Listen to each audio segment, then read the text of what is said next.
This young man just returned to Earth from another dimension, only to find himself standing right in front of a terrifyingly powerful beast charging his way. Yet, this guy casually flicks his wrist, and just like that, the monster gets completely vaporized. As it turns out, he is Earth's strongest hero, but after defeating the Demon King, he accidentally got lost in another world. There, he met a creature that allowed him to steal other people's skills and boost them 100 times over. After stealing an acceleration skill, who would have thought he could move at the speed of light? Alright, no more wasting time, let's get right into it. 100 years ago, a mysterious star fell into the demon realm. Clutching his wounds with a mouthful of blood, a young man heard a voice. You dared to toy with the demon realm using that strange power of yours. But this is the end of the line for you. He painfully struggled to open his eyes. Speak, mortal. What is your final wish? What did you desire so badly that you risked your life to reach my dragon throne?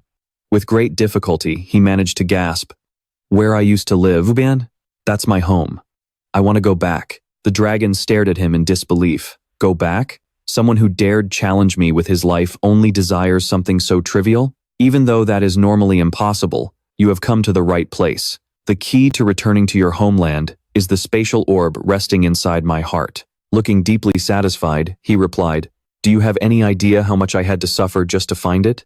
He stepped forward, overcome with emotion. 100 years. A full 100 years, in this cursed foreign world. The dragon cut him off, speaking with absolute arrogance. Then you should be grateful. I will end your meaningless life right here. Instead of showing fear, he smiled and said, Ha, finally, I can put an end to all of this. The dragon god lunged at him, but was suddenly racked with intense pain. Ah, it roared, wondering, what is this terrifying sense of dread? Smirking, he said, the wounds I've taken are already healing. The dragon was completely shocked by this ability. He's healing? In sheer terror, it thought. No, this isn't just some ordinary recovery spell. He walked closer and demanded, Are you going to pull it out yourself? Or do I have to tear your heart out? The black dragon panicked, thinking, Don't tell me. He's not just a mere warrior. Ignoring its thoughts, he replied, I'll give you 3 seconds. Before it could react, he blasted it with recovery magic. Sorry, but I've waited long enough, he said. He lunged at the dragon and unleashed a relentless attack, causing the beast to collapse in agony. This guy was none other than Hunter Min Siwoo, a healer. Picking up the glowing orb in front of him, he asked, So, is this the spatial orb? After struggling for 100 agonizing years, all I get is this damn dragon pearl. He tossed it into his mouth and muttered, The food in this world is always so hard to swallow. Just then a voice rang out, That's not a dragon pearl, it's a spatial orb. Ignoring it, he snapped, Shut up, Freed. The moment the orb entered his body, a glowing magic circle appeared beneath his feet. He smiled with satisfaction, thinking, Finally, I can go home. Back to my disciples, back to my sibling, and back to Earth, my true home. After the teleportation magic finished, he ended up passed out on a kumquat trellis. Waking up as if from a long dream, he bolted upright and yelled. Looking at his surroundings, he blankly called out, Hey, parasite? An irritated voice snapped in his ear. Who are you calling a food source, huh? I'm busy throwing up inside your stomach from that spatial warp. Standing up, he sighed and said, At least this guy made it through safely. You disgusting bastard. Why don't you just turn into actual food already? The eerie voice continued. Are you sure about that? If this body is corrupted, the consequences will be extremely severe. Annoyed, he shot back, Shut up before I puke again. He looked around, dazed, and asked, This is Earth, right? The eerie voice replied, What's wrong? You don't even recognize your own homeland? Looking around at the scenery, he sighed in resignation. Earth looks different depending on where you are. He stood up and pondered. The mana around here feels just like the inside of a gate. Don't tell me we're inside a gate right now. The hellish voice spoke up again. Hey, freeloader, you smell like a total weakling. Startled, he shot back. What the hell? Is there something wrong with my mana? Don't tell me, but before he could finish his sentence, the voice cut him off. Were you always this useless? I'm out of here. He screamed in frustration. Damn it. Not again. Not again. It seemed this was a side effect of traveling through dimensions. The last time he traveled from Earth to another world 100 years ago, his powers had also been severely drained. I'm probably down to only 15 or maybe 20% of my peak power. The mysterious voice mocked him. 20%?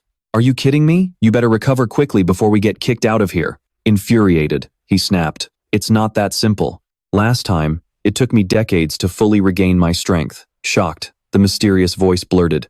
Decades? That's more than enough reason to break our contract.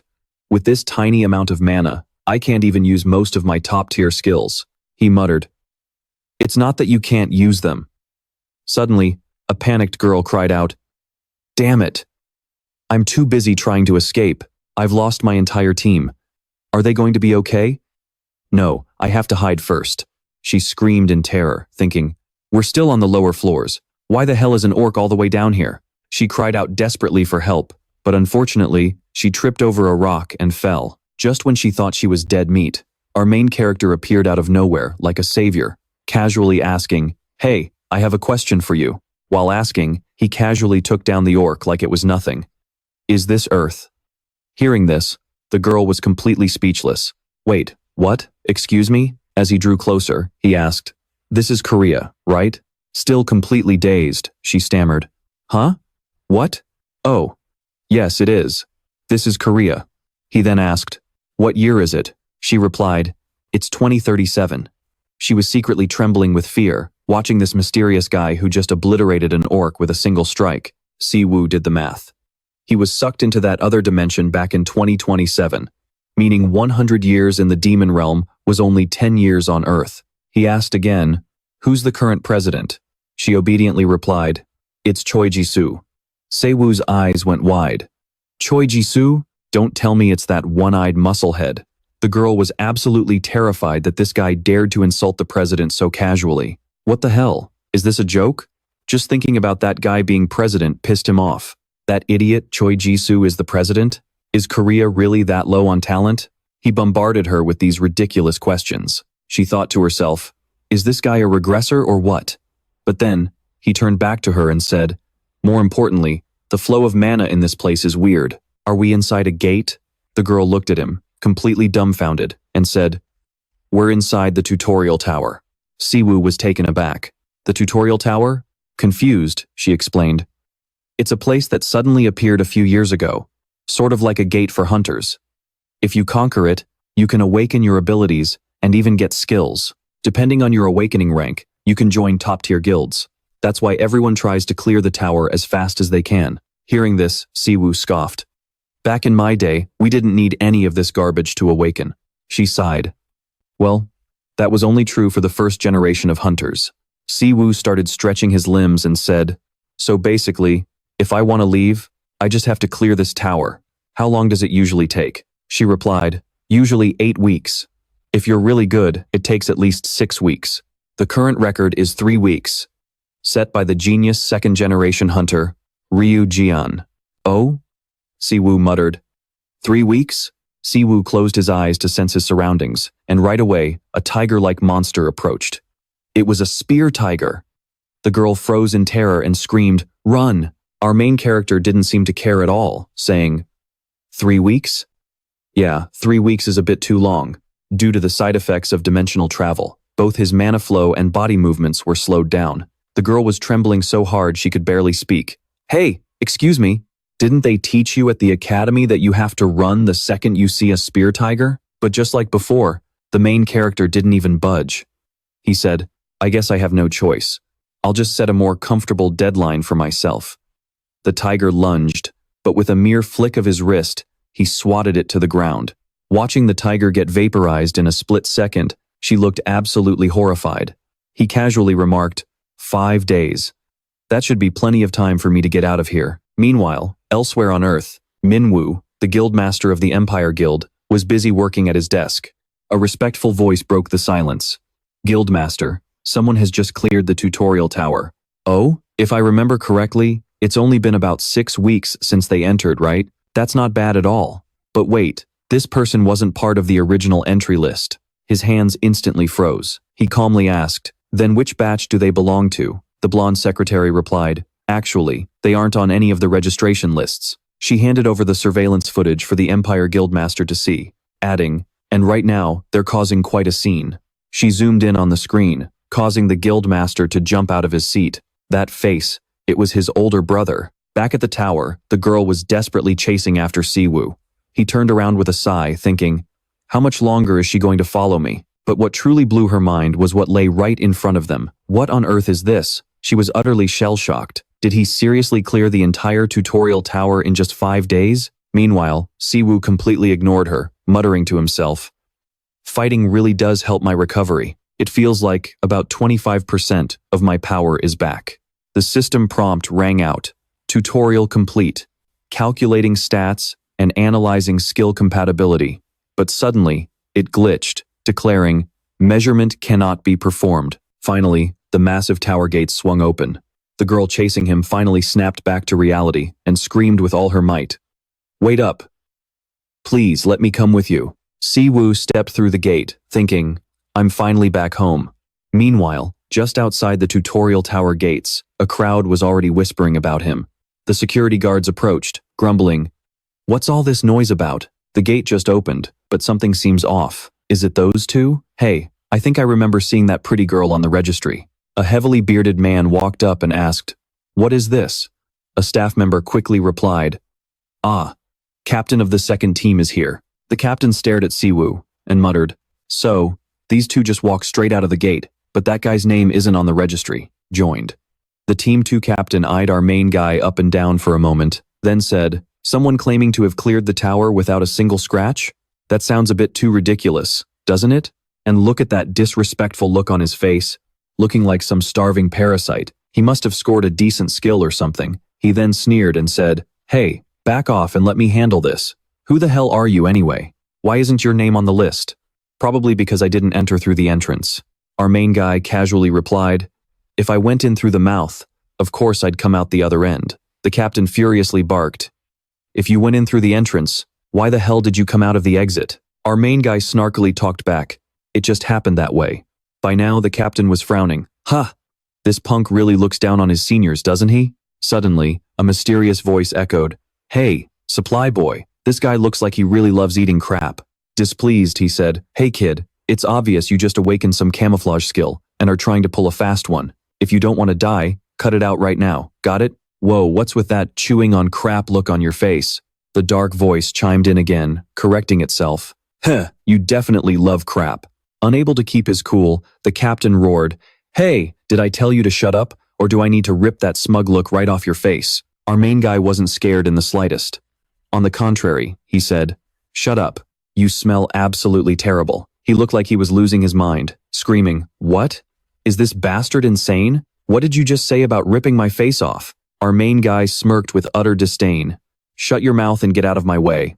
And try to breathe less, because your breath smells putrid. He immediately swung a fist, screaming, you bastard. Our main guy, completely unfazed, said, oh, I told you to shut your mouth.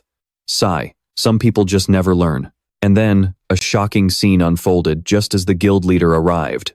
What the hell is going on here? One of the men ran over to explain. Well, the guy we reported earlier for causing trouble. He got into a fight with the guards, and then vanished. The guild leader calmly asked, do we have any footage of him? Here's the footage. Witnessing our main guy handle those punks in a split second and then vanish from the scene, everyone was utterly stunned. In just a few seconds, he took down 5 hunters and disappeared. Seeing how he didn't even appear on the monitors, is it possible he's a hunter with a stealth skill? The guild leader replied, no, he's simply moving too fast. The crowd was still baffled. Huh? What do you mean by that? The young guild leader silently repeated the name Siwoo, convinced that this guy was definitely him. He looked exactly the same as he did 10 years ago. Breaking the silence, the guild leader suddenly commanded, issue a wanted notice immediately. Mobilize all members of the Empire to find him, but under no circumstances are you to engage. Just tell him you were sent by Min Siwoo and bring him to me. Hurry! Though taken aback, everyone quickly obeyed. Yes, sir. As they dispersed to get to work, the young man thought, brother, where on earth have you been all this time? Why are you only showing up now? There must be a reason behind his disappearance. Whether he was kidnapped or went into hiding. If you were still in Korea, you definitely would have found me. The young man carefully pondered. If so, where would he head first in this situation? A nearby voice suddenly called out, cutting off his train of thought. Only then did he snap out of it and say, ah, you're one of the people who just came out of the tutorial tower, right? She replied, yes, that's correct. But to be honest, I didn't really do anything. Someone else cleared it and got us all out. Either way, we awakened and made it out together. The guild leader said, I see. Since you made it out earlier than expected, you must have scored a pretty good skill. She sheepishly scratched her head. I'm not sure if it's that good, but it's at least an A-rank skill. Oh, an A rank? Even though there hasn't been a final evaluation yet, it was best to recruit her now. The guild leader immediately said, We will offer you the absolute best contract terms possible. Would you be interested in joining the Empire? Hearing this, she was absolutely thrilled, exclaiming, Really? If this is a real invitation, it would be a massive honor for me and my family. Just then, someone walked over and remarked, Your guild is named the Empire, but your actions make you look like nothing more than a street gang. The guild leader displeasingly shot back, You should watch your mouth. Hunter Yuji-hwan put on a fake apologetic face and said, Oh dear, seems I've accidentally offended you. The young man standing before them was none other than an S-rank hunter from the Diamond Guild. Yuji-hwan added, You're being way too sensitive. Standing next to him, Choi Seung-woo, an S-rank hunter and leader of the White Tiger Guild, chimed in. Looks like you beat me to the punch. I assume everyone received the alert from the association? The entire security force was wiped out. Is that the unregistered awakened person the association was talking about? Well, look at that, Yuji-hwan said, quite amused. What a noisy fellow. He literally just got out and is already making such a massive scene. Choi Seung-woo, standing next to him, agreed. We don't know who he is, but we'd better track him down quickly. Judging by his power, he must have awakened a high-level skill. That means he has the potential to become a key asset. Well, honestly, I see a ton of value in him. Yuji-hwan cut him off. Then how about finders keepers? And if our methods are a little unconventional, I'm sure nobody will complain, right? Hearing this, the Empire Guildmaster wasn't happy at all, but there wasn't a damn thing he could do about it. Having made up his mind, Seung-woo said, Then I'll search for him myself. Neither of us has time to waste anyway. If either of us finds this awakened, the least we can do is let each other know. What about you? Here's my card. Take your time and think about it. With an awakened rank like yours, you'll be welcomed anywhere. It's entirely up to you. Yuji left immediately, not wanting to waste another second. I'll let you know if I find him, the Empire Guildmaster reluctantly agreed. Yeah, I guess so. As soon as Yuji stepped outside, his subordinates were already waiting for him. The man asked, Did the talk go well? Yuji ignored his question, barking out an order with absolute urgency. Yeonsok, gather all C and D rank members of Diamond into squads and deploy them immediately. We need to find someone. Yeonseok asked. Who? With a dark, menacing look on his face, Yuji hissed, Min-hyun, that cursed blood of mine. Cut to our protagonist wandering the streets as a mysterious voice echoes in his head. You just returned to Earth after 10 years. And the very first place you visit is a fried chicken joint? Our hero scoffed. Just try it, and you'll understand why I ran here like a starving dog. The moment they tasted the crispy fried chicken, the mysterious voice screamed in shock. What on earth is this? I've wasted my entire life. What is this heavenly creation? Is this fried chicken made of pure gold? How can it taste this good? How did you survive 10 years in the demon realm without this? Are you some kind of psychopath? Our main guy muttered with his mouth stuffed. I'm restoring my humanity here, so shut up. Fine. Then feed me some more. Don't hog it all to yourself. The rest is mine. And just like that, they polished off the delicious plate of chicken and left. The mysterious voice chimed in again. So, where to next? Staring blankly ahead, he murmured, Where else? Looking at the cramped, run-down houses packed tightly together, a wave of nostalgia washed over him. He said, Home. As he stopped in front of a door, the voice asked, Is this your home? Yeah, our hero replied, slowly opening the door and stepping inside. The moment he crossed the threshold, a flood of memories rushed back. A warm, gentle voice echoed in his mind. Siwoo, are you home? His father looked at him with a warm smile and said, You're home? A bit late today, aren't you? His mother peeked out from the kitchen and asked, Are you hungry, sweetie? I'll call Siwoo over to eat with us. His younger self ran toward her, brimming with joy, and said, Yes, Mom, I'm home. The young boy cheered happily. Yay, soybean paste stew. His mother gently reminded him, Go wash your hands first, everyone. Back in reality, the house was a messy, dilapidated wreck. He sat there in a daze thinking, just as I thought. I can't even remember my parents' faces anymore. They say forgetting is a gift from the gods. But to me, it's nothing but a curse. 100 years in the demon realm. Fighting endless, blood-soaked battles on a foreign world. My human senses slowly went numb, my body was frozen in time, and my sense of self began to fade. During that terrifyingly long stretch of time, I clung to my memories with everything I had. I was so afraid that the curse of oblivion would swallow me whole. Memories of my little brother, memories of my disciples. But over time, they stopped being simple memories. They twisted into obsession and deep regret. But it doesn't matter. Because of that obsession, I managed to survive for 100 years. The mysterious voice cut in. Your home seems pretty bleak. Honestly, our place back in the demon realm felt a lot warmer than this. Snapping back to reality, he smiled, grateful for the voice's distraction. He replied, well, they didn't have fried chicken there. The dark voice muttered, logically speaking, you've got me there. I can't argue with that. With his trademark smug grin returning to his face, our hero said, I only plan to drop by for a quick look anyway. Let's get moving. It's time to find the others. I wonder how they've been living these past 10 years. I hope Siwoo is doing okay. Just then, a loud voice shouted out of nowhere. Found you! They quickly surrounded him, sneering, damn it, finding you was a total nightmare. Nice to meet you. You're the bastard who caused that scene at the exit back there, aren't you? The name's Byun Han-moon, a C-rank hunter from the Diamond Guild. Do you have any idea how much trouble we went through just to track you down? Our hero scoffed. Oh, is that so? What, do you want a pat on the back or something? Feeling his pride wounded, Han-moon snapped. Hey, are you even listening to me? We're from the Diamond Guild. Looking thoroughly unimpressed, our hero replied. Yeah, diamond, cubic zirconia, whatever. I don't care. What do you guys want? They sneered. What do we want? Haha. This punk still doesn't get it, does he? Do you want me to teach you how to crawl instead of walk?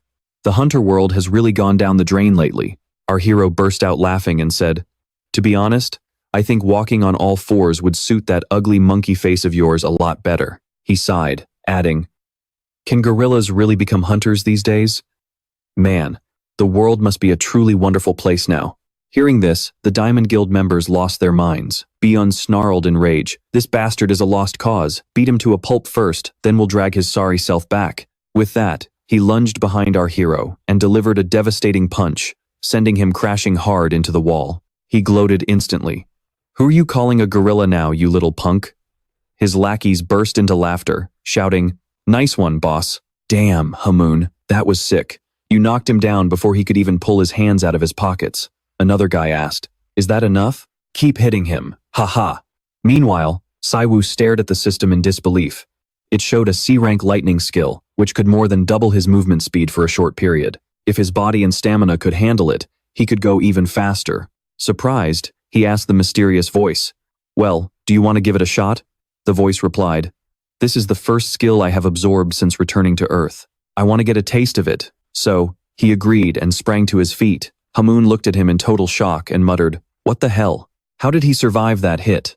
Before he could even finish asking, how did you? Siwoo rushed forward and delivered a brutal slap right to his face. His face slammed hard against the ground, leaving his lackeys shaking in fear. Han-moon lay there, his body completely paralyzed.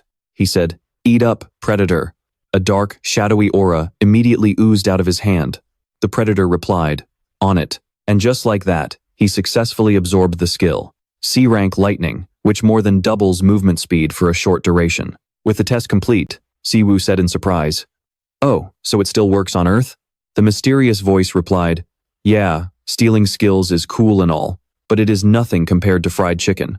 The lackeys witnessing this completely lost their minds. They furiously charged forward to avenge their boss Han-moon, yelling, what are you standing around for? Get him! Siwoo said, predator, let's see how this stolen skill works. The mysterious voice replied, right away, sacrifice. With that, he moved with insane agility, leaving brilliant trails of light in his wake. One of them rushed in to blindside him, screaming, you bastard!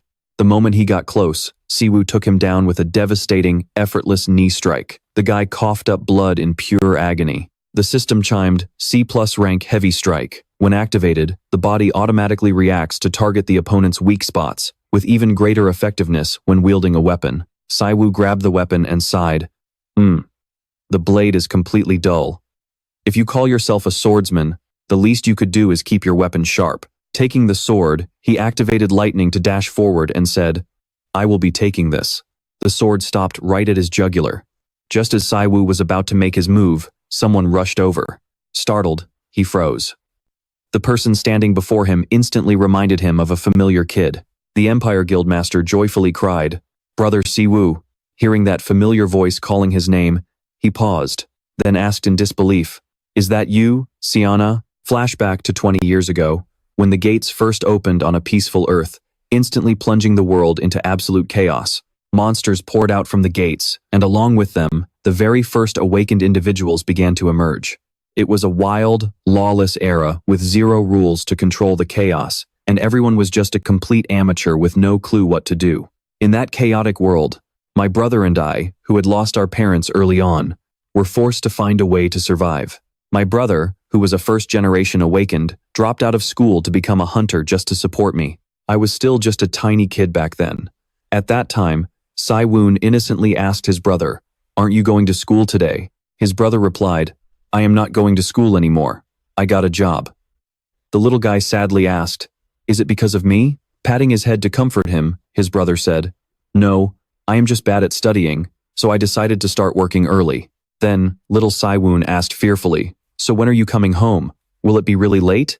Even his brother couldn't have imagined that when he said, Don't worry, I will be back soon, it would actually take many years for him to return. Back to the present, he said in awe. This place is incredible. Damn, is that the Han River out there? Did you buy this all by yourself, without any loans? Siwoo, you really made it. His younger brother replied, It is no big deal. After all, I only made this money thanks to the skills you taught me. I bought this house so we could live together, so there is a room for you too. Siwoo thought emotionally.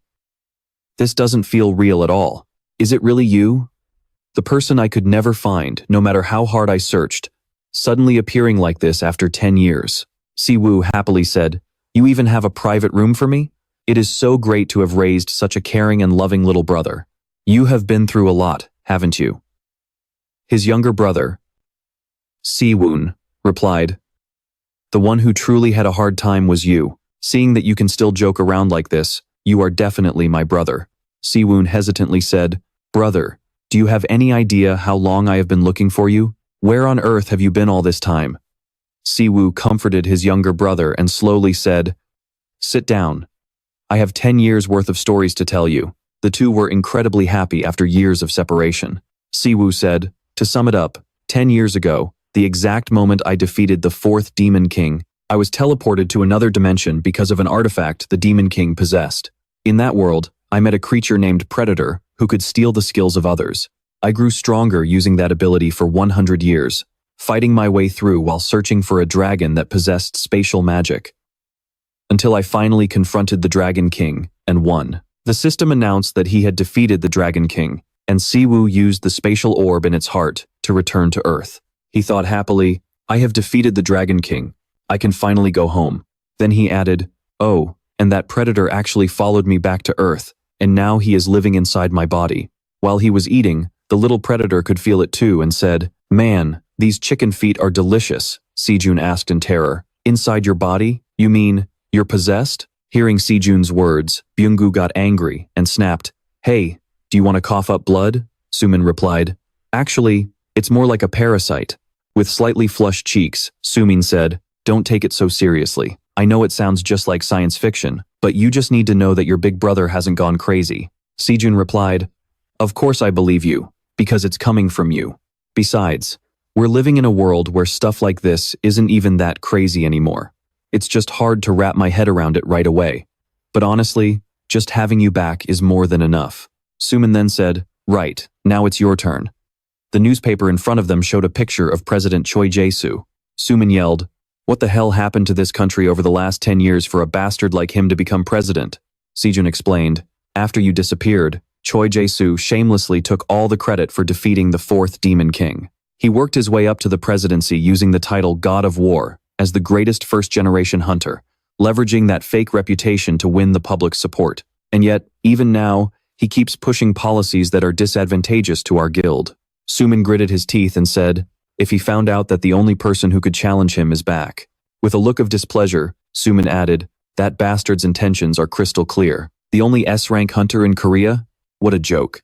By the way, those guys who attacked us earlier, the ones calling themselves Diamond, are they Choi Jae-soo's dogs? And what about our guild, Empire?" Hearing this, Sejun felt a bit guilty and said, "We've all scattered. And it's been ages since any of us last spoke to each other." Xiaolong went back to his hometown, and Kang Reo-hwa joined Choi Jae-soo's side. Sumin rested his chin in his hand, surprised. "Well, that is a bit shocking. What about Minjun?" Sejun said. "He was murdered." Sumin's face darkened completely as he muttered, "He's dead? Who did this?" Sejun replied, "His body vanished, so we couldn't identify the killer. There are only two kinds of people capable of killing a hunter, either another hunter or an unregistered awakened. At the time, the HMCS stepped in to investigate, but they couldn't find a single clue." A bit overwhelmed, Suman asked, "What on earth is the HMCS?" Sejun explained. HMCS stands for Hunter Management and Area Control. It's an international organization that handles hunter-related crimes. They have the absolute authority to investigate and arrest awakened criminals worldwide. Simply put, they're the police of the hunter world. Sumin stared at the pile of information in front of him and asked, "Do you have any connections in there?" Sejun replied, "I do, but are you really planning on going there? If you need better information, we'd be better off using our guild's intel team. That place is brutal. You shouldn't go there without a solid reason." Sumin had his own plans. "It's fine, I need more than just information." Sejun tried to explain further. "But brother, hunters are fighters. The work there is mostly just handling homicide cases. You just got back, so don't rush into anything. Take some time to rest and get your combat senses back first." Sumin continued reading the recent news about Earth and said, "Sejun, I've been fighting for 10 years in another world. Do you really think there's anything left that I haven't done?" Sejun swallowed hard in fear, thinking, I almost forgot his nickname. He had no choice but to say, "All right, fine. If you're that set on it, Lee Eunji of the Korean Soul Guild is a high-ranking official over there. I'll get in touch with her." Sumin offered a warm smile and replied, "Thanks, little bro." Sejun watched him, thinking sadly, "Brother, your face is still the same, but your aura is completely different. What on earth happened to you in that other world?" Sumin suddenly muttered, "Huh? I feel like I've seen this face somewhere before." Sejun ran over to take a look. "Let me see." Sejun said, "That's Hwang Donggu, the gangbook team leader of the first-generation hunter management. Do you know him?" Sumin stared at the picture and said, "Donggu? That bastard went by a completely different name back then." And just like that, time flew as the two brothers caught up. In a flash, 2 days had passed. At the HMCS headquarters, inside the gangbook team's office, a rough-looking guy roared, "Damn it, these second-generation hunters nowadays are total trash." Someone nearby asked with concern, "Captain, what's wrong?" He angrily spat, "The higher-ups just assigned some rookie trainee to my team. Damn it, no wonder people call them the incubator generation. Their brains are pure mush." And this guy right here was indeed one of those second-generation hunters. The old man was busy cursing. The old man kept grumbling, "Damn it, kids, these days are completely useless. Back then, the hunter world was a lawless wasteland. We always had to write our wills before going out on a mission. Do you get it? Hey, did I ever tell you about the time I almost died in a raid 10 years ago?" Suman wearily thought to himself, "About 768 times now." But on the outside, he could only patiently reply, "Yeah, I've heard." The man shrugged and said, "Well, hearing it one more time won't hurt." And so he started rambling again. "Back when I was a rookie, I suffered a fatal injury during a mission. My squad back then had lost almost all of our fighting power, and we were completely in despair. Just then, a healer with godlike power showed up. He suddenly grew a bit bashful and continued. He used his Hua Tuo skill to save me and told me." Behind him, a voice suddenly bellowed, "Hey, Byung-gu!" Suman stood right in front of him and said, "Why did you even change your name anyway? Your old one was perfectly fine. What's this new one supposed to be? I'm actually a little hurt. Do you still remember me? I'm the guy who saved your life, you know? Haha." Byung-gu looks at the protagonist like he's seen a ghost. Terrified, he stammers, "What?"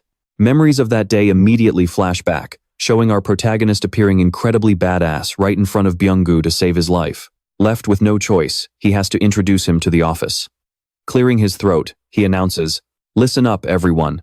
This is the newest member of our gangbook team." Pointing to Hunter Min Siwoo, Dong-gu stands next to our protagonist, completely sweating bullets. He quickly explains that since he's a rookie, there's going to be a lot of things he's not familiar with yet. If he needs any information, make sure to give it to him right away.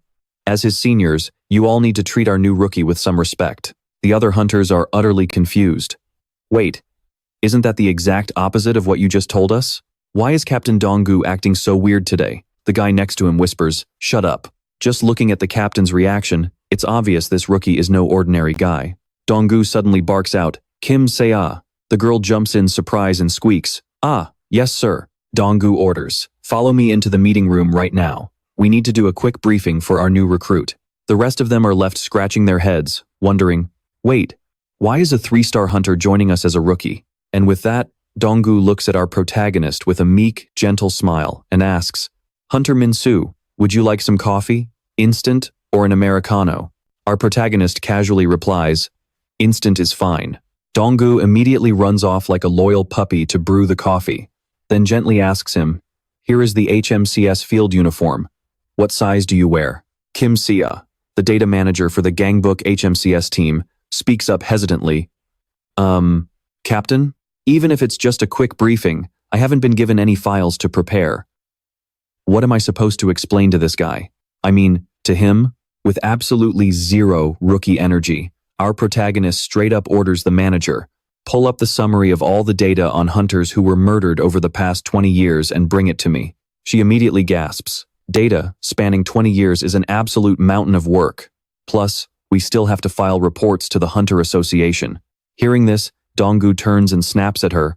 "Hey, stop making excuses. You've been working here long enough to handle this." Captain Dong-gu then rushes back over to the protagonist and says respectfully, "Don't you worry, Hunter Min Siwoo. Our data manager is incredibly efficient." Looking at her boss's pathetic display, Kim Se-ah thinks in horror. Has this guy been possessed by a demon or something? Shifting her focus back to work, Kim Se-ah asks, "Rookie Siwoo, when you say murdered, you just mean information on the victims, right?" The protagonist replies, "Only the official cases that HMCS has classified as homicides. On top of that, I need a list of unidentified hunter killers."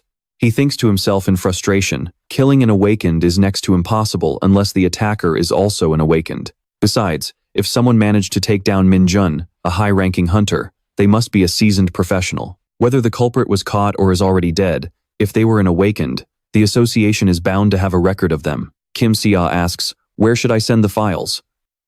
Our protagonist replies, "For now, the priority is identifying them. Once you have that, send it directly to my phone." Suddenly, a voice calls out from outside, "Captain, do you have a second?"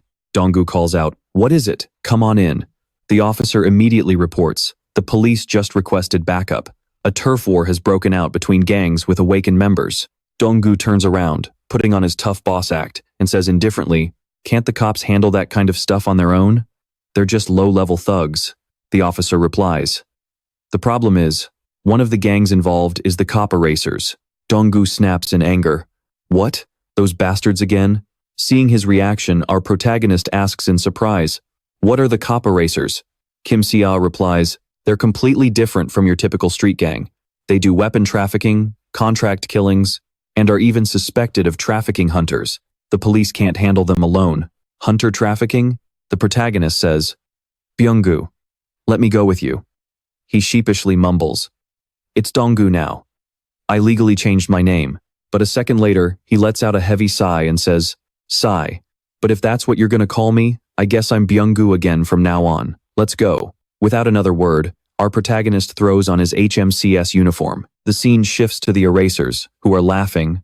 The elite forces of the Death Warriors are absolute jokes, aren't they? The smug vice leader of the cop erasers, Kang-oh, replies arrogantly, "Against our shield, those Death Warriors are absolute trash." Beside him, a brown-nosing lackey chimes in, "You said it, boss." J-Ken, a third-class leader of the cop erasers, pouts and complains, "Hey Kang-oh, that's not fair. Half of them were sliced up by my meat cleaver." Kang-oh taunts her, "Are you jealous? Then try and beat me, J-Ken." She scoffs and snaps back, "Just you wait. One day I'm going to surpass you," as he gloats. "Haha, how would you guys even survive without me? It's a miracle I quit being a hunter to join this organization." Our big boss definitely has an eye for talent. The suck-up lackey asks, "Boss, Can we start claiming our territory now? He smirks and says, go ahead. Starting today, this place belongs to the copper racers. The moment he says those words, everything is blown sky high in a sudden explosion. Shocked, he yells, is there still a surviving death warrior left? Our protagonist steps forward and murmurs, no. Wait, what does HMCS stand for again? The lackey sneers, your memory is pathetic. I'm pretty sure it stands for HMCS. Ignoring him, he throws a heavy punch right at our protagonist, making J-Ken scream in terror. Did you just kill him?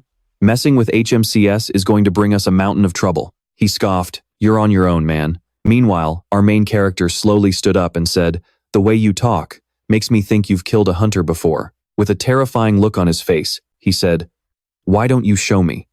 The scavengers looked on in utter confusion, asking, huh? Is he actually okay? We've never seen this guy around Gangbuk before. More importantly, what kind of idiot wanders in here all by himself? The leader felt a sudden wave of fear and thought, that's weird.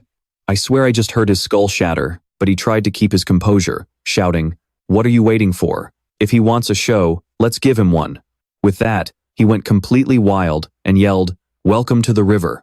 Kill this son of a bitch. His skill was a B-rank full-body armor. When activated, it creates an invisible barrier covering his entire body. The duration depends on the caster's mana, boosting physical defense by 30% along with magic defense. But the next second, everything went pitch black for Kango. Huh? What just happened? I was just fighting. Wait, who is that standing on the other side of the river? Grandpa? Are you waving me over or telling me to stop? The scavenger kept mumbling, Grandpa, Grandpa, before dry heaving and snapping awake. Cough, cough, damn it. While he was still dazed and disoriented, our main character's voice chimed in, hey, wake up, you're the only one left. Then he told Pri, dig in, Pri. Pri replied with satisfaction, this skill is delicious, so satisfying. In a daze, the guy thought, a single person wiped out all of us. He struggled to speak, what do you want to know? We don't know anything. We've never killed a hunter. We're just disposable pawns. Our main character smirked and said, oh, I know. Small fry like you wouldn't have the guts for that. He asked in agonizing pain. Then, why? Our main character brushed his hands off and said, I just wanted to test the strength of awakened criminals these days. And since you guys seemed like a threat, I figured I'd get rid of you while I was at it. Just then, Yogu rushed over in a panic and asked, Hunter Min, are you all right? The entire upper floor of the club is under control. He looked at the bodies behind our main character with terror. You insisted on going alone. I was so worried. Our main character casually replied, oh, you guys are done? Took you long enough. He walked over to Kango and said, I kept one of the leaders alive just in case we need to squeeze some information out of him. Faced with the protagonist's ruthless declaration of wiping everyone out, Yogu tried to explain the operational protocols of the HMCS. He emphasized that making arrests is the top priority, and all actions must comply with international law, unless it's a clear case of self-defense. Still, Yogu couldn't help but tremble witnessing our main character's sheer brutality. Even though he already knew about Siwoo's Mad Dog reputation, his blank expression and cold bloodlust this time left Yogu utterly terrified of a level of violence that was completely out of control. Hearing this, our main character casually said, okay, self-defense, huh? I totally forgot, but hey, I'm still a rookie on probation, so you'll cover for me, right? With that, Yogu could only cry a river inside and reply, yes. Our main character added, but they really did attack me first. See all this blood on my clothes? Yogu forced a smile and replied, of course, I believe you. But deep down, he thought in horror, that is obviously someone else's blood. Meanwhile, they had accidentally let a little rat slip by. He immediately contacted the mysterious guild, his voice trembling as he reported, I'm telling the truth. The scavengers have been completely wiped out, and that level 3 leader, Jaiken, the one you guys told us to monitor, he's dead. Silence hung on the other end for a moment before a voice commanded, repeat that. The person on the phone, whose eyes flared a deep red, was none other than an A-rank hunter from the Crimson Guild. She asked with a dark expression, who did you say died? Meanwhile, a mysterious group appeared at Gate 1. Facing them, a group dressed in black said, Hunter Ghost of the Crimson Guild has just entered the country. We will now escort you to the designated location. A young man in a suit bowed respectfully and said, my condolences for your loss, Hunter Ghost. I am Lee Yoon-sung from the Korean Hunter Association. The dark-faced man in front of him coldly demanded, "Where is my brother?" The body of the suspect, Ji-kun, is currently at the Hunter Forensics Facility. Please come with us, Hunter, to identify the body, complete the necessary paperwork, and then we will escort you to your designated lodging. His face darkened, and with a furious grin, he sneered, "Suspect? Ji-kun? I heard the person who killed my brother is with the HMCS. Yoon-sung replied, "I cannot answer any questions regarding that matter." Hunter Ghost stared blankly and asked, "Am I allowed to leave the lodging outside of the scheduled itinerary?" Yoon-sung answered, "No, you must remain at the designated lodging until your scheduled departure. If you leave without permission, under international hunter law, you will face immediate deportation along with severe penalties. Now, let's head to the forensics facility." Hearing this, Ghost's face grew incredibly dark as he muttered, "So, I'm just supposed to pay my respects and leave?" Once they finished talking, the Korean Hunter Association members left. Hunter Ghost quickly got to work, commanding, "You, find him." You, a B+ rank hunter from the Crimson Guild, replied, "Understood." Completely losing his mind, Ghost growled, "Just wait, you bastard. You killed my brother. I'm going to rip your heart out while you're still breathing." Scene cuts to our main character looking at his younger brother and asking, "Did they take everything from the house?" The kid replied, "Yeah. 2 days after Minjun was murdered, his house was completely ransacked. A hunter's mana is like their fingerprint, revealing their attribute, code, and rank. Right? The investigators back then assumed the killer took everything to wipe away any trace. Since Minjun was an archaeologist, his house was filled with crucial research documents, yet not a single item containing his mana was left behind. Are we sure the real killer was the one who did that? Could it not have been just a random break-in?" Hearing his brother's analysis, Sejun was utterly shocked. "What? Brother? Explain that to me."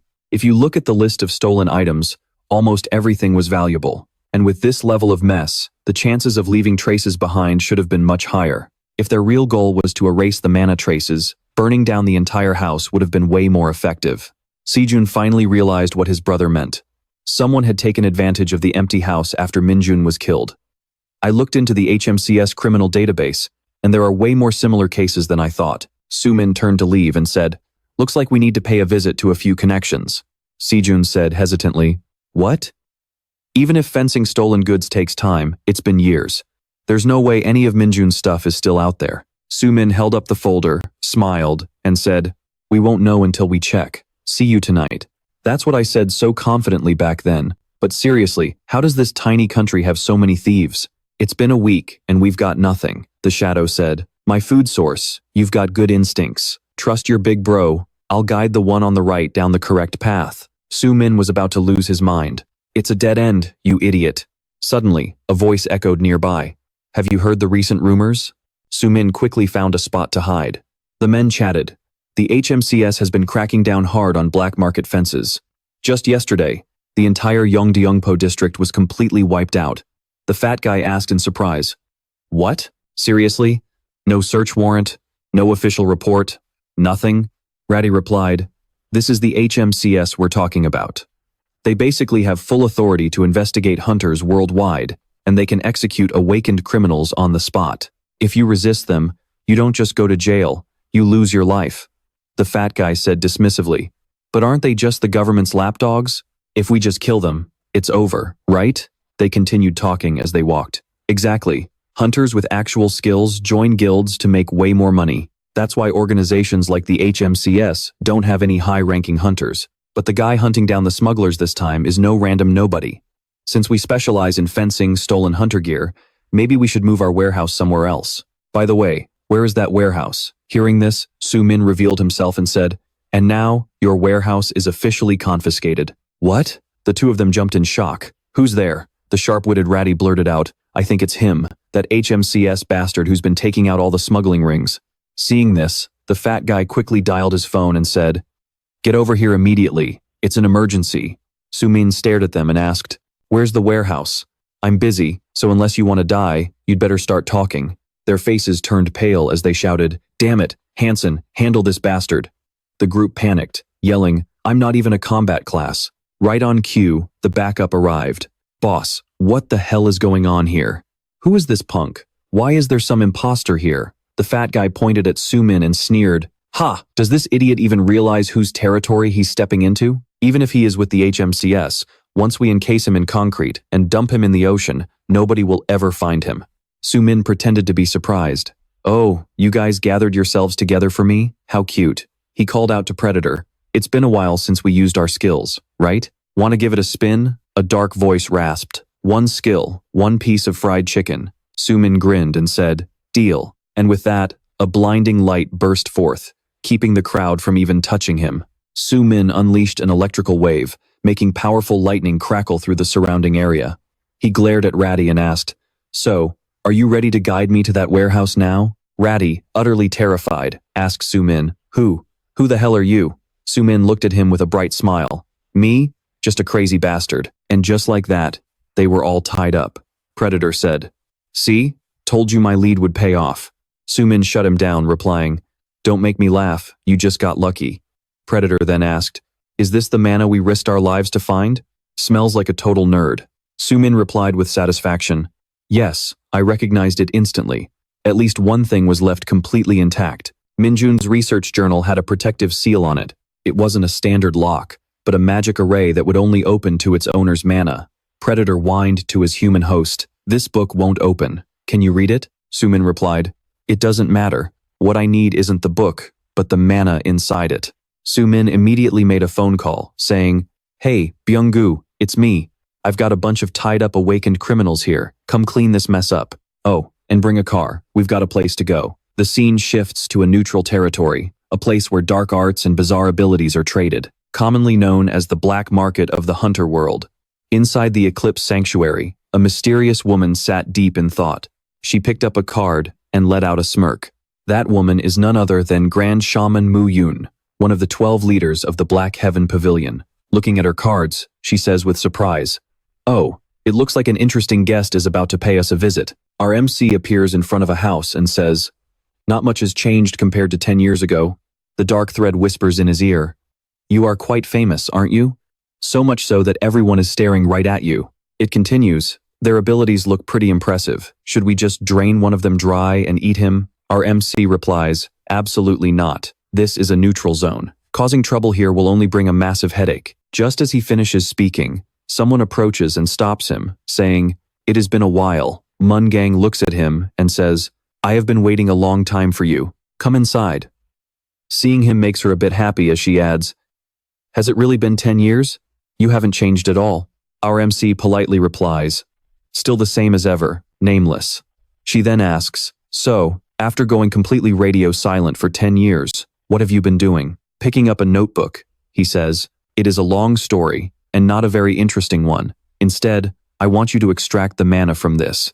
She smiles and says, "You are as straightforward as ever. Fine, this is actually something I am interested in anyway. You still remember how to do this, right?"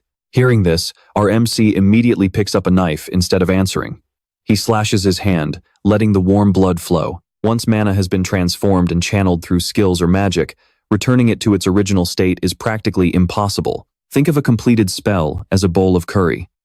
Sure, you can pluck out the solid pieces like carrots or potatoes from the cooked dish, but there is absolutely no way to separate the dissolved curry, powder, water, and other spices back to their original states. Yet, this impossible feat becomes a reality thanks to the woman known as Nameless and her unique mana hacker skill. It is an illegal method, a power that defies causality, and a force that goes completely against the laws of nature. Abilities of this nature are often associated with crime, which is why society always views them with deep suspicion. With a satisfied look, she says, "All right, it is done. It is fresher and purer than ever, feeling as though life itself is dancing on the tip of my tongue." Watching this, the thread says in disgust, "Ugh, her skill is so creepy. We definitely would not get along." Our MC takes her hand and says, "Thanks for the compliment. Consider this one on the house." He then channels a soothing healing energy into her wrist. She says with a hint of regret, "Oh my, leaving already?" He replies, "I still have things to do. I will come back next time." Watching him walk away, she chuckles and says, "You really are a man of mystery." The moment they step outside, the thread immediately says, "That place gave me goosebumps. I never want to set foot in there again." Our MC replies, "Thread, you are being exceptionally grumpy today." Annoyed by his remark, it snaps back. Both you and that woman are absolute creeps. It is completely degenerate. With a sigh, our MC asks, "What are you even talking about? I only made a tiny cut on my hand." Shuddering at the thought, the thread asks, "So, where are we heading next? I just want to go home." Driving away, our MC says, "Our next destination is the Institute of Ancient History. That is where Minjun was murdered." The thread says, "So, now that you have power, are you just going to barge in anywhere you feel like? That is called trespassing." Our MC replies, "Do not worry. This building belongs to the Imperial Guild, and fortunately, Seun bought and preserved it early on." Looking straight ahead, he adds, "I am not the only one who is still struggling to accept Minjun's death. I need to see the memories of that day." The thread snorts, "Are you really planning to use that?" Instead of answering, he places his hand directly on the ground, activating the memory recall effect of his mana. When this skill is used, the exact emotions experienced by the owner of the mana at that specific location are recreated.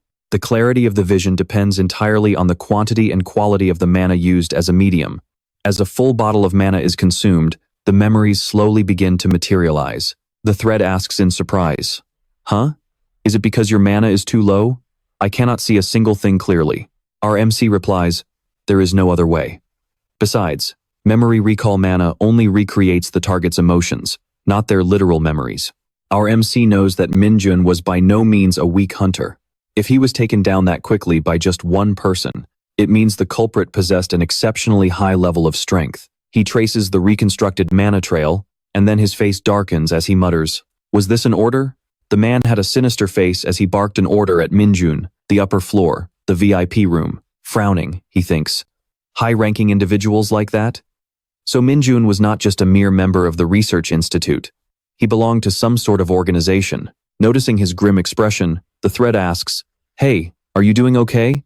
Confused, our MC asks, "What do you mean?"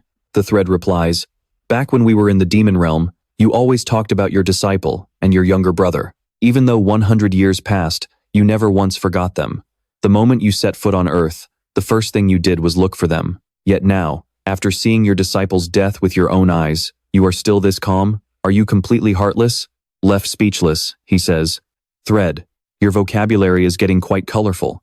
Where on earth did you learn words like that?" The thread adds, "Right now, your emotions are swirling so intensely that it is making me sick, yet you show absolutely nothing on the outside. Or rather, is it that you cannot?" Our MC replies, "I am fine. After 100 years, something like this was bound to happen sooner or later. Too late for that."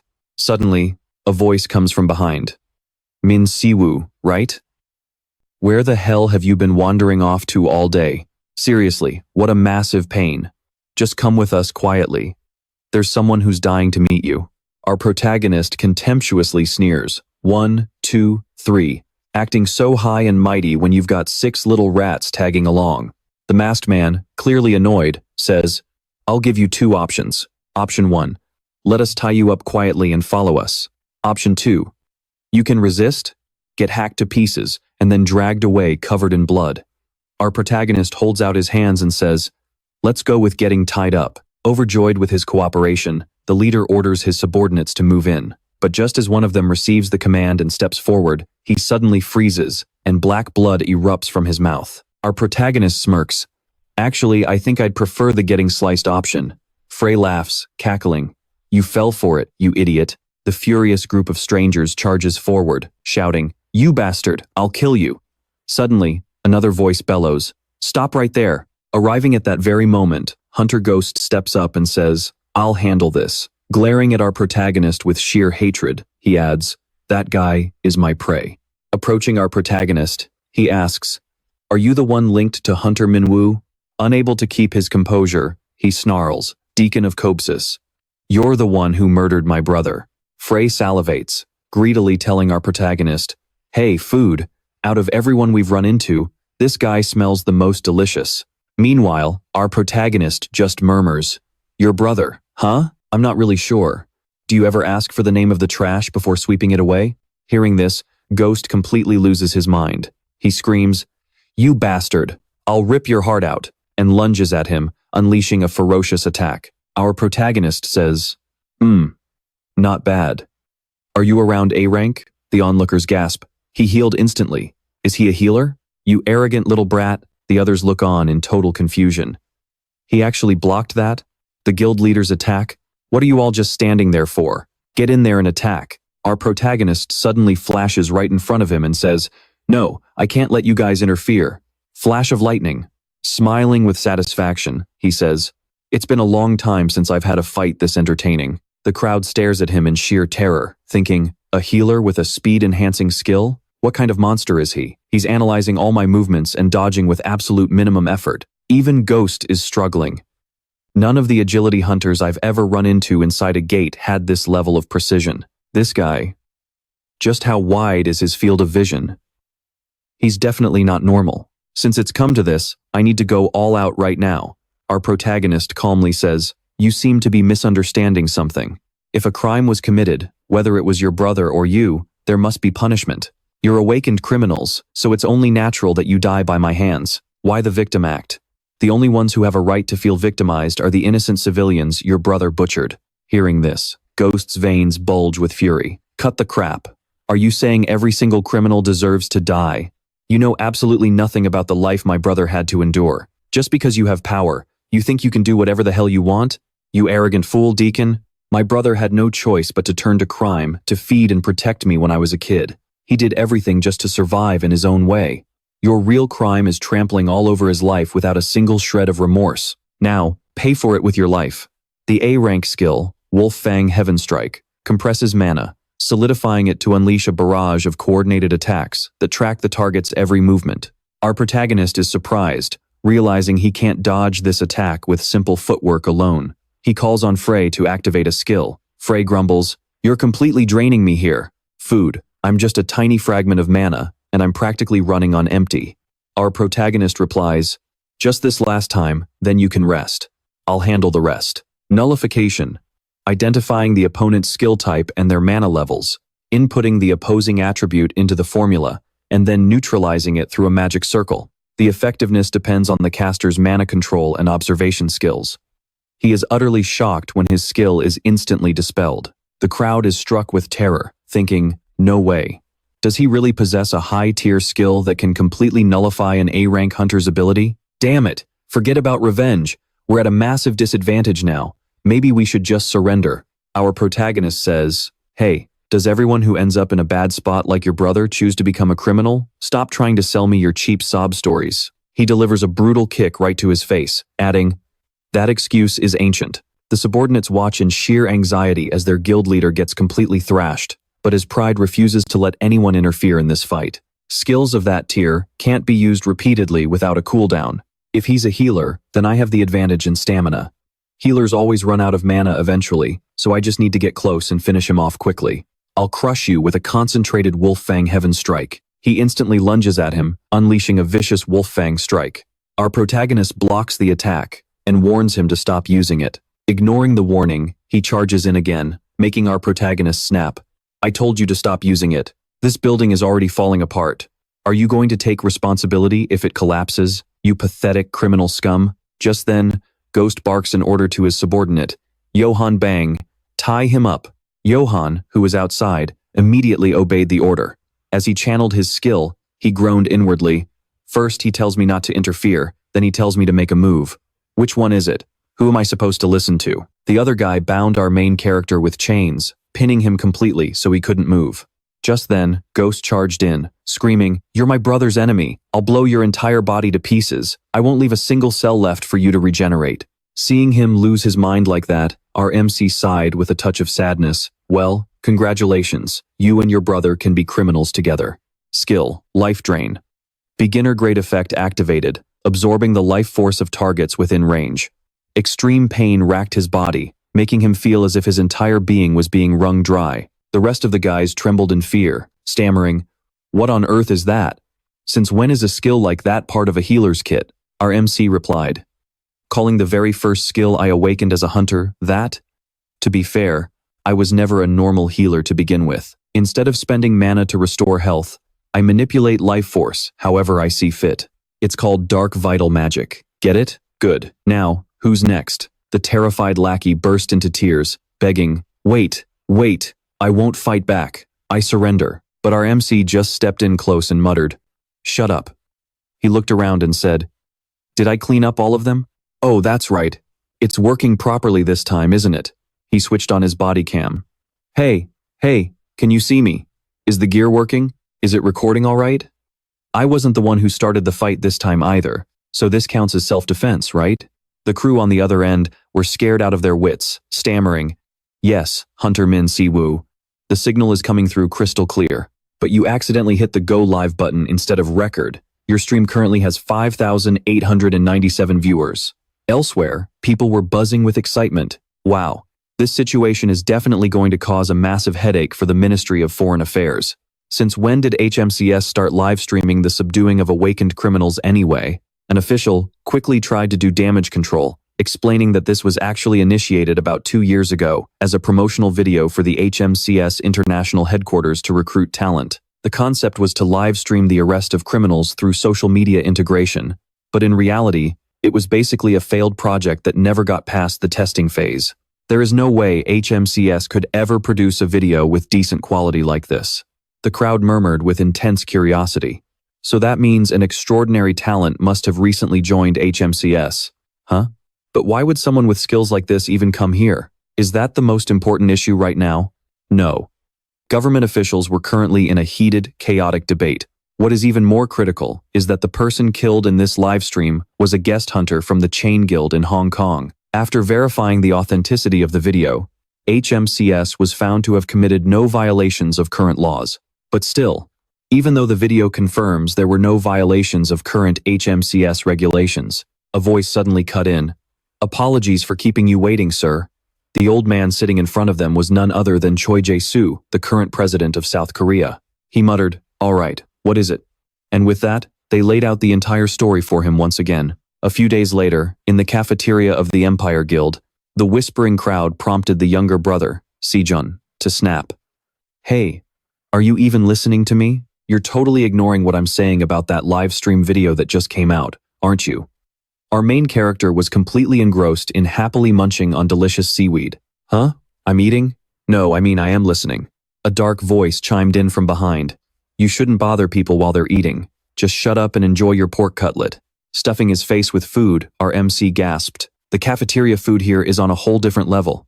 No wonder they call this a major guild. Can I eat here every single day from now on?" His brother sighed, defeated. "Of course you can, but at least listen to what I have to say first." Sejun thought to himself.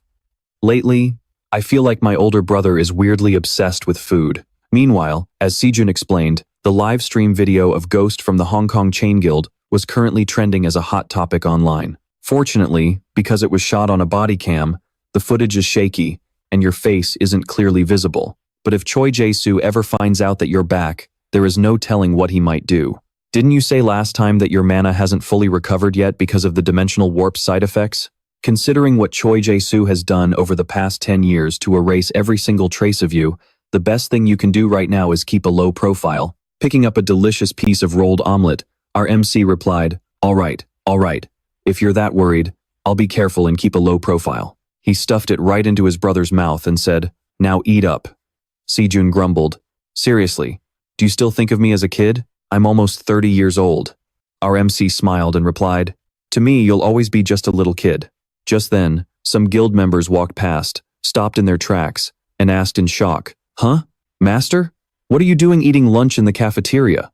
Wait, is that?" Our MC looked over at the girl and was surprised, thinking, "Oh, I've definitely run into her in the tower before. But who exactly is she again?" Sejun said, "That's Hunter Shin Ji-soo. She just joined our guild as a rookie. She actually awakened an A-grade skill." Jisoo beamed and said, "But it's all thanks to Hunter Min Siwoo. The guildmaster already mentioned your name to me, hehe." Sejun added, "But if you're the rookie with Jisoo, isn't there a joint seminar for new recruits today? So, this is why everyone gathered here." "Ah, guildmaster, let me do the honors. This is Hunter Chu Heyman from the White Lion Guild, and this is Hunter Kamato from the Han Han Guild. As for me, I am Kook Tai Jun from the Miro Hunter Guild. Our guildmaster has told me a lot about you, but this is the first time I have had the chance to introduce myself. I heard you have been racking up some serious achievements in the HMCS. I am really looking forward to working with you." The MC awkwardly replied, Oh, nice to meet you. Chu Heyman from the White Lion Guild glared at him and scoffed. Humph. So you are the hotshot rookie everyone is buzzing about? I saw that video of you taking down the boss. You know, he was supposed to be my prey, so you are the guy in that video. Honestly, it looks totally fake to me. The crowd whispered among themselves. What has gotten into him today? Just then, a sharp, annoyed voice cut through the room. Hunter Seojun snapped. You are being incredibly disrespectful to someone you just met, and right inside our guild headquarters, no less. Heyman waved him off, saying, Oh please, I cannot even ask a simple question? Man, you guys are way too uptight. Taejun's face went completely pale as he hissed, Hey, have you lost your mind? Taejun continued, Honestly, your White Lion Guild is the one that should be embarrassed by this behavior. I wonder how Guild Master Choi Sung-woo would react if he found out about your little stunt. Heyman smirked in frustration. Ha! Seriously? What are you gonna run and snitch to my boss? I am Chu Heyman, an A-rank hunter and the ace of the White Lion Guild. Not to mention, I am the direct disciple of Gyeoryong, the leader of the Blackwater Lotus Alliance. You really think a mere guild name is going to scare me? Hearing this, the MC could not help but think back to Gyeoryong's disciple. While the others were bickering, he thought to himself, Sung-woo always spoiled me to death though. The MC raised his hand, cutting them off. All right, that is enough. Stop picking fights in someone else's house. If you are so desperate to test my skills, come find me and see for yourself. Just looking at you, it is obvious your so-called master completely failed to teach you basic manners. I seriously doubt his combat training was any better. Heyman gritted his teeth in pure rage. This punk dares to bring up my master? If we were not standing in another guild's lobby, I would have crushed him into dust right here. He glared at the MC with pure murderous intent, snarling, You better watch your back. Once he stormed off, the group let out a collective sigh. Damn it. That guy was seriously out of line. Guildmaster, I am so sorry. I will take care of this.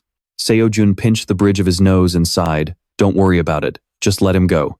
Don't worry. I will personally deal with that jerk. I am also going to make the White Lion Guild pay for any property damage he caused, at least a few million won. The MC shrugged casually and said, Don't sweat it. You saw me. I went as easy on him as I possibly could. After all, he is just the disciple of my disciple, so I should probably cut him some slack. If that is the case, then I will consider this matter settled. Guildmaster Choi Sung-woo. Baek Jaehyun, the Korean branch director of the HMCS, gave a polite smile and said, Normally, a situation like this would be handled with a simple piece of paperwork. It is truly an honor to have you visit our headquarters in person, especially with a schedule as packed as yours.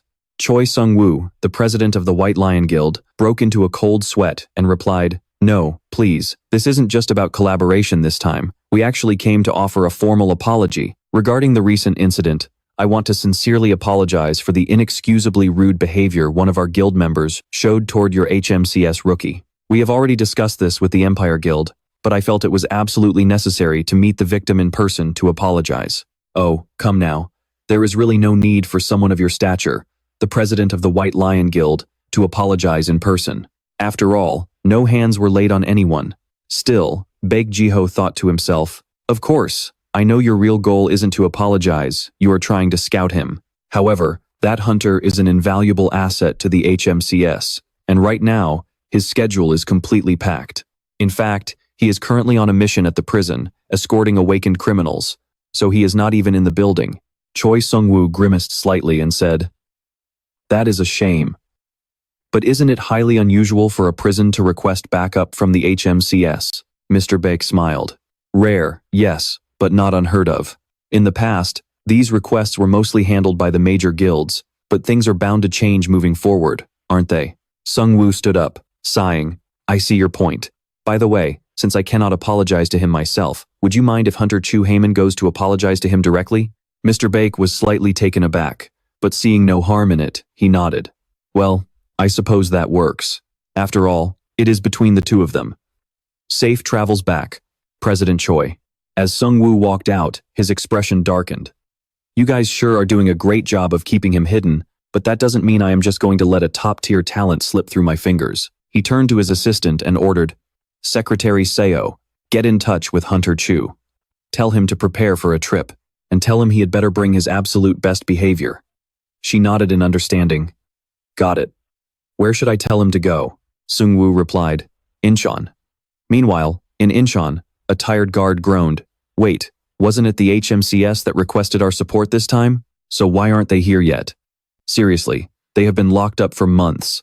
Why the hell are they rioting now? Can't these criminals just behave themselves for once? And right when inspection season is around the corner too. What a pain. That bastard went to prison so quietly when we caught him, so I thought he would be model prisoner material. But out of nowhere, he started rioting like some kind of lunatic, even with those mana-suppressing cuffs locked tight on his wrists. Even so, he still managed to brutally injure 5 people.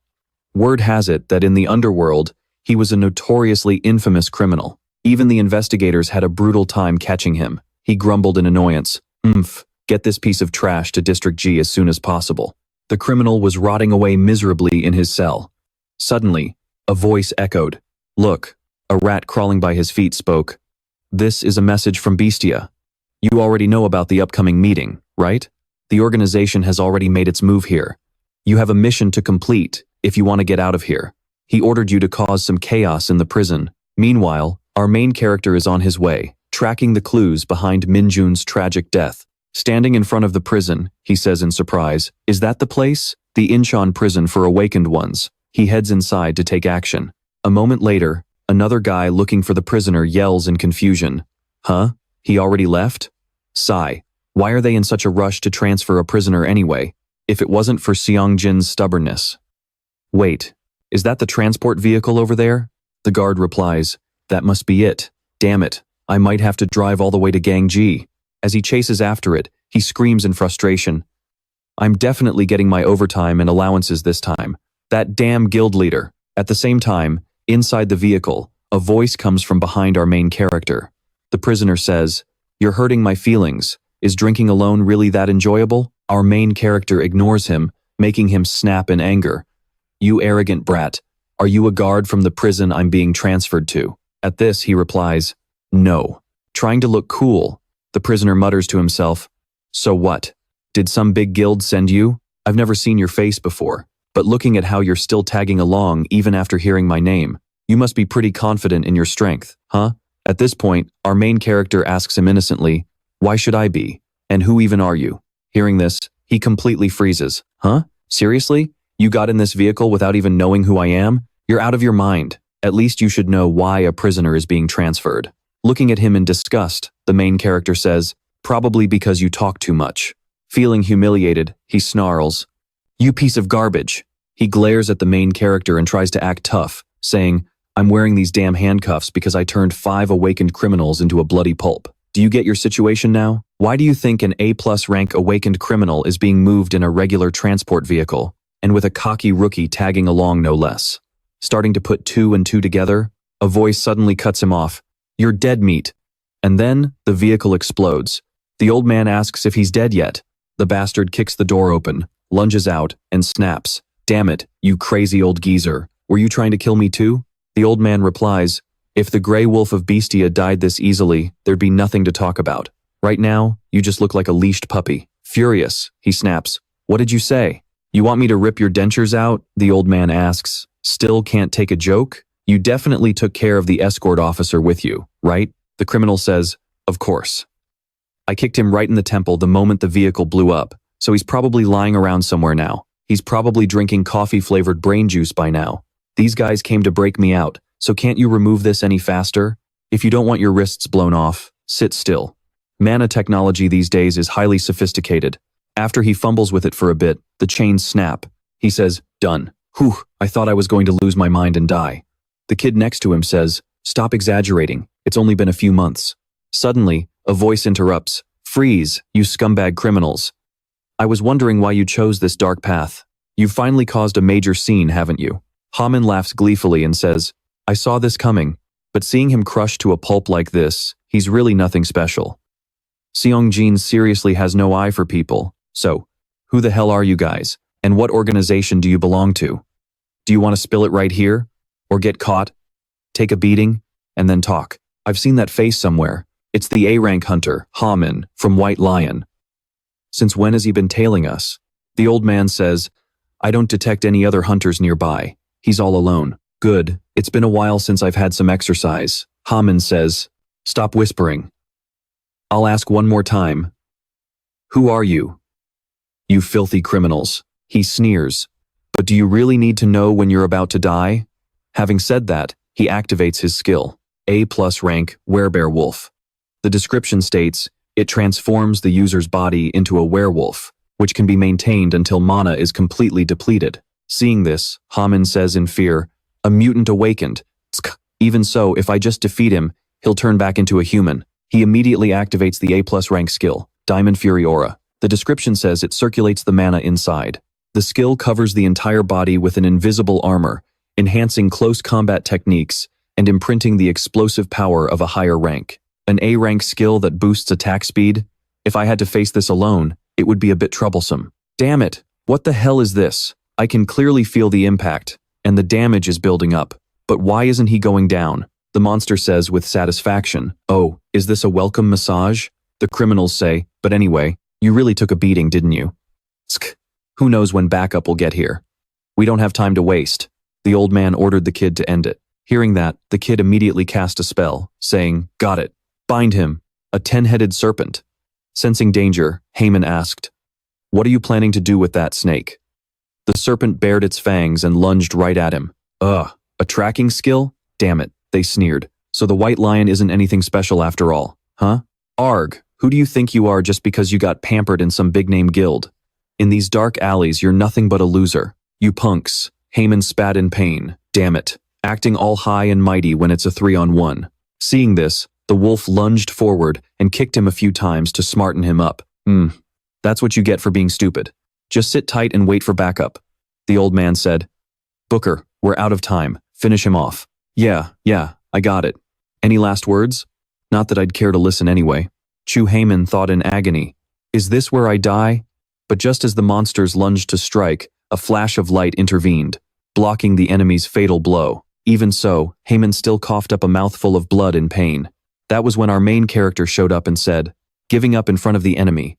Is that what Goryong taught you? Haman looked at the main character in utter shock. You're still alive? It took me a minute to figure out how to use this tiny thing. Now, which button is for the live stream? And which one is for recording? Viper sneered. So you finally crawled out? Go get a magnifying glass and take a closer look. The criminals were completely stunned by his sudden appearance. No way. I definitely crushed his skull before I left. That brat should be dead. I can't even feel any flow of mana from him. This isn't just some ordinary skill. Haman yelled, hey, you're no match for them. Just wait for backup. Ignoring him, our MC walked right up to the monsters and said, attacking escort officers, unsealing an awakened criminal, destroying an awakened prisoner transport vehicle, and conspiring to murder a useless hunter. And on top of that, you dared to ruin my sacred coffee break. Under the authority of the Hunter Association, the three of you are caught red-handed. With a piercing light flashing in his eyes, he said, you will all be executed right here and now. Speaking directly to the camera, the MC declared, under the authority of the Hunter Association, the following 3 suspects have been caught in the act. They will all be executed on the spot. Then, he looked back at Haman and said, Gyoryong's disciple, lie there and watch closely. Aura isn't just some basic offensive skill. The old man found this incredibly irritating and spat. You absolute lunatic, what the hell are you babbling about? As the MC fought, young Haman gasped in awe. It's a piercing skill. The level 77 skill, Dark Armor Crimson Rain Aura, is the ultimate form of rapidly circulating the mana inside one's body to generate a full-body armor, boosting close-quarters combat and leaving a trail in its wake. Isn't that Master Joryong's ultimate technique? Our MC calmly remarked that if you want to make the meat tender, you have to drain all the blood first. The rank A+ skill, Heavenly Thunder Slash, is a lightning-type magic that unleashes a wide-area strike while pinpointing targets with absolute precision. The old man was visibly shaken. He actually dodged the Heavenly Thunder Slash? Impossible. With a look of utter disdain, our MC casually brushed off his hands. A chain attack using a curse tool? It seems you haven't completely wasted the last few years. I'll give you credit for that. The loud-mouthed Viper shrieked. What the hell is going on? I've never seen a skill like this before. Can I eat it? The MC replied. No. It's basically a one-time use scroll. It only activates when you channel mana into the magic engraved by its creator. These things are incredibly expensive to make, so poor hunters can't even dream of owning one. Hearing this, Viper sneered at the old man. Tsk. So it's just some cheap junk snack then? Well, then I'm not interested anymore. At that moment, young Haman lost all composure and yelled out, Hunter Minhoo, who are you? Why do you know my master's ultimate technique? But the bitter old man cut him off, snarling, Don't make any sudden moves, kid, unless you want to watch him get crushed to pieces right before your eyes by my gravity field. Our MC let out a mocking chuckle. So while your allies were getting beaten half to death, you were just hiding in the back, scheming, and now you're trying to threaten me? The old man proposed. Let's make a deal.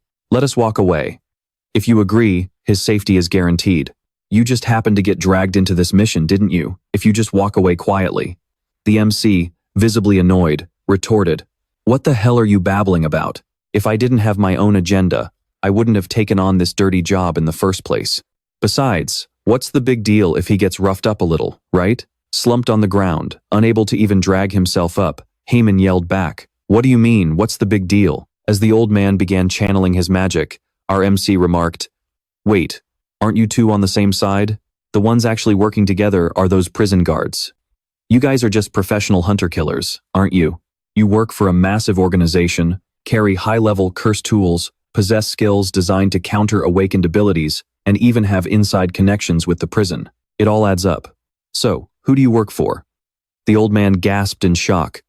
You figured out all of that, yet you still dared to show up here all by yourself? Kid, who the hell are you? What do you want? Our MC calmly replied, I already told you, didn't I?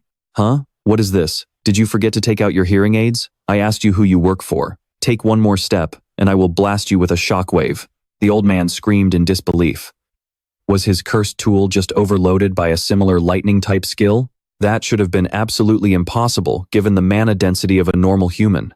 Doesn't this meal look a bit more appetizing now? Our main character muttered. 40% recovered. Huh?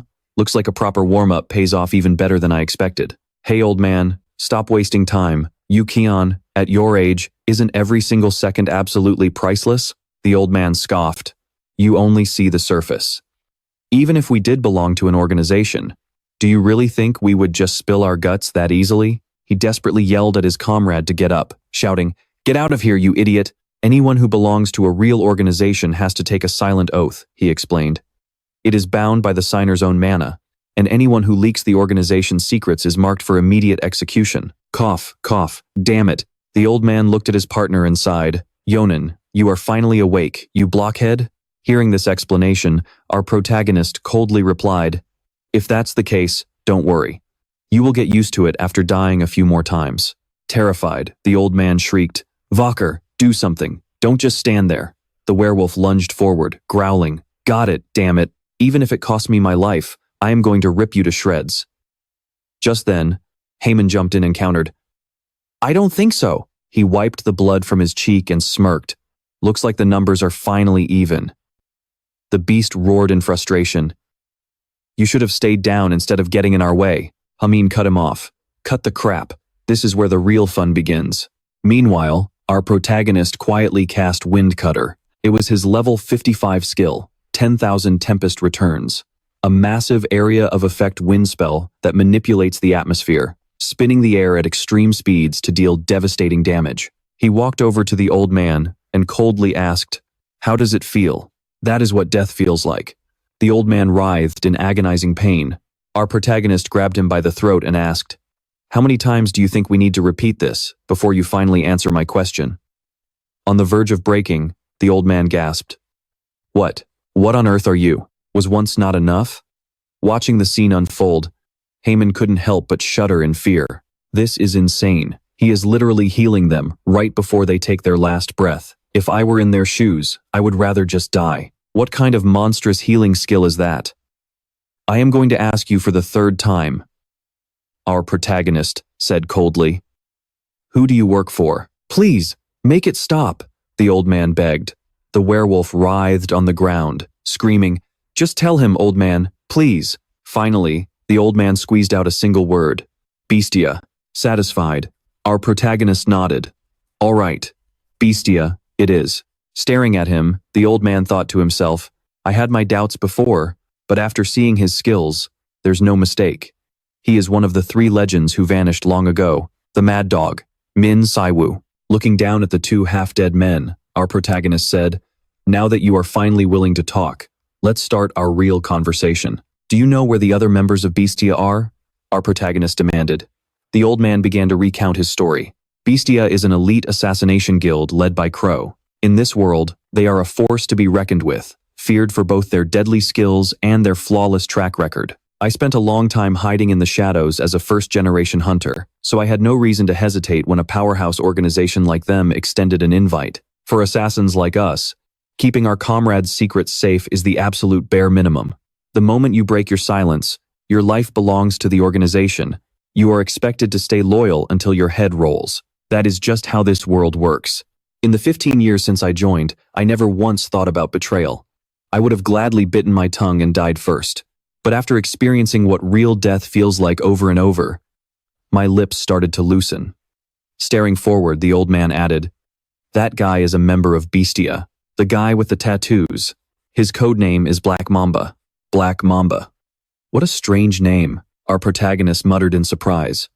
"Well, so you guys really belong to that organization." He then looked at them and added, "In that case, I have one more question for the 2 of you. Have you ever taken a hit on a hunter named Min Siwoo?" Silence. When they didn't answer, our protagonist let out a suffocating wave of killing intent, sending them writhing in agony, trembling violently. They thought, "Damn it. It feels like the skin is being ripped right off my face. What kind of monster is he?" "Though we call ourselves an organization," the old man gasped out with great difficulty, "we are actually just a highly fragmented group of individuals. Cooperation is extremely rare, and we don't even know each other's identities or where they hide. But there's a reason we broke this wolf out of prison. Our guild holds a general meeting once every 2 years, and it is scheduled to happen within the next week. The higher-ups ordered us to free him so we could all attend the meeting together. If you wish, we will tell you everything about the location, how to slip in, and we will do whatever it takes to back you up." The old man bowed his head low, pleading, "Please, let us serve under you." Haman looked dumbfounded. "Huh? What kind of nonsense are you guys spewing?" "Boss, you are not actually thinking of taking in these criminals, are you?" Our protagonist stared back blankly and asked, "Since when did I become your boss?" "Right then." Haman shyly spoke up. "Well, you used Asura, so anyone can tell you're connected to my master. At the very least, you must be a fellow disciple, or maybe even my master's senior brother. So, boss, please don't take in these criminals. You should take me as your disciple instead." Sure, I might have been a bit insolent at first. He was being even more thick-skinned than the criminals, adding, "But if you take me in, I'm willing to become your loyal lackey." Siwoo waved him off and snapped, "Shut up." Hearing this, young Haman obediently squeaked, "Yes, sir." Siwoo thought to himself that what he truly wanted was information on that damn snake, Black Mamba. As for this crowd, if I leave them alone, their organization will wipe them out soon anyway, but it'll be a real pain if they leak my info to Bestia first. So he said, "Fine, I'll take you all in as my subordinates." Haman cried out, "No way, boss." The criminals, absolutely thrilled, said, "Thank you, sir. We swear our loyalty and will never be a burden to you," Siwoo continued. "But there's one condition. Even if forced, someone who betrays once can always betray again. You must swear a mana oath." The crowd trembled. A mana oath? It was a binding contract. Breaking it would completely seal your mana core. Damn it, another collar of a contract? The old man barked, "Shut your mouth, Voker. Do you want to die another dozen times?" Siwoo immediately initiated the oath. "Now, focus your mana into your cores and state your names. I am Zeter. I am Voker." The group swore the oath in unison. "From now on, you are my hands and feet. The price of your loyalty is my protection. As long as you are bound by this oath, your lives are safe. Understood?" The two replied in unison, "Yes, sir, we obey." Young Haman was throwing a fit in the back. "Ah, boss. What about me? You took in those criminals, but not me. If you don't accept me as your disciple, I'm going straight to the association." He was about to say more, but flinched when he caught Siwoo's cold glare. "Yeah, I'm sorry, I was just kidding. So the meeting is in a week, right?" Siwoo then turned and said, "Hey, Jiaolong, fine, I'll accept you as my disciple." He was absolutely thrilled. "Really, boss? I mean, master, Siwoo sighed and said, yeah, I need as much manpower as possible for what's coming next. Siwoo walked away thinking, now I have 4 people. Just enough to cause some real chaos. The shameless Haman bragged. See that? I am now the first disciple of a legendary figure. The other 2 thought he had lost his mind, wondering, what the hell is he talking about? He smirked and thought, but it looks like I'll need one more person to clean up the battlefield afterward. Meanwhile, inside the association prison, an angry voice boomed. What the hell is going on? The prisoner escaped from the transport vehicle. Do you even understand how dangerous he is? And the entire escort team is still alive, meaning he just ran off?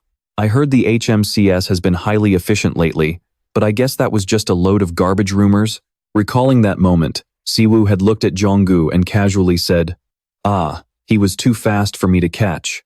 Back in the present, Jonggu thought bitterly, if you're going to lie, at least make it sound believable. Did you seriously think telling me to clean up the scene would just make everything go away? This is ridiculous. The furious wardens demanded. And where is the new escort officer? This is a case of severe negligence. The HMCS will take full responsibility for this. Jonggu interrupted. Normally, when escorting an awakened prisoner, there are at least 45 officers accompanying them. Especially when moving a prisoner to a high-security facility, that number can go up to 10. But this time, you personally requested to send only 1 officer, not counting the driver from Incheon prison. The warden barked in anger. What do you mean by that?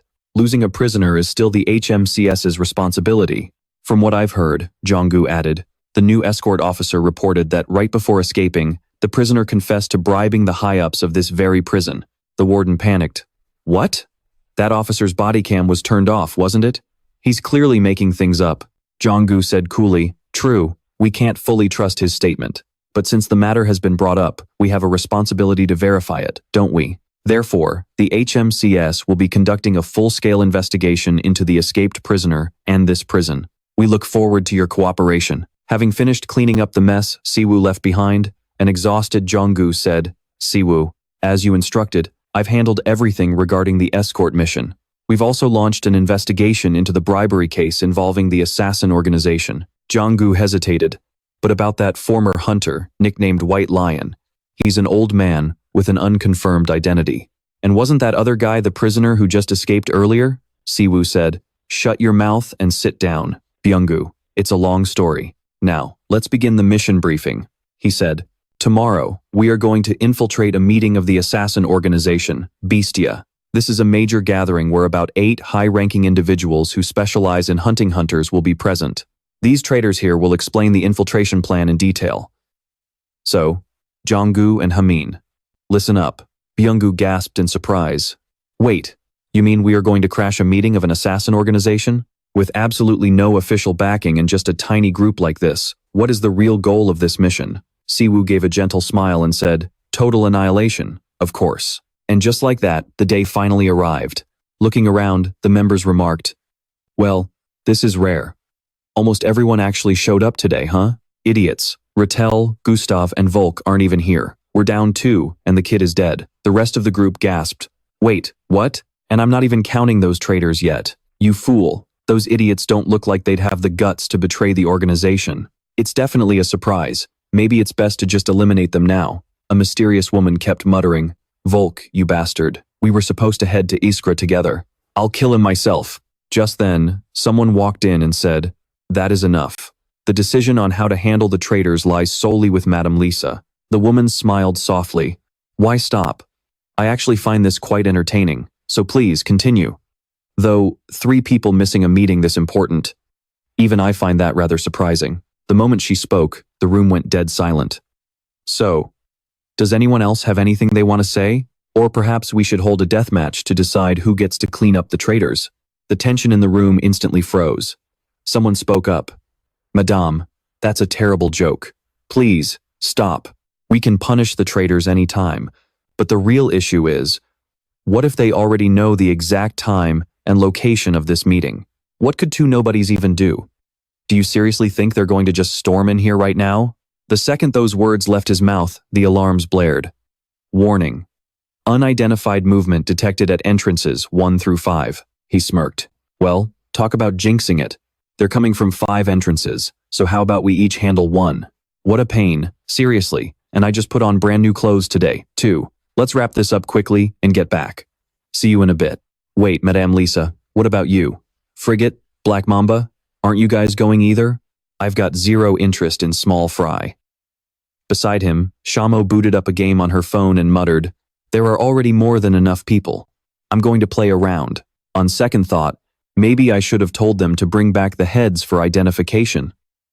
Seriously. They're always so excessively violent.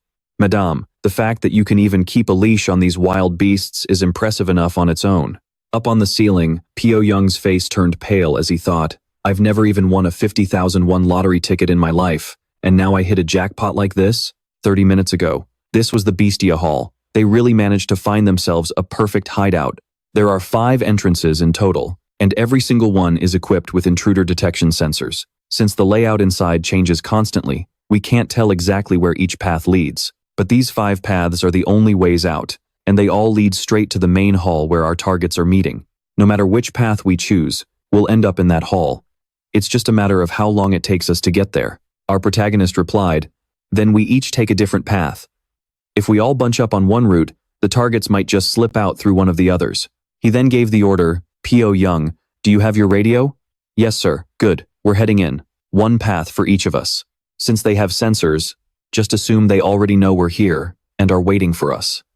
If you encounter an opponent who is too, if they're too strong to handle, radio me immediately and hold them off as long as possible. Most importantly, if the target named Black Mamba shows up, report it right away.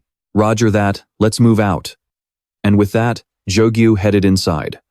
From what he could tell, everything seemed fine at first. But not long after I entered the designated path, the way was blocked, so I had to find a way through the nearest ventilation shaft. And somehow, I ended up being the first one to reach the main hall without running into a single fight. Did they not even bother turning on the sensors for this path? Every single guy here is at least an A rank. Security seems loose. But with the paths leading straight to the center like this, they don't even need to defend. They just wait for intruders to walk right in and kill them on the spot. The guards have gone to check the entrances, which means there are 5 battles going on at the same time. Even if I call for backup right now, they won't be able to regroup in time.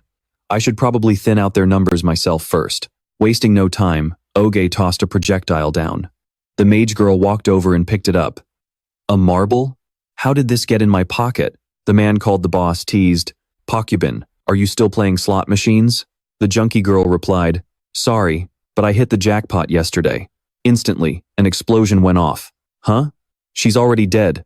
A nimble little rat has snuck in. Not a bad ambush, but I don't really care for hide and seek. Jeogo smashed through the wall and lunged down. The enemy immediately recognized him as a member of HMCS, the wild hunter Ogeo. Jeoju gritted his teeth and thought, damn it, I only took down one. Even though I used specialized anti-terror magic grenades, they're completely unscathed, especially that guy who looks like the leader. There is something seriously off about him. He doesn't even seem to be using any special skills. The monster in front of him said, you didn't come alone. So what? Did those traitors run to HMCS and spill everything? Jeoju replied, and what if they did? Oh, the leader's eyes lit up. I'd actually be pretty impressed, risking their lives to leave the organization, only to send in some weakling. Jeojo immediately lunged at him with his sword, but the leader just sat there sipping lemongrass tea, casually remarking, oh, not bad. Black Mamba said, I almost forgot. Your skill is telekinesis, right? Jeojo realized something was wrong. Damn it, he's too tough, and his regeneration is way too fast. It's just physical reinforcement using mana, but his speed and durability are absolutely insane. The monster lunged forward, saying, that's enough of a warm-up. And just like that, Jeoju got beaten to a pulp. I didn't plan on getting my hands dirty inside your organs, but since you're already bleeding, I guess I don't have much of a choice. Boss, can I kill him? The girl took a sip of her tea and replied, let me think about it. He stomped hard on Jeoju's chest and sneered, looks like you're a bit too slow. Now, who's next? The HMCS branch manager, the traitor Zjector, Shruncs 2 little wolf pups. Oh, or maybe all of them? Just as he finished speaking, our crew burst in. He said, all of them, huh? Well, this is a bit of a surprise. I didn't expect you to get past Bestia's assassins so easily. He turned to the female leader and said, Boss Bestia, you must be pretty disappointed, aren't you? She replied. I thought I'd pick some decent guys, but I didn't expect them to be this pathetic. The monster muttered. Still, something's not right.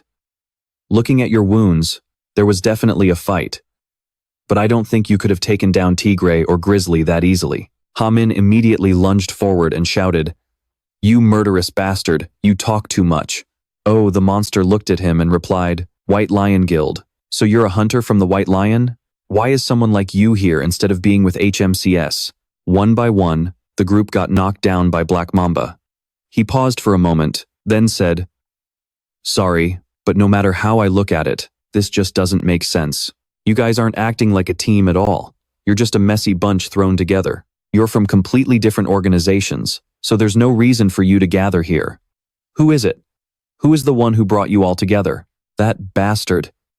Is he seriously looking down on the White Lion? Hey, wake up. Geoju finally started to stir, opening his eyes groggily. Huh? How did you get here so fast? Min replied. The moment I heard the radio, I rushed straight here. Well, I'd love to say that, but I was actually fighting someone near the entrance. But then Master suddenly showed up, and Vocal and Yeeted are probably in the same boat. Either way, before Master gets here, we have to keep that guy busy. Vocal yelled, Damn it! How are we supposed to suppress an A+ rank awakened without killing him? And that's Black Mamba we're talking about. He hasn't even used any of his skills yet. Plus, something feels seriously off about this haul. As an awakened variant, Black Mamba is easily the second strongest in Bestia when it comes to speed and attack power. But he doesn't possess any advanced sensory or tracking skills, which means he must have prepared something beforehand. The old man thought, or maybe it is Crow, the leader of Bestia. His skills are still a complete mystery to us, and who knows what kind of wild card he's holding. With that, the director declared, I'll handle the boss. You guys focus on holding down Black Mamba. Vocal grumbled angrily. Why is it that the dirty work always falls on me? Damn it, you old man. Facing this group, he let out a dry laugh. Looks like nobody is willing to answer my question. The old man replied, Until Master gets here, nobody is leaving this place. Then, he channeled a massive surge of mana to activate a sealing array. That was when the female leader spoke up. Really? Are you guys seriously trying to force me into a fight? The old man replied, Stay right there, Vesper. Even for someone like you, breaking out of a legendary grade sealing array won't be easy. Vesper smirked.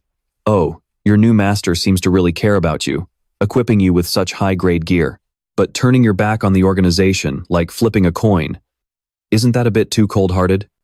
Behind the old man, a dark shadow slowly rose to its feet. The female leader called out, Right, Boyne? Everyone gasped in shock. What? She is definitely dead, Black Mamba muttered. Looks like wasting any more time on you is pointless. He leaped forward and added, We are actually on a very tight schedule. Who knows when their reinforcements will show up, and I still have to clean up the leftovers of this decaying organization. He began to transform, so you all need to die as quickly as possible. Skill, Dragon Blood, grade A+. Effect, transforms the caster's body into a venomous lizard-like creature. The transformation lasts until his mana is completely drained. Hunter Heyman, I'll provide cover from back here. Heyman snapped back. Your ribs are broken. Don't you dare move. No matter how strong he is, he won't be able to pierce those scales right away. Right from the first clash, I realized his variant form is similar to Vesper's, but his mana density is on a whole different level. And in this haul, he's controlling the ground as if it's an extension of his own body. Joe calmly assessed the situation. Right now, I'm basically a human punching bag. With his overwhelming stamina, all I can do is buy some time. Plus, the others over there are struggling just as much as I am, so I can't count on any backup. Damn it! No one has ever dared to call me dead weight before. Joe plunged his sword hard into the beast's arm. Surprisingly, the blade pierced through the decay. He can even use elemental magic? His massive body collapsed, sending rocks crashing down all around. Heyman screamed, Jong-woo, watch out above you. The monster sneered. You actually have time to worry about each other? The beast scoffed. You self-righteous hunters always make the exact same mistake. You think skill ranks, mana levels, that those mere numbers decide the outcome of a battle. You walked right in here, on your own 2 feet. Did you honestly think we wouldn't have defenses set up for our own headquarters? Then, the other girl attacked Vesper with everything she had, screaming, "Die, you traitor, just die." This entire hall's floor is rigged with self-destruct, tracking, and defense-boosting arrays for emergencies. This is a viper's nest. The moment you set foot in here, your fate was already sealed. So stop struggling, and just die peacefully. But right in the middle of his boasting, he suddenly sensed a sharp surge of killing intent. Our protagonist stormed into the hall, roaring, "I finally found you." His eyes glowed blood red as he snapped, "You bastard!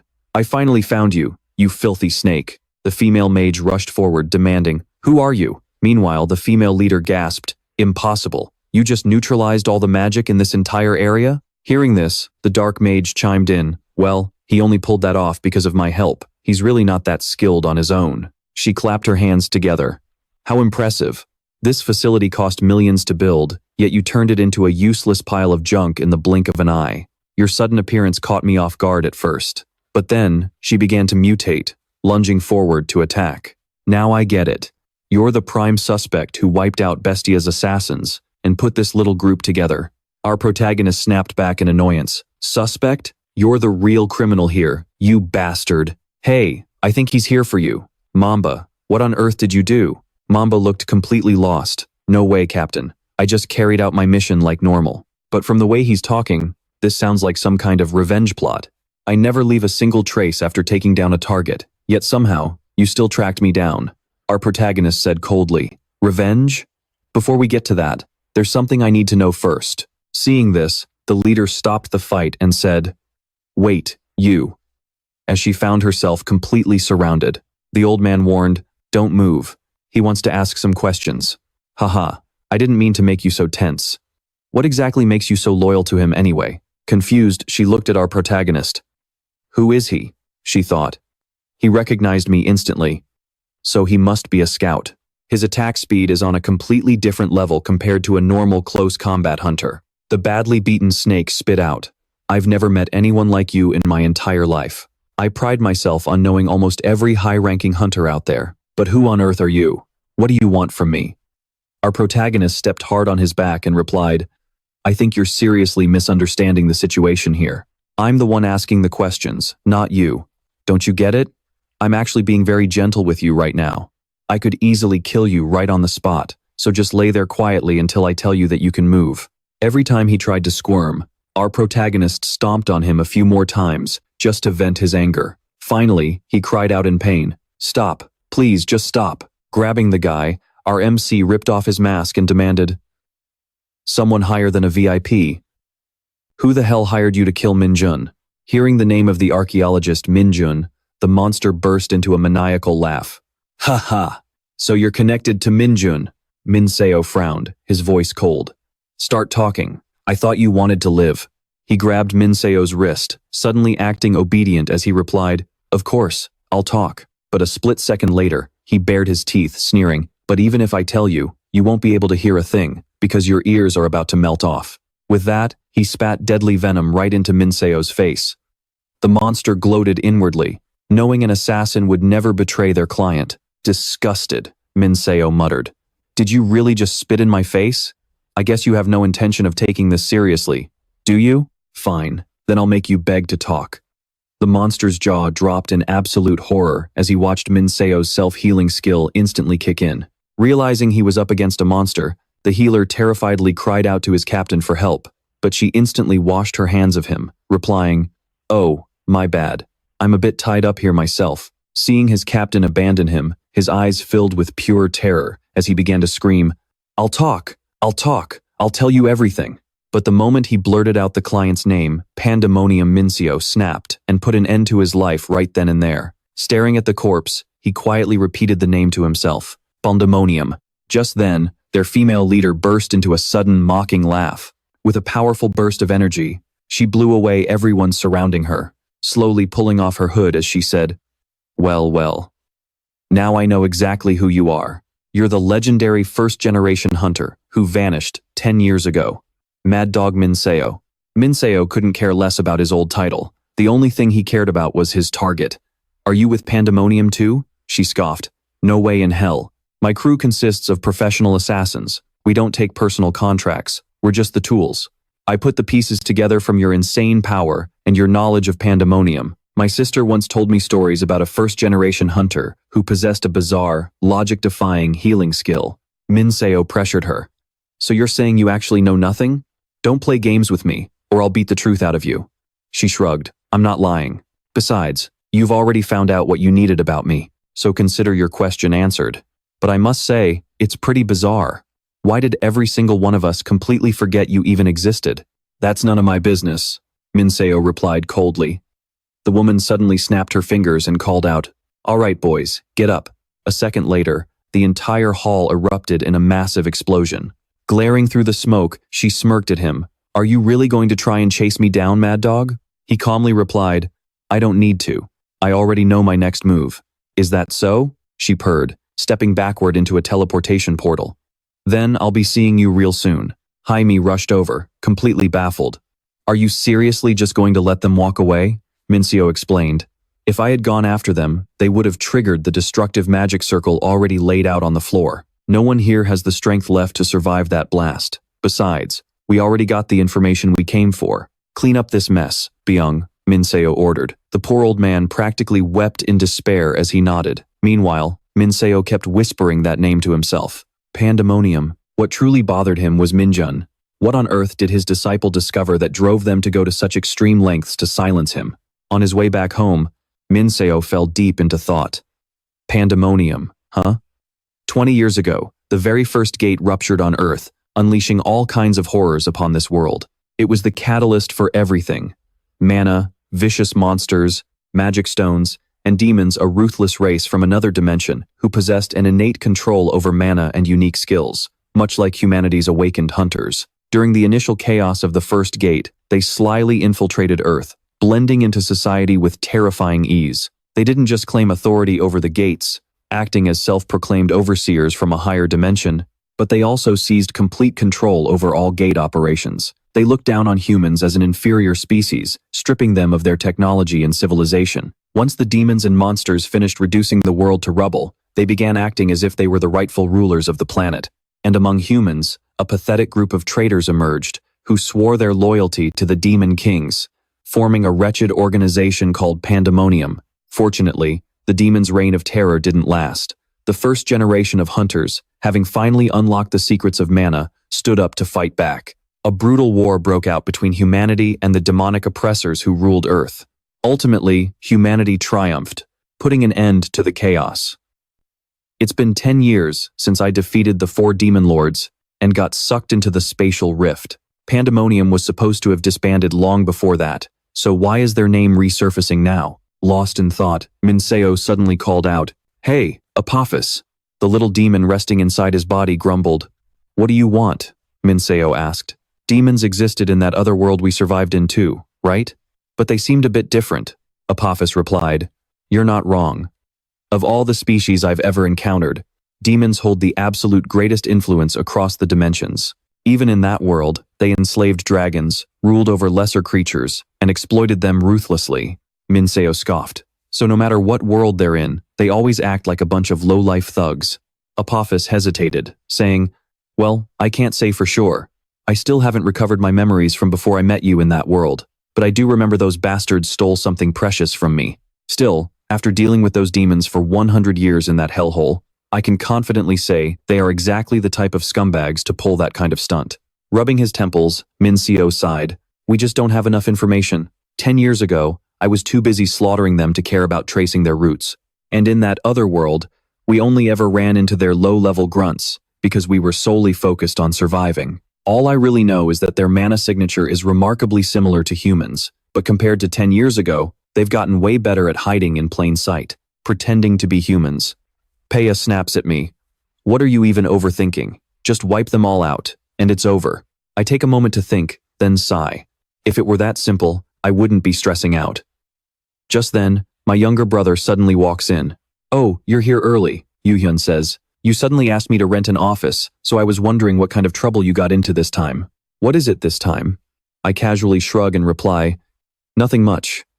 Just trying to track down Myung-woo's whereabouts. My little brother doesn't buy it for a second. Really? Because Captain Song told me you completely wiped out a hunter-assassin syndicate. Don't tell me this office is for gathering people connected to that. And seriously, who did you bring here that you had to keep a secret from both the guild and the association? I've told you 1,000,000 times, we cannot attract any attention right now. What if Choi Sek-won catches wind of this? I frown, annoyed. Ugh, that big-mouthed Hwang Im-gyu. But don't worry.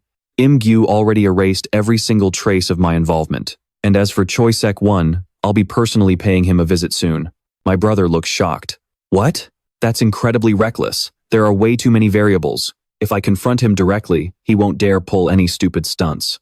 Yoo-hyun runs his hand through his hair in frustration. But you haven't even fully recovered yet. I know I can't stop you, but please don't rush. It's been 10 years. The world has changed a lot since then. What if you put yourself in danger again? I walk over to calm him down. I told you, I can handle this. What are you so worried about? He yells. Oh, so now my big brother is talking back to me. Genuinely annoyed, he brushes my hand off. Fine, whatever, but you have to keep your promise. You have to train our guild's rookies in exchange for this office. You remember Hunter Shinji Soo, right? Her awakened skill turned out to be much more complicated than we thought. It would be great if you could take a look at it. Finding it a bit of a chore, I reply, yeah, of course I will. Now let's eat. I'm starving. Yoo-hyun looks at me in absolute shock. Right now? But you literally just had dinner. What's wrong with you? Do you have a black hole in your stomach? Peya starts screaming. I'm hungry too. Feed me. Bring out the food. Your mana reserves are pathetic, so get me some fried chicken right now. My stomach lets out a loud growl. I glare at Peya. You are clearly the sole reason we are absolutely starving here. I pick up my phone. Yeah, Im-gyu. On the other end, he yells, Senior, did you really have to completely erase your name from all the mission reports? I snap back, hey, watch your mouth. You went and snitched on me to my brother. Do you have a death wish? Im-gyu yells. But that's not the point. Do you even realize how massive this situation is? This is the first time a hunter-assassin organization has ever been exposed, and now, the Bureau is getting credit for wiping them out solo. Every single news outlet is bombarding us with interview requests and collaboration offers. The guys at the association are having a massive headache, telling them, yes, we will handle that since we are the official investigative authority. No, that's not even the real issue. You know how closely the chief has been breathing down our necks since that incident, right? And because you completely erased your name from the report, I'm the only one left standing. I talk into the receiver. Well, at least you get all the credit. Isn't that a win? Im-gyu practically cries a river. Credit? This isn't about getting credit. How on earth am I supposed to explain taking down an entire army of assassins all on my own? I casually reply, I don't know, man.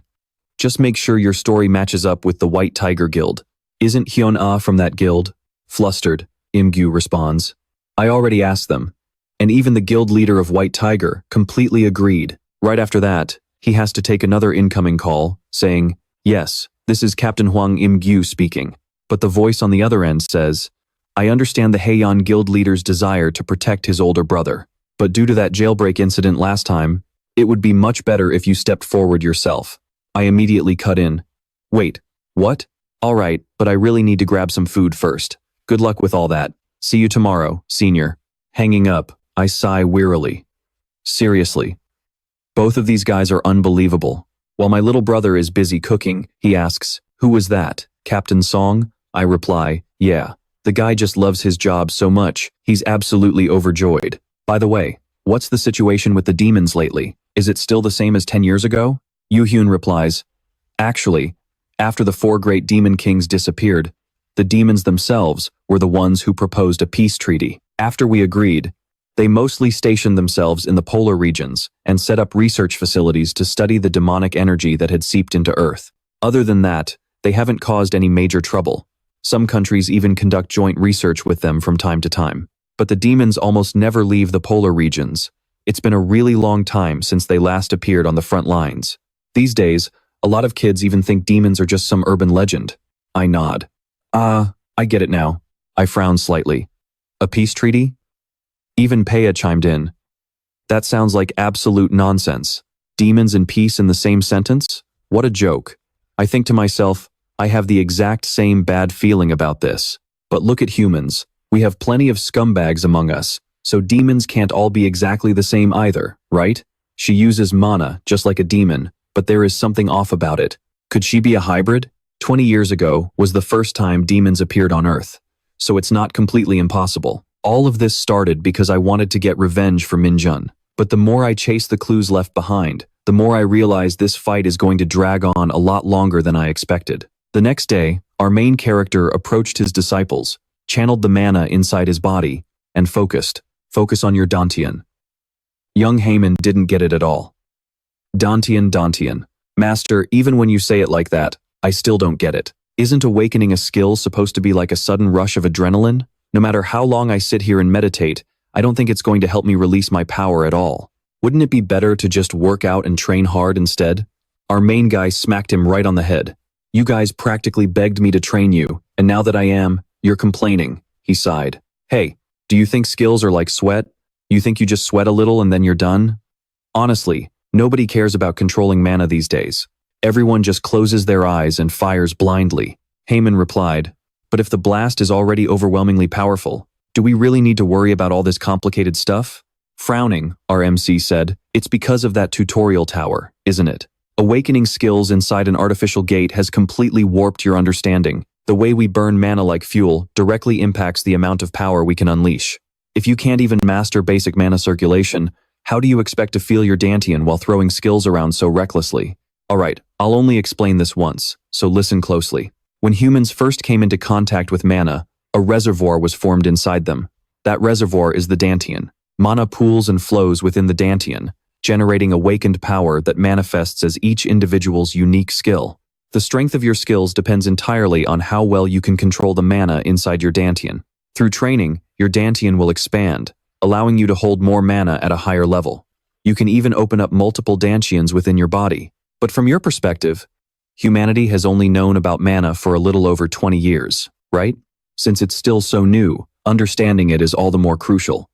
Haman finally started to focus. Our main guy said, that's why training your mana control through meditation is the absolute best way, so shut up and focus. Jiwon chimed in sassily. Well, listen to you talk.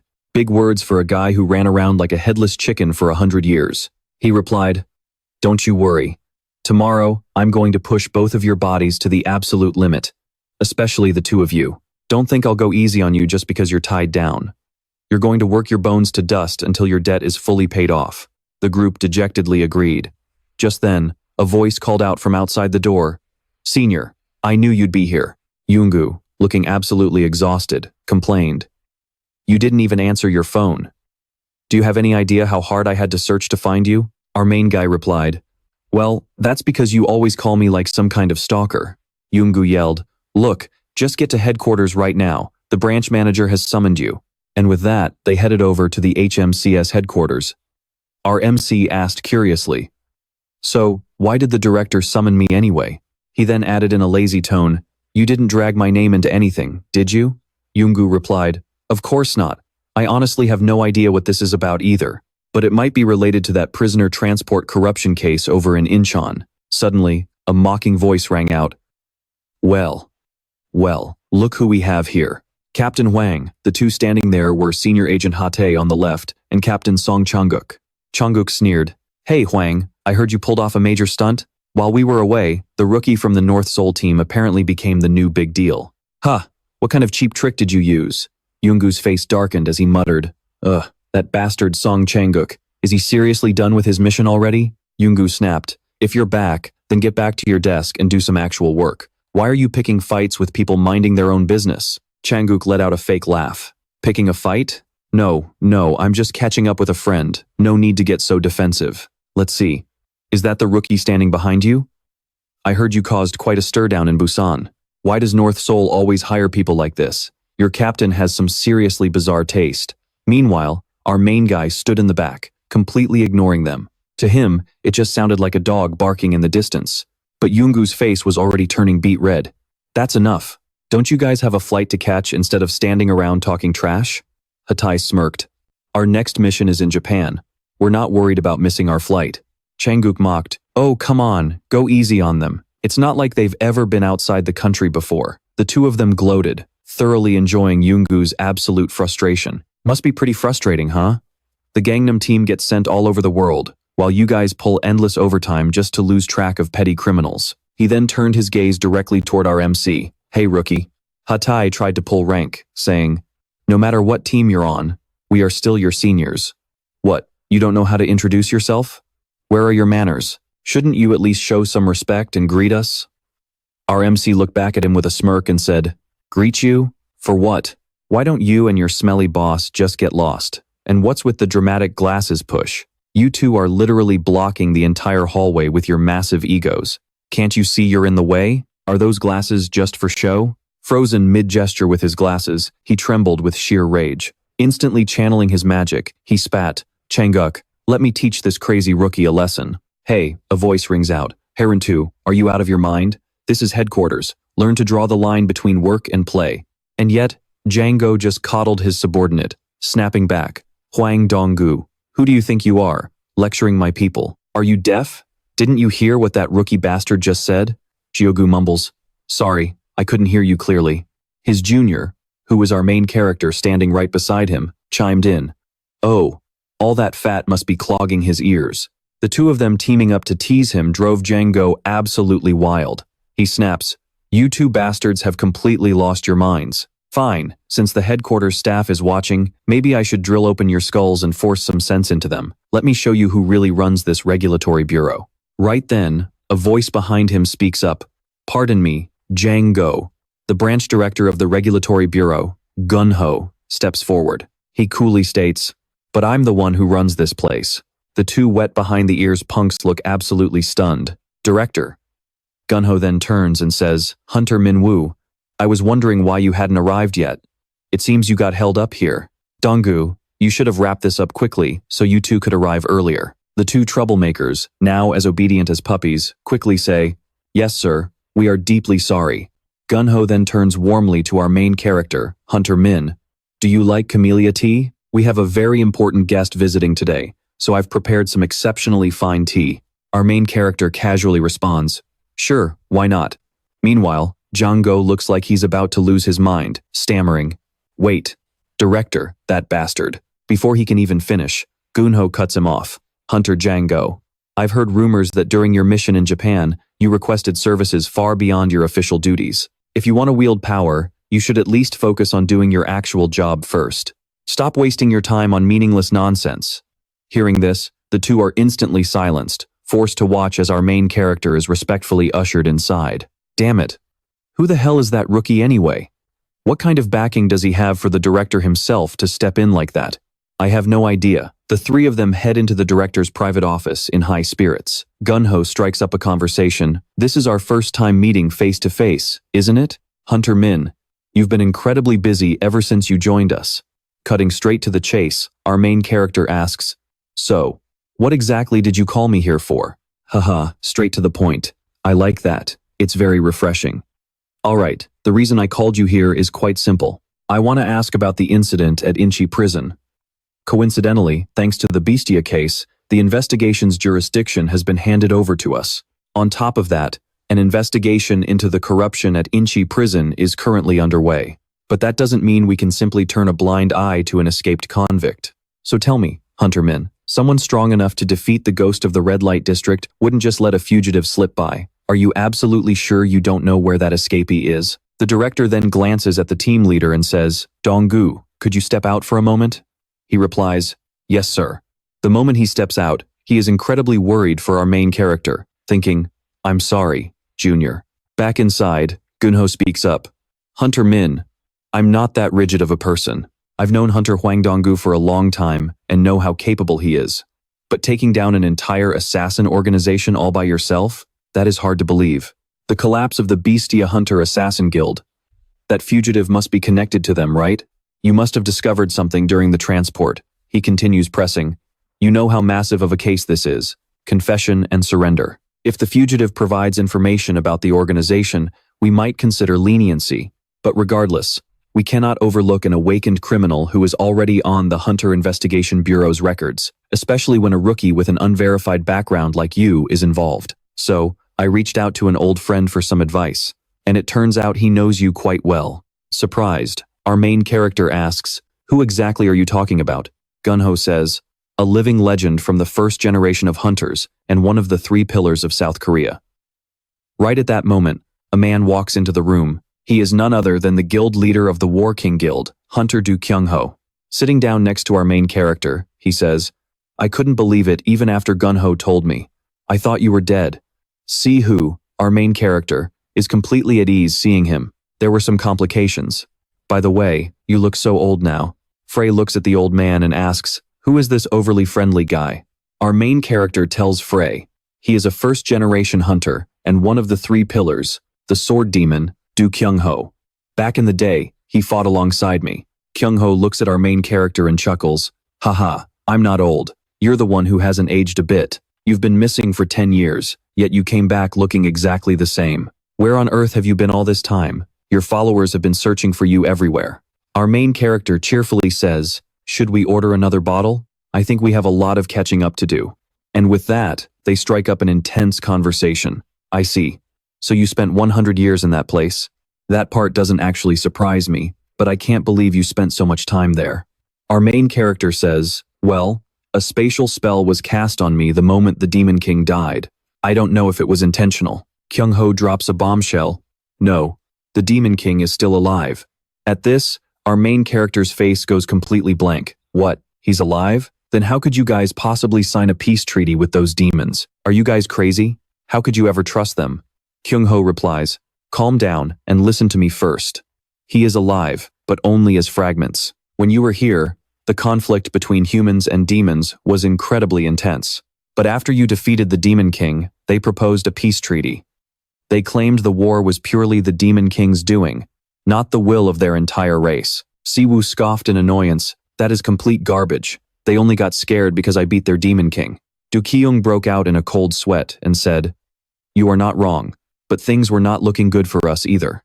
Once the first gate appeared, the entire world fell into utter chaos. We almost managed to close the gates, but the awakened hunters started going crazy, and the war with the demons completely exhausted everyone.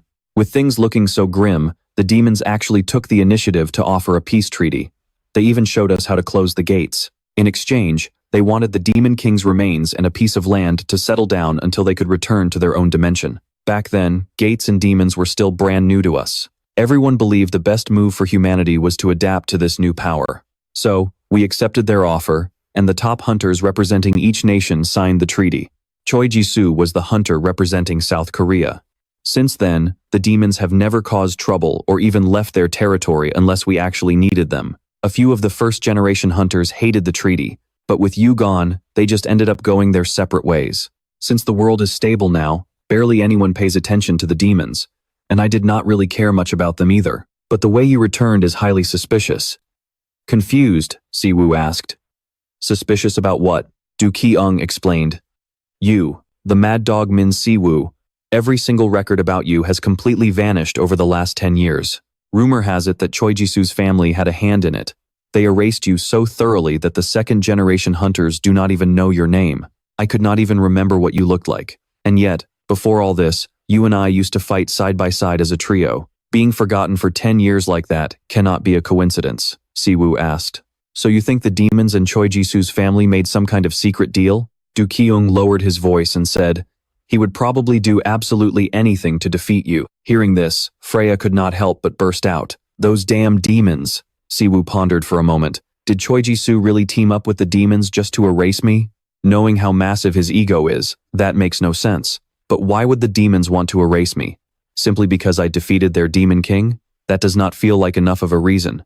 Like I said, the demons have not done anything suspicious since then. In fact, they actually helped humanity adapt to mana, so we do not have a single solid reason to accuse them. Siwoo grumbled as he recalled the past. That war would have never happened if those bastards did not think they were superior to us. At the end of the day, they were just sucked in by the gates like everything else. Du Kyung just stared at him, breaking out in a cold sweat. Old Du Kyung suggested, I bet your followers would know way more than me. Why don't you go see them? Siwoo replied with a sigh. Like you said, they are all scattered now.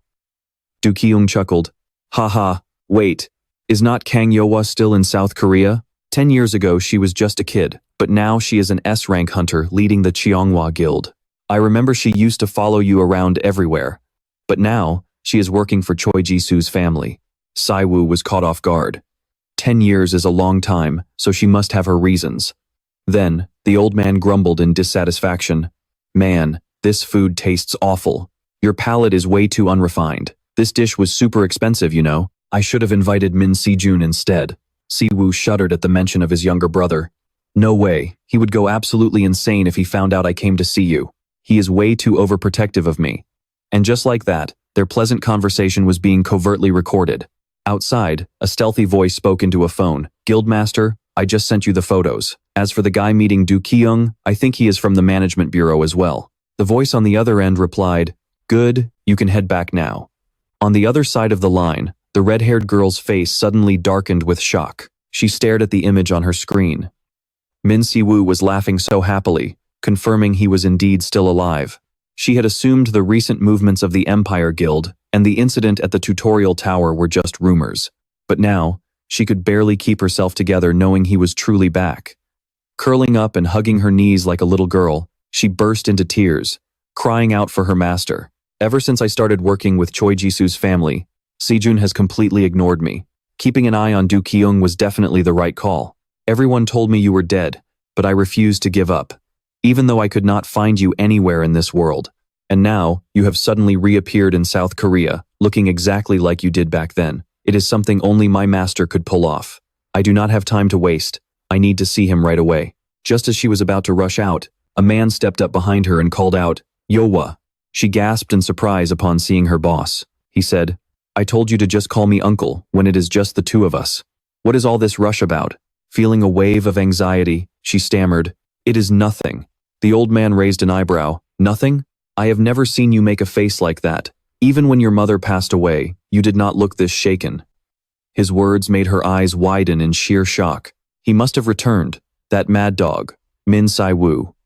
Patting her head gently, he murmured, You are still far too naive and foolish, my dear. Even if I were to abandon my own flesh and blood, you are still my one and only niece, my sister's only daughter. There is no way your uncle would let you leave that easily. Hearing this, she lost her composure, slapped his hand away, and hissed, I only chose to work for you of my own free will, so do not get any ideas. From the very beginning, my only goal was to find my master. He said, Do you really think he doesn't know about that? You approached him believing he had something to do with the disappearance.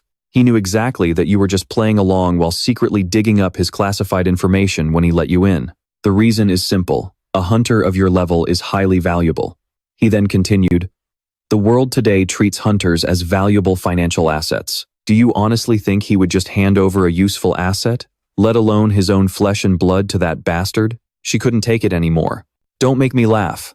You abandoned me when I needed you the most. What right do you have now? I've never considered you family.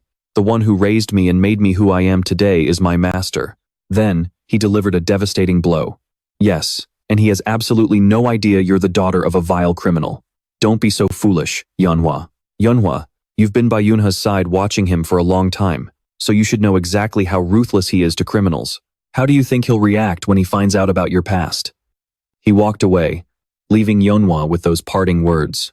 No matter how noble he pretends to be, you can't change your roots. Trembling with rage, she watched the old man walk away. Then she screamed, You bastard!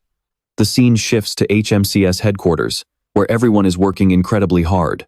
The female rookie approached our main guy, awkwardly saying, Hunter Yuna, the guildmaster told us you would personally lead today's joint training session, but are these people joining in too? Our main guy casually replied, Well, I figured my juniors could learn a thing or two, so just look at them as your seniors in terms of experience. Meanwhile, Heyman was wearing a mascot suit to cover his face, practically roasting alive in the heat. Hearing that, she immediately responded politely, Understood. We look forward to working with you. I'm Hunter Sino from the Empire Guild. And I'm Hunter Kim Byung-guk from the Empire Guild. The two were taken aback when they saw the old man our main guy had brought along. Wow, I've never seen such an elderly hunter before. His presence is no joke. In contrast to his intense aura, the old man spoke warmly. I hope we can all get along and help each other out. Yoonha looked at the young girl. She seemed smart, likely the type who learns fast and understands things easily. All right, stop staring at me. Our main guy spoke up. Let's get started. With that, they headed into the Empire Guild, standing right in front of the entrance to the 5 portal. Jisoo said as they walked, Phew, I'm so nervous. Honestly, because of the unique nature of my skill, This is the first time I've actually entered a portal since back when we were in the tutorial tower. Our main guy said, "No need to be nervous. A portal is just a junction connecting different dimensions. It's nothing more than a door." The rookie next to him chimed in, "But people have gone missing because they couldn't make it out before the portal closed.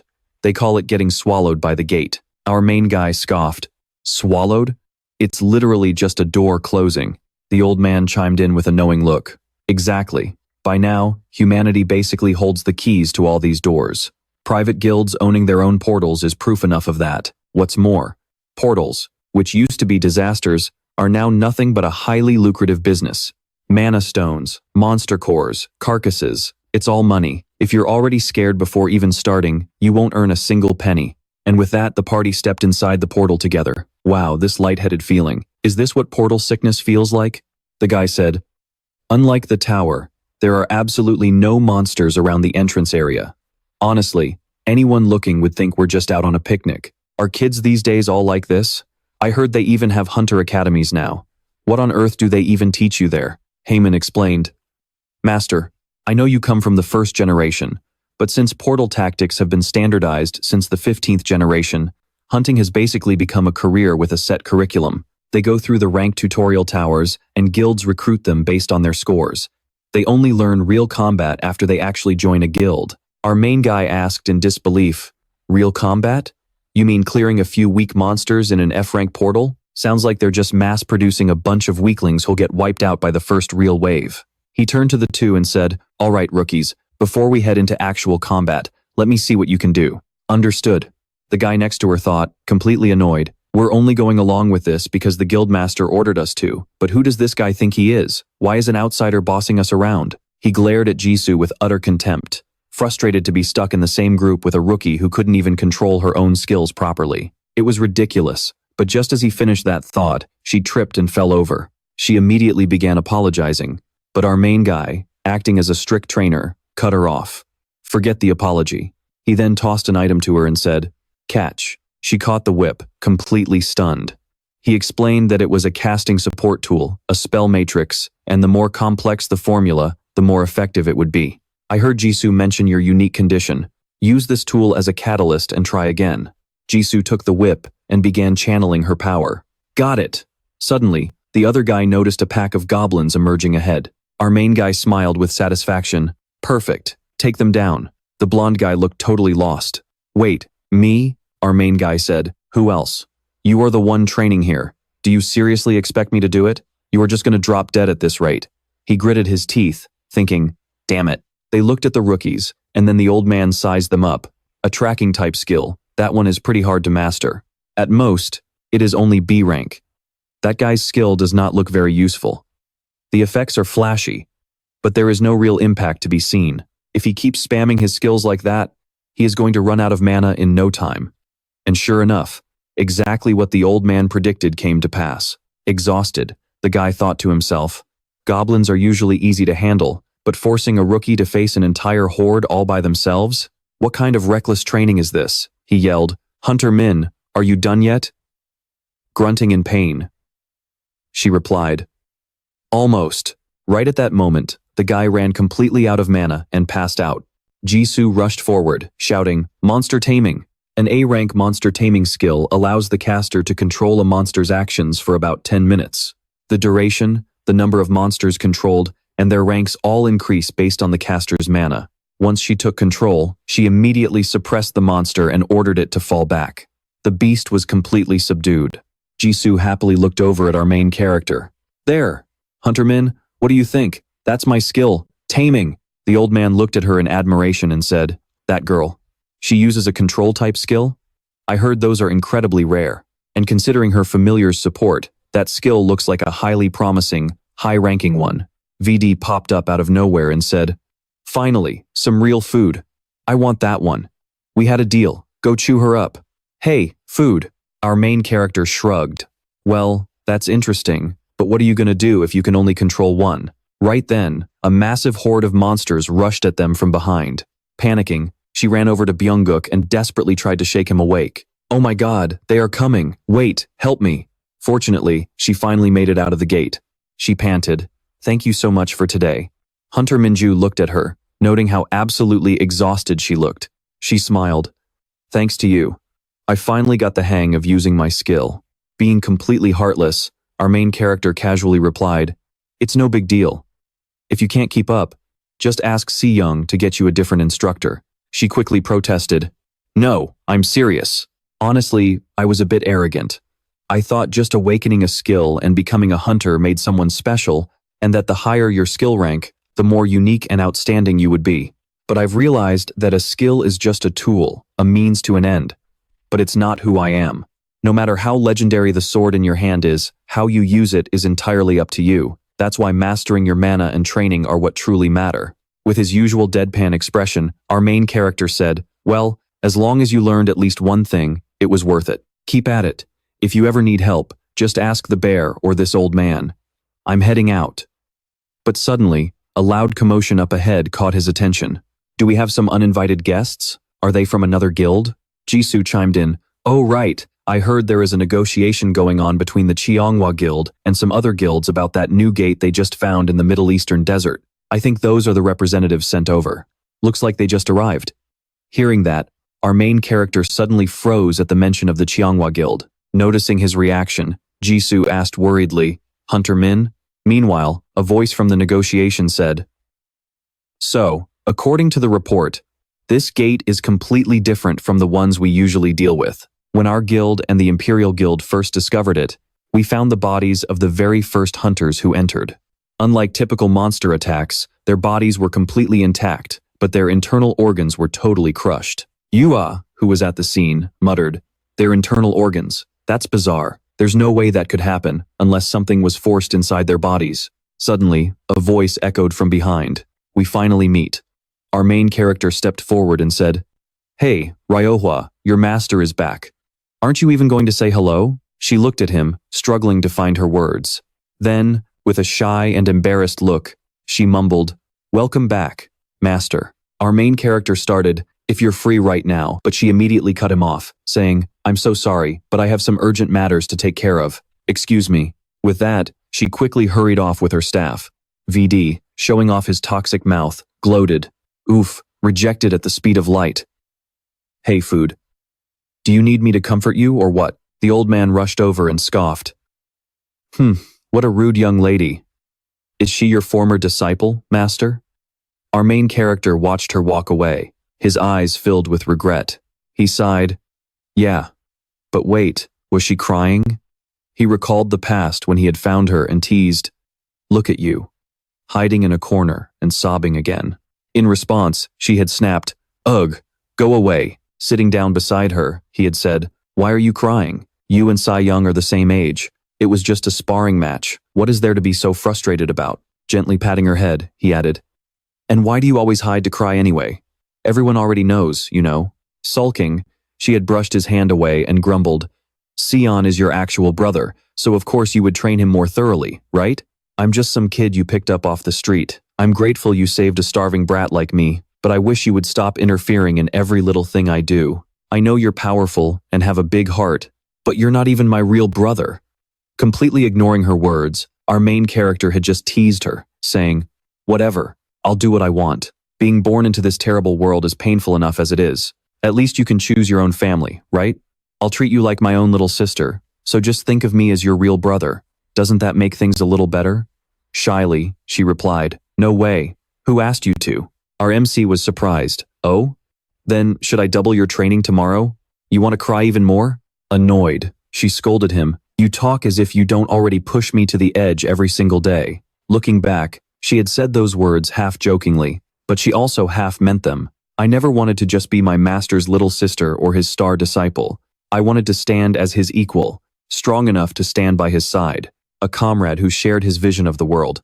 But along the way, I ended up developing feelings I never should have had. As the child of a vile criminal, even after I was abandoned, I was still raised on their stolen money. How could I ever have the right to those feelings? Even though it hurts so much, Choi Jae-soo was right. Master shouldn't be associated with someone like me. But even so, I can't just sit back and do nothing. If I can't stand proudly by his side, then at least from behind, I will fight for the master who gave me a brand new life. With that, she walked forward with absolute resolve. Surprised, Sejun asked, Yohua? Ah, no, I mean, president of the Cheonghua Association. The meeting isn't until much later. What are you doing here? Yohua called out to Si Jun. With determination in her eyes, she said, I need to speak with you in private for a moment. It's important. The scene then cuts to a certain office. Kyung said, It's not that I don't trust you. Ever since the first gate appeared, the three of us, the pillars, have stood on the front lines fighting the demons. Back during those lawless times, when people drunk on their newly acquired powers were running wild, I never once looked down on the comrades who fought for the survival of humanity. But even so, if you made unavoidable deals with the demons to rebuild civilization and restore our destroyed nation, the old president cut him off. Save the fancy talk. Do Ki-woo. So you met Min Woo, and that's what he told you? That he finds me suspicious? Yeah, 10 years is probably long enough for that mad dog to tuck his tail. But Do Ki-woo, you've got it all wrong, just like everyone else. He said, What I seek isn't national peace or the good of humanity. Gritting his teeth, he added, It's a thirst for power. Mana is a force gifted to mankind. So shouldn't we see just how far we can push past our limits? My goal is to face the strongest, crush them, and strive for even greater power. Authority is just a tool to get to that level. Any deal I made with the demons was simply because it served my purpose. The leaders of the world shook hands with demons not just for peace, but because of the benefits it brought them. And now, after just 10 years, humanity has rebuilt a civilization even grander than before. Back then, even you thought the treaty was necessary, but now you want to turn around and blame me. Kyung looked at the old man in front of him, completely speechless.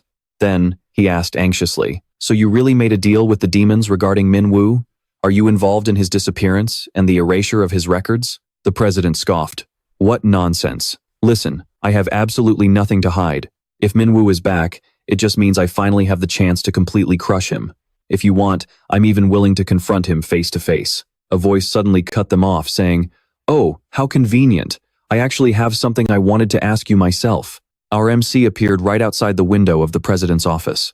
Looking down at him with pity, he said, Long time no see, Choi Daegu. He suddenly burst in, saying, Long time no see, Choi Jae-soo. Gazing at him as if he'd seen a ghost, the president immediately unleashed his power to attack him. With murderous intent flashing in his eyes, he spat, Min Siwoo. Landing on the floor, our MC shrugged. You sure live high up. Coming through the front door is way too much trouble. The security clearance is ridiculously complicated. Before all those annoying flies swarm in, I'll get straight to the point. 10 years ago, along with the 4 demon kings, did you conspire with Pandemonium to banish me to another world?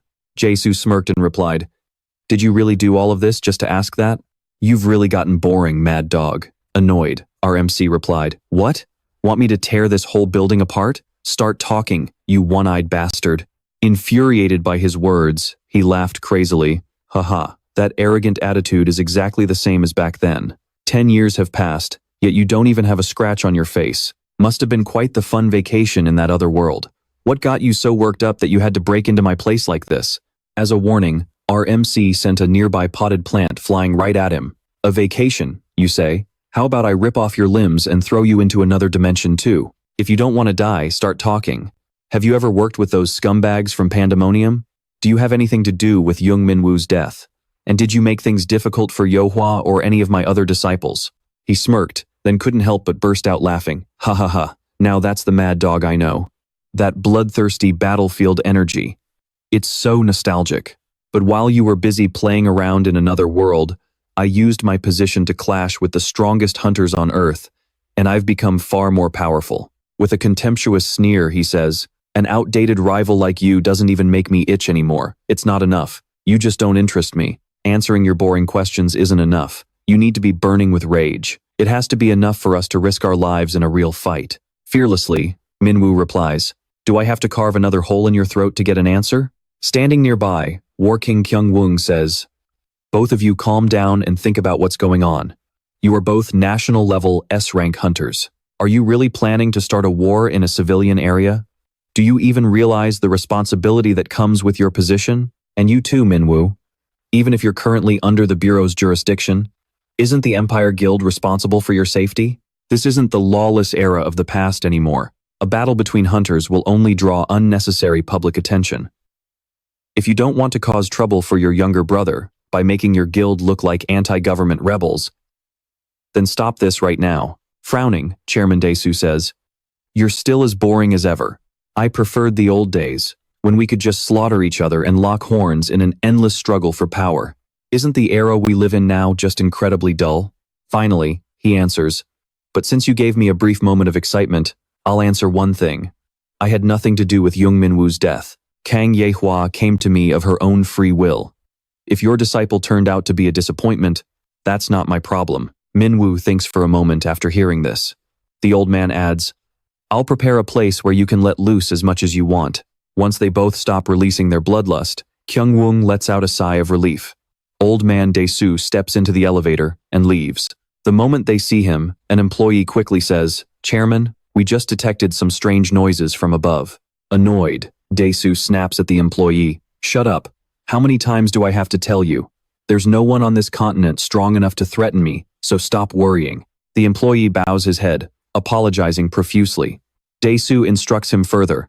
"More importantly, we have work to do. Contact the Boundless Legion and order them to prepare an A-rank gate and call Ye-hwa in." As night falls, Sejun is still engrossed in his work. 7 hours ago, he and Yua had a conversation. She said, "You know, we found the corpses of hunters around the gate we explored together, right? The autopsies showed that their internal organs were crushed down to the cellular level. Either they ran into an enemy with a highly specialized skill, or they all consumed the same thing.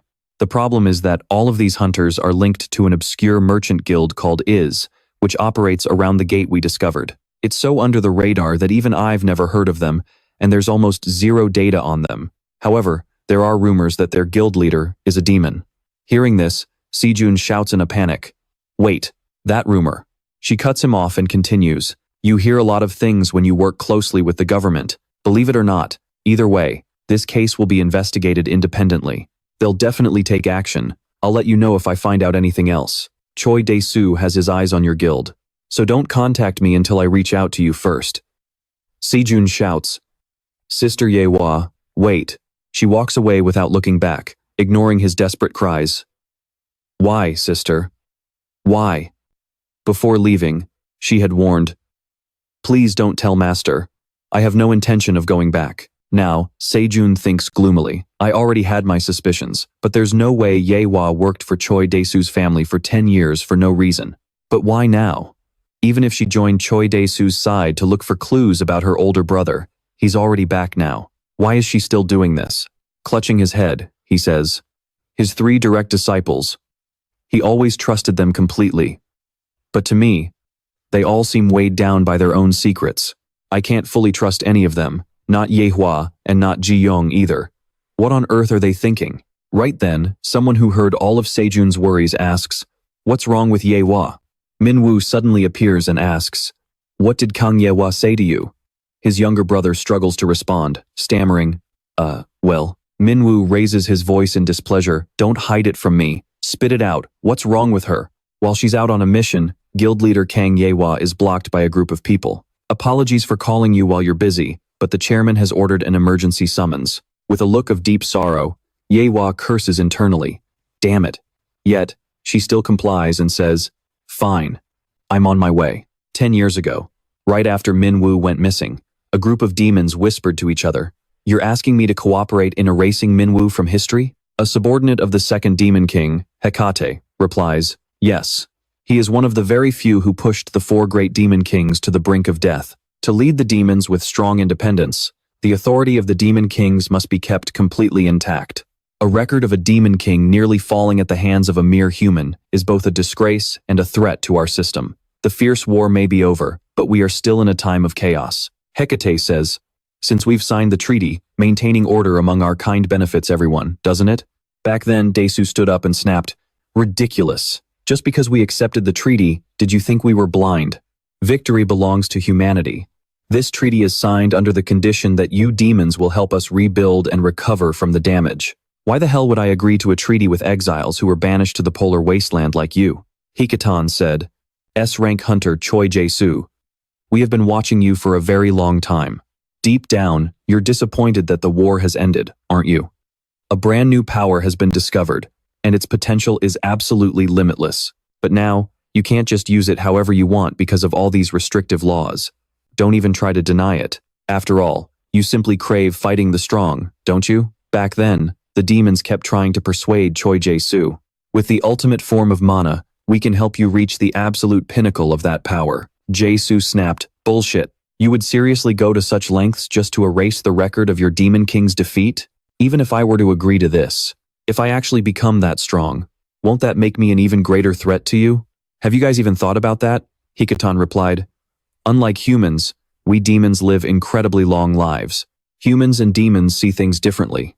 We only seek the true essence of mana and the dimensional gates that connect our worlds. With that, the demon Hikatan left, saying, "All right, I'll be waiting for a positive response from South Korea's strongest hunter, Choi Jae-soo." Back to the present, he was in the Infinite Legion Guild territory, inside an exclusive F-rank gate. His subordinate said, "President, as you requested, we have prepared an empty gate that has no value for investigation. This gate is fully owned by the Infinite Legion Guild under your direct authority. We have blocked all public access using the Guildmaster's authority and confirmed there are absolutely no signs of life inside." Jae-soo said, "Good. Well done. Now, take your men and get out. The invitation was sent properly, right?" "Yes, but President, what about tomorrow morning's meeting?" Turning around with a displeased look, he replied, "I know.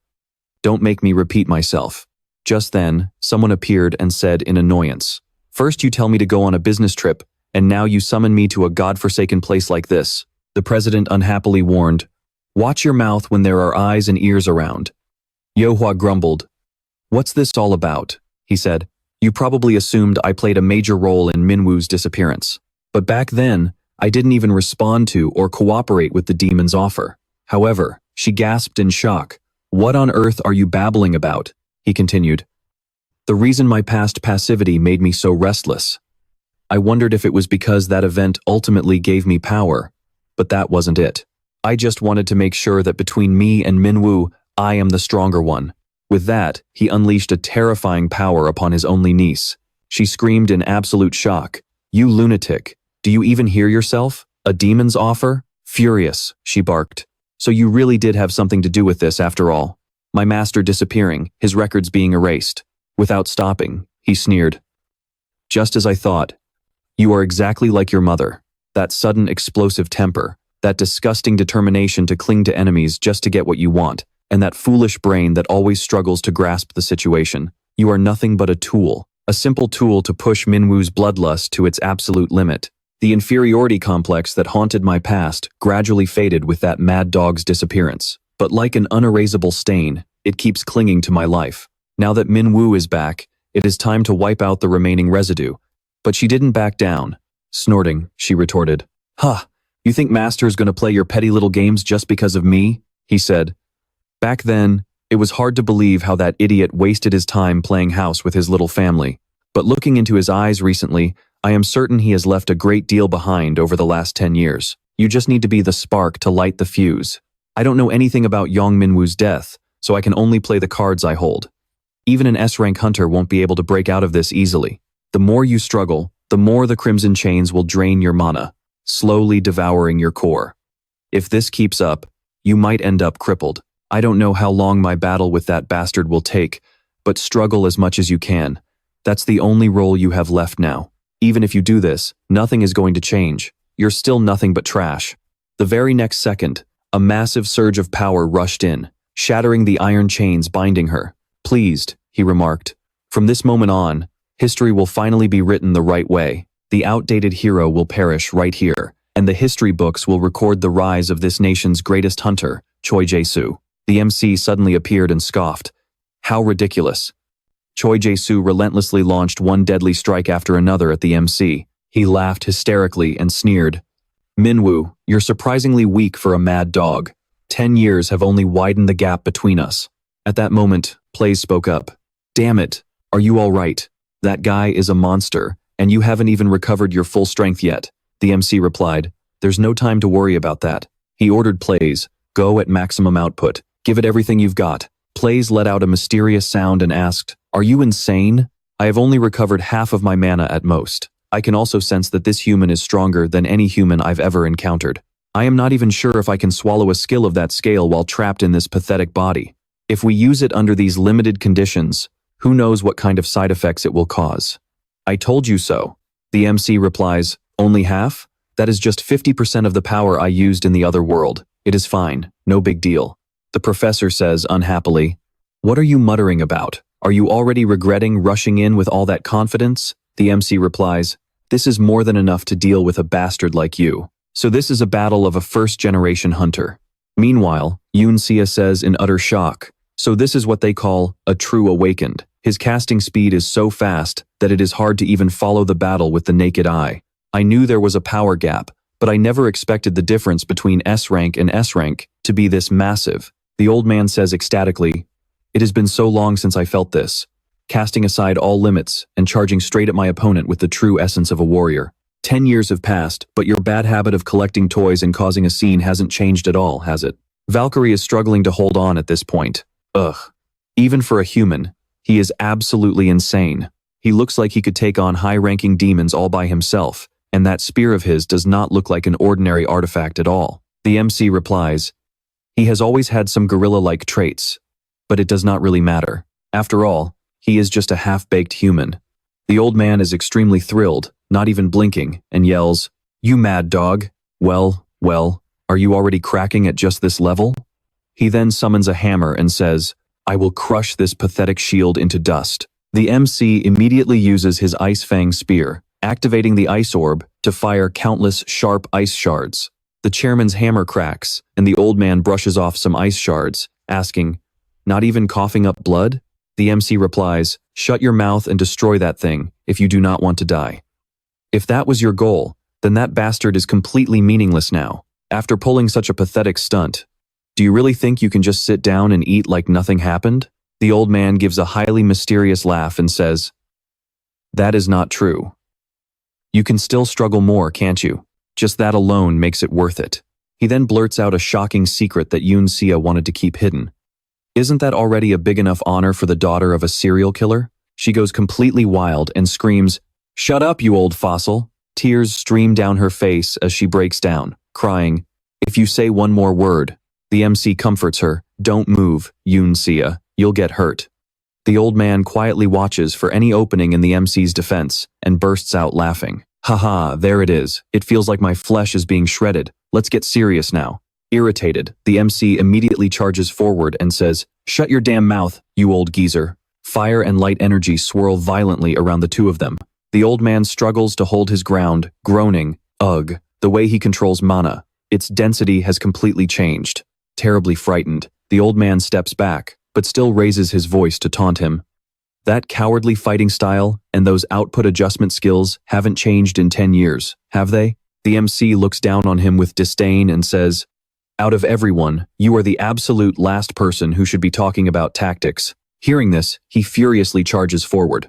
Back when I was young and full of energy, but from that last attack, I realized something. At that moment, the MC is surrounded by a massive surge of energy. Brandishing his giant spear, the old man says, you are far. He then smiles confidently and adds, you are far from being able to fight me. Standing nearby, Yoon-sia worries for him and screams, Master. She completely loses her cool facing the old man's lethal move, which could easily send the MC straight to the grave. Fortunately, a voice echoes from the smoke, thoroughly startling the old man. Of all the absolute garbage you've spewed, that is the only thing you got right. Emerging without a single scratch, the MC says, you are far from being able to defeat me. Choi Deok-seong is introduced. We have investigated the abilities of this strange human. Choi Deok-seong, a user of all kinds of artifacts. This old man is known as the artifact collector in the hunter world. His primary technique is summoning weapons perfectly suited for any combat situation using his unmatched artifact collection skill. His skill in utilizing artifacts might even surpass his actual hunting skills. Staring in terror at the MC, he thinks, a legendary greatsword that can slice right through buildings, and yet he didn't even budge. Have you really been fighting like this for the past 10 years? Grabbing the sword directly with his bare hand, the MC punches him square in the ribs and says, I have been doing this for 100 years. You bastard. Groaning in pain, the old man's face fills with pure terror as he is sent flying into a nearby boulder. Fresh blood spits from the corner of his mouth as he mutters, splendid, truly splendid. I can't even remember the last time I actually bled. So, you poured all your mana into this single blow? If that is the case, then I should also respond with my full power. Saying this, he pulls out another item and says, was it about 5 years ago? Every globally recognized S-rank hunter is forced to wear this exact collar. Their mana, physical strength, and skills are all completely locked down to prevent potential disasters in society. If you disable this limiter without government permission, you'll instantly be branded a criminal. Our MC looks at the collar the old man just took off and sneers. Things like this really disgust me. A dog collar? Well, I guess it suits a beast who only knows how to fight. Are you seriously telling me you climbed all the way to the top just to get government approval for a dog fight? Veins popping on his forehead, the old man growls. You're overestimating yourself, Minu. Do you honestly think that's the only reason I'm here? But fine. Up until now, there hasn't been a single opponent worthy of me testing this power on. Not backing down, our MC fires back. You sure love to talk big. So go ahead, show me what you've got. The moment our MC finishes his sentence, the old man channels all his raw strength into his hands, condensing a massive surge of energy into the sky to form a swirling black hole of power. Yeeted collapses nearby, as the shockwave of their colliding mana literally shatters the ground. At this rate, the gate itself won't be able to hold and will completely collapse. If this keeps up, Master's power might end up hurting innocent people. Struggling to break free from her chains, she whispers, I have to stop this, no matter what. Meanwhile, the two opposing forces clash, sending razor-sharp energy blades whipping out in all directions. The old man roars and slams his hammer into the ground, prompting our MC to instantly trigger his lightning skill. My stomach is acting up a bit, but this feels incredible. Even though I was only using half my power, unleashing it all is on a whole different level. Now this is what a real skill is supposed to feel like. The old man screams in agony. Even after removing my limiter, is the gap between us still this massive? Suddenly, the entire barrage of sword energy flies right back at him. No, this can't be. That's absolutely impossible. Damn it, ha ha ha. He hurls his spear, which transforms into a ferocious lion, roaring that he'll tear him to shreds. To our MC's surprise, a monster sealed inside an artifact suddenly lunges forward and bites him. Taking advantage of the moment, he uses his mana threads, instantly making the tiger submit to him. It turns its gaze back toward the old man, who is now its new prey. Dumbfounded, he gasps. What on earth have you been doing for the past 10 years? Our MC grins with satisfaction. All right, time for a new master. Attack. The tiger charges at the old man, terrifying him into instantly activating his protective barrier. You bastard. Just then, Yeeted rushes over and yells, Enough! Are both of you out of your minds? Look around, the gate is on the verge of collapsing. Do you have any idea what will happen if this much mana spills out into the real world? If that happens, Choi Tae-soo, even you won't be able to escape the consequences. You know exactly what will happen if this goes straight to the international court, don't you? The old man lets out a cold smirk and sneers. Arrogant brat. Yeeted continues, While you were out of control, I contacted the association and the HMCS headquarters. It won't be long before they respond and reopen the gate.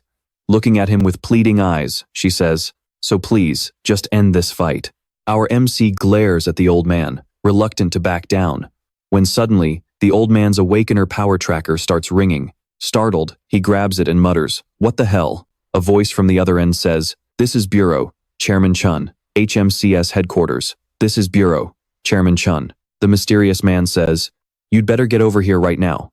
Looking visibly anxious, the old man replies, Damn it, I'm on my way. As he turns to leave, he mutters, This is exactly why they say you should never take in a wild beast. I've lost interest. Get lost. It's over. Meanwhile, Yeeted collapses from sheer exhaustion and anxiety. She silently thinks, he is the absolute last person I wanted to find out about this. No matter what, I don't want to betray the sincerity and kindness he's shown me, even if it costs me my life. If Master asks me about it now, what am I supposed to say? How can I tell him that the disciple he raised and cared for all this time is actually the daughter of a sinner? Our MC slowly approaches and helps her up, asking, Are you okay? You aren't hurt too badly, are you? She looks up at him, her face filled with grievance as she softly calls out, Master. Just looking at his face, she finds herself unable to tell him the truth. Deep down, she thinks about what a warm person he truly is. Unable to hold back any longer, she throws herself into his arms, calling him Master in an incredibly sweet voice. Taken aback for a moment, our MC winces in pain and grunts. You've got way too much energy left, you know. The scene cuts, and a displeased voice rings out. I have no idea why you went so far based solely on the testimony of a single hunter. The old man, Tae-soo, replies, but when you think about it, no rules were actually broken. Sure, that foolish hunter making a scene led to the Bureau being contacted first, which caused a massive uproar at headquarters. Frowning, the old president says, but isn't reacting this strongly to a minor training session inside a closed gate a bit excessive? Meet Blackwood, the man standing before them, who happens to be the vice president of the international headquarters of the Hunter Control Bureau. With a stern expression, he retorts, that was before you removed your limiter. Mr. President, S-rank hunters are strictly forbidden from engaging in personal battles. Any action involving the removal of a limiter must be reported immediately to either the Control Bureau or the Hunter Association. Besides, any use of magic against a hunter registered under the Bureau will result in an immediate arrest warrant, and you, even with your position as president, could still end up standing trial in an international court. Even if domestic laws don't cover it, international law will still apply. But then, he suddenly flashed a creepy grin and said, in times of peace like this, there is really no need to cause chaos over a simple accident. So, I would appreciate it if you could handle this matter quietly within South Korea. Of course, even if we overlook this accident, we still need to hear from those involved to size up the situation. I need to meet the person who went head-to-head in a regular match with an S-rank hunter. The old man gasped in surprise. So that's what this is about? Knowing the message had been received, Blackwood said, I'll see you in South Korea then, and hung up. The old man gritted his teeth in fury. How utterly ridiculous. I already knew the gap in our strength 10 years ago, but it is completely different now. Back then, I could still catch up to him. I was so sure that this time I would finally be able to surpass him. Yet after 10 years of being missing, he suddenly returned so strong he feels like a completely different being. For an entire decade, I have done nothing but chase after power. I can't accept this ridiculous power gap. What on earth has he been doing all this time? This feeling of risking my very life in battle. How long has it been since I felt this way? The power I am holding back right now is not nearly enough. The crazed old man, torn between sheer ecstasy and bitter resentment, muttered, at least I've found someone worth defeating again. Welcome back, Mad Dog. 1 week later, at the Cheonghwa Guild headquarters, Yoa shyly said, I knew you were coming, but I couldn't even bring myself to say hello. It's because I felt unworthy. But even so, I'm just happy that you've finally returned, Master. The main character sighed, looking a bit displeased. Seriously, have you been looking into my case all this time? She lowered her head. I'm sorry, but I couldn't find anything. The only thing I'm sure of is that it was caused by someone from outside the country. The only reason Choi Jae-soo kept me as a subordinate was simply to exploit me. There is no evidence that he intended to approach or manipulate your little brother or your students. Suddenly growing tense, she explained. Of course, it's not because I share any blood relation with him. It's just based on my own observations and evidence. The main character cut her off. I know. If he truly saw you as family, he wouldn't have done something so despicable. Filled with gratitude, she said, you just healed me, Master, so I'm doing fine now. Looking at her with concern, the main character said, it's not about whether you're fine or not. I'm telling you to stop getting involved with that idiot just because of blood ties. No matter what crimes your mother committed, your life is your own. You did nothing wrong. If you feel guilty about it, then repay the world by living an honest life. I will help you. Overwhelmed with emotion, she said, haha, I guess I've never really been alone. There is always someone there to help me. Putting that aside, I feel really bad for Sejun. I put unnecessary pressure on him. From his perspective, it must have been hard to trust someone with so many secrets like me.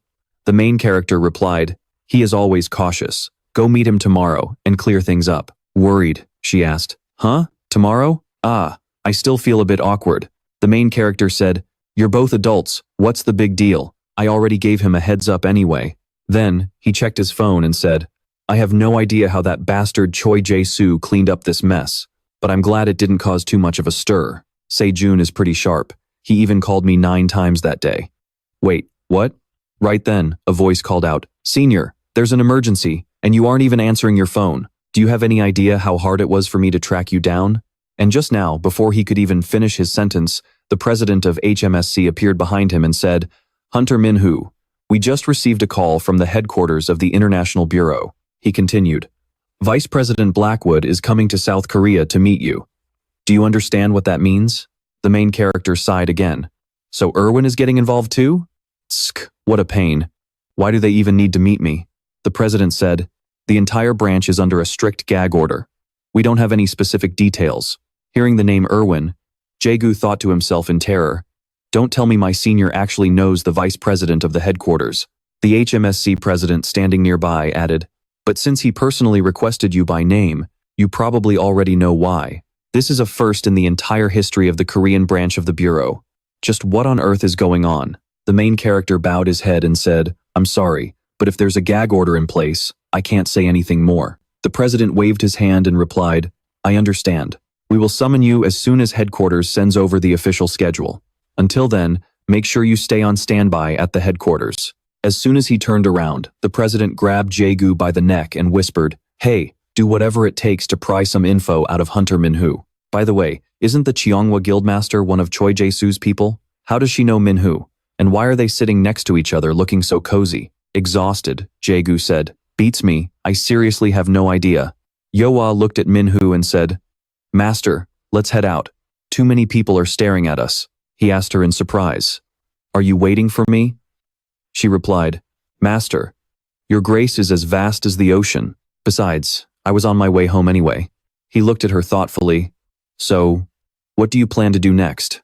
She gave him a reassuring smile. If it is okay with you, I will follow you. Min Jun's death has left me with so many unanswered questions. I'll do whatever it takes to help. I might not be sure about everything, but I am still a guildmaster, you know. As they were talking, a car suddenly sped up and screeched to a halt right in front of them. Huh? That car? A voice called out from inside. So, even after learning the whole truth, you still choose to follow him. How boring. It was Choi Jae-soo showing up in front of them yet again after that brutal fight. The old man grumpily told our main character, get in the car. Yeonhwa glared with contempt, wondering what kind of bullshit orders this old guy was trying to give after pulling such a stupid stunt. Our main character calmly asked, and why should I do that? He smirked. If you want to keep playing this heartwarming game of master and disciple, you had better listen to what I am about to say. Furious, she snapped. Are you kidding me? Fortunately, our main character calmed her down, saying, Yeonhwa. He gave her a gentle smile. Let us say goodbye here. I will call you later. She watched in sheer anxiety as he got into the old man's car, crying out, Master. But the car had already sped off. Inside the car, a voice spoke up, noting that he looked quite annoyed. Our main character scoffed. You got beaten so badly you had your tail tucked between your legs. Do you not feel even a shred of shame? The thick-skinned old man laughed. Haha, you have got it all wrong. That battle never ended. If only Kang Yeonhwa had not interfered, I could have finished it fair and square. But thanks to that, things have become much more interesting. You mad dog. Because of you, I am going to be extremely busy in the coming days. I guarantee I will arrange an official global tournament very soon. Our main character replied with annoyance. Just face reality and get lost. I cannot believe a guy like you actually became president. The old man suddenly muttered, Pandemonium. That organization should have vanished long ago. Yet its remnants are still scattered across the globe. To be honest, after you disappeared 10 years ago, the demons reached out to me through them. They asked me to erase all your records. That is why even those bastards in Pandemonium can no longer ignore your disciples. Are they just a cult relying on some unknown power? Or are they truly the demons' lackeys? Ever since Pandemonium fell and the demons were driven to the polar regions, they seem to have vanished into thin air. The old man continued. Even though many world leaders, including myself, have kept a close eye on the demons' every move, we found absolutely nothing. However, I recently heard rumors about a group made up entirely of half-demons in the Middle Eastern desert. Our main character raised an eyebrow. A group of half-demons? The old man continued. Yes, individuals who have had long-term contact with demons, or demon-human hybrids. Unlike regular demons, they do not have wings or horns, but they are notorious for using dark magic. That is all I managed to gather from the government commissioners. Since high-level gates mostly appear in extreme environments, just getting permission to enter is already a nightmare. He went on, as for that dark mana you used throughout our battle, during your 10 years of disappearance, did you actually team up with the demons? Our main character instantly snapped back. Nonsense. He looked surprised. No matter how much someone like you despises demons, you cannot possibly resist the lust for power, right? He replied indifferently, "Do I look like you? If you are done talking, let me out." With their conversation finished, the car came to a sudden halt. As our main character got out, he said, "You get it, right? So do not get me wrong. I have no intention of negotiating with those cunning demons. Nor am I interested in watching brutal bloodbaths like a lunatic like you. So stop wasting my time. Only call me when you are on the verge of death, and you had better get on your knees and apologize to Yunhua properly." The old man said, "I know all about your twisted hobbies, but this is honestly hilarious. Even if it is true that they cannot even touch a hair on your head, so what? Why do you have to get so close to them?" Our main character replied, "You will live to regret this. Vice Chairman Nam." He recalled that moment. A half-demon. Perhaps she was involved. Cut to the HMCS building. "Is the international headquarters really coming?" The crowd whispered. "They must be here to audit the branch, right? Have you not heard anything? Not even a little? Geez, what on earth is going on?" To be honest, coming to work every day feels like a circus. Branch manager Baek John Ho spoke up. "Mr. Blacker, thank you for visiting us today. This is Hunter Min Siwoo, a new recruit at the HMCS North Korean branch." Mr. Blacker said, "It is a pleasure to meet you, Hunter Min Siwoo." In contrast, our main character bluntly replied, "What do you want?" This startled Jeon Ho, who gasped, "Hunter Min!" But Blacker did not get angry. Instead, he said, "Branch manager Baek Jeon Ho, could you step out for a moment? I have something to discuss in private with Hunter Min." Mr. Jeon Ho left, absolutely dying of curiosity. He thought, but if I pry, I will lose my chance to get on the corporate executive's good side. So, he obediently left. "I will wait outside. Just call me if anything comes up." A wave of worry washed over him, wondering what was happening. But he thought, "Be careful, Hunter Min." The moment Guno walked out, an angry voice boomed, "You bastard," and Black grabbed him by the collar. "Where on earth have you been hiding for the past 10 years? Black asks, overcome with emotion. Our MC awkwardly replies, "Come on, take it easy." Black playfully punches him and grunts, "Damn it. Honestly, I'm just glad you finally had the sense to come back. But seriously, where the hell have you been?" Another person asking. Our MC sighs, "Take a seat first." And just like that, he shares his story, leaving Black absolutely stunned. Another dimension, a different timeline. It was almost too wild to believe. But then again, looking at how the gates first appeared in this world, nothing is truly impossible. Black sighs. "You used to be one of the key players in this world, but now, your name has faded into oblivion. Yet, seeing you again like this, feels like the sun has finally cleared up my foggy memories. But it's also hilarious that you recognized me just by my name. How could I ever forget you? You saved my neck countless times back in those chaotic days." Saved? Our MC grunts. "That sounds cheesy enough to give me goosebumps. By the way, how did you and Yunhua get in touch?" Black explains. "The HMCS headquarters is currently investigating cases involving global guilds, and the IEOA and a leader with that same name is one of our targets. Thanks to my contributions in a recent case, I managed to get my hands on her contact info." He presses curiously. "So, tell me, you're currently with the Korean branch of the HMCS, right? What do you say about transferring to the main headquarters?" Our MC flinches. "Huh? Yeah, I'm gonna pass on that." "What? Why?" Black asks, deeply offended. Our MC casually replies, "Do I really need a reason to not want to?" Black pleads with his friend, "Come on, think about it. A big shark belongs in the deep ocean. Besides, you'd definitely be my right-hand man." "I appreciate the trust," our MC replies, "but there are still some things I need to clear up." Black says confidently, "Of course. And besides, our resources are more than enough for you to investigate to your heart's content. The main office's authority is far more powerful than you think." Our MC doesn't seem to care. "I'll consider it." "So, what's the actual point of this investigation?" Recently, another gate popped up in the desert, causing mass casualties both inside and around it. Usually, we'd blame the monsters inside, but the autopsies revealed poisoning. They all died from inhaling or consuming something. We suspect the culprit is an illegal enhancement drug. Our MC is slightly taken aback and hesitantly asks, "An awakening drug?" "Exactly. Since the ingredients and the distribution channels are still under wraps, no official statements have been made. But the chairman has been secretly investigating the bodies of deceased awakened users around the world for about 6 months. Throughout the investigation, the autopsies showed nothing unusual, except that their bodies were decomposing at a cellular level. It's hard to make this official when all the victims were criminal hunters, and no trace of any drug was found, so the investigation hit a complete dead end. Luckily, someone witnessed a similar incident happening over in China. According to the witness testimony, the hunter went totally insane and self-destructed after inhaling some kind of black powder. After inhaling it, their mana and physical enhancement spiked far beyond imagination, essentially turning them into a walking bomb that wiped out everything in the area. Our MC asks with concern, "So that black powder is basically a stimulant for awakened hunters? And is that connected to what happened in the desert?" Black replies, "Yeah, and not just connected. We suspect the drug is the root cause, which is why we started this investigation." He asks again, "But if that happened 6 months ago, how did it lead to the incident in the desert?" Along with the massive death toll, a gate was discovered in that desert. At the gate's entrance, the Cheonghua Guild found traces of the black powder right when the incident occurred.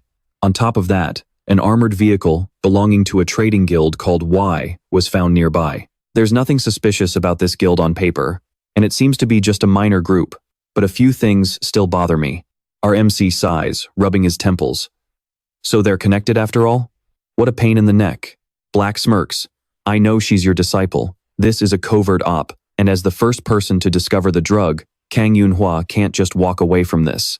He gives our MC a calculating look and adds, "If you pitch in, it'll save her a ton of trouble. Your disciple is in a tight spot. Can you really just stand by and do nothing, Mad Dog Min Siwoo?" Our MC scoffs, "Ha, you had this all figured out, didn't you?" He lets out a sigh, "Fine. I needed to head to the Middle East anyway." Black grins excitedly. "Awesome. If you're on board, we'll give you all the support you need. By the way, what exactly happened with President Choi and that illegal practical training incident? If you want," our MC interrupts, "I can handle it. Just leave him be. He's just power hungry, and at the end of the day, that old bastard is still just human." After that, our MC heads back home to pack his things. Sejun asks in surprise, "So you're joining the international investigation team at headquarters?" Our MC replies, "Yeah. Hey, do you remember Irwin? He specifically requested it." Sejun said gloomily, "I know, but why is this so sudden?" "It's just a minor nuisance," the main character added. "Yowa will fill you in on the details." The boy asked in surprise, "Yowa? Why so suddenly?" Suddenly, Sejun's phone rang. The boy interrupted himself. "Ah, hold on a second. Hello, Yowa. How did you get my number?" "What? Him?" After Sejun left, Predator asked, "Where are we going this time? You aren't going to push your mana to the limit like last time, are you?" The main character replied, "Why? Are you afraid of running out of food?" Predator asked, "Food? Why would I care about that tiny bit of mana? The issue is the change happening in my body." The main character asked curiously, "A change?" Predator said, "Ever since you returned from that star, I feel like my control is gradually weakening as I become more accustomed to Earth's mana and my power grows stronger. Dimensional travel didn't just affect you. It affected me too. It seems the trigger is the amount of mana released during battle. Since I formed a symbiotic contract with you, I won't attack my own host. But I think this symptom will only get worse as your mana recovers in the future. Besides, I don't even know what will happen if I completely lose control. There will come a time when you can't borrow my power anymore, and that will be very dangerous." The main character said, "That's not a big deal right now. I don't rely much on your power anyway." Predator gasped in surprise. "What? Are you saying you don't need my power?" The main character said, "No. If we go up against demons, I'll need your strength, but it's not an urgent issue right now. It was a bit of a hassle, but warming up with that bastard Choi Jae-soo was more useful than I thought. Plus, I smell something fishy about that awakening stimulant." And with that, our main character set off. 2 days later, at the HMCS International Headquarters, 2 girls were sitting and chatting. No matter how severely short-staffed we are, I never expected Mr. S to bring in someone new while bypassing all investigation security regulations. He really is unpredictable. Hikari, the leader of the HMCS Japan branch, said, "Having me here in Asia was more than enough from the start, right?" Yumo replied, "Of course. Sis, you're the youngest recruit ever hired by HMCS Japan and the Tokyo investigation team leader. Is there anything in this world a gorgeous girl like you can't handle?" She chuckled happily. "Ho ho, keep the compliments coming." Beside them, Lila, a leader from the HMCS headquarters, said, She might not be familiar with HMCS, but I think she is meeting Hunter Yowa. Last time was way better than dealing with you. Furious, Hikage snapped. What did you just say? Lila sighed. It is nothing. Hikage angrily retorted. You have got a serious problem, and I heard that. We are wearing translator earpieces, so if you have a complaint, say it straight to my face. Outside the door, someone approached and said, Everyone has been waiting, captains. Director Lini wants everyone to gather in the meeting room. Hikage thought. So that person is finally here. Beside him, Kumo also awkwardly spoke up. Haha, let us go. I heard the vice president of SH just landed. Layla asked curiously, for the vice president to come in person, just who is this Hunter? Is there really no connection with HMCS? Min walked into the meeting room with the vice president. Of course, he is Hunter Min from the Korean branch of HMCS. Black said, Thank you for coming so quickly despite your busy schedule. Now, should we start with a brief introduction? This is Hunter Sung-woo from the Korean branch, who will be joining the team today. Lila and Stefan are from the European branch, while Hikage is from the Asian branch, and this is my reliable partner. Black immediately said, Since the situation is quite urgent, let us get straight to the point. With such an unexpected addition to the team, he looked at Layla and said, Could you quickly brief us on the situation? She stood up and replied, Yes, Vice President. Everyone already knows the details, but this is a classified investigation, so please be extremely careful with this information. Behind him, the secretary said, Vice President, it is time for you to leave. Black stood up. All right then. Investigation team number 1, I look forward to your results. After he left, the room fell silent. Layla then spoke up. Okay, let us get started. Case number A3942FC is commonly referred to as the case of an awakened using booster drugs. Investigation team number 1 has been assigned to find the main form of the drug on site. The gate discovered at the scene has been classified as rank A, with a total of 6 corpses of awakened scattered around it. The autopsy report showed that their wounds are all related to the previous case. The awakened booster drug was found among the bodies, and the gate only showed a few signs of a struggle. They are near the entrance, and there is nothing unusual other than that, since no awakened booster drugs were found inside, so we are still assessing its potential risks. Once the investigation concludes, we will decide whether to organize an expedition inside the gate. She added that a vehicle owned by the Y Trading Guild was found nearby. The investigation shows that they are a small, legal guild registered in the Middle East. No specific illegal activities have been recorded. Therefore, our team will focus on conducting an extensive exploration of the gate and carry out investigations around the area. She then paused and asked, Are there any further questions? Min replied, I have already heard all about this, so I do not really have any issues. More importantly, is there any information regarding demons or half-demons? Startled, she asked, Demons? Do you mean they are involved in this case? Min said no. Even if they are not involved, I still think I should ask just to be sure. If this drug were really made by humans, it would not be this difficult to find the main source, right? Min added, and if it were skill-based, the investigating hunters would have already found its origin. That trading guild also looks pretty suspicious. Even before this case, if there was anything related to them, absolutely anything at all. Someone curiously said, I do not get it. Hikage said unhappily, Why are you bringing up things completely unrelated to the case? Min replied, Whether it is related or not, we do not know yet. Until we actually start investigating, I am only bringing it up because of what I have heard. Hearing this, she burst out laughing, then looked down on him, saying, Information that even headquarters did not even bother to mention, and yet, a hunter from the Korean branch, who was just thrown in halfway through, somehow knows. That sounds pretty ridiculous, does it not, Hunter Min? If that were really a crucial clue, headquarters definitely would have brought it up. She kept talking, You do not belong to any union, and I have never even heard of your name on the leaderboard. It is incredibly strange how you were suddenly put into the international investigation team, and now you are even claiming the involvement of demons in this case? It has been 10 years since demons and humans started cooperating. Are you seriously bringing that biased mindset into this case? Acting superior, she snapped. Just who do you think you are? Layla interrupted. That is enough. Beside them, Kumo hesitantly said, Calm down, we do not need to be fighting right now. Lila continued, Exactly.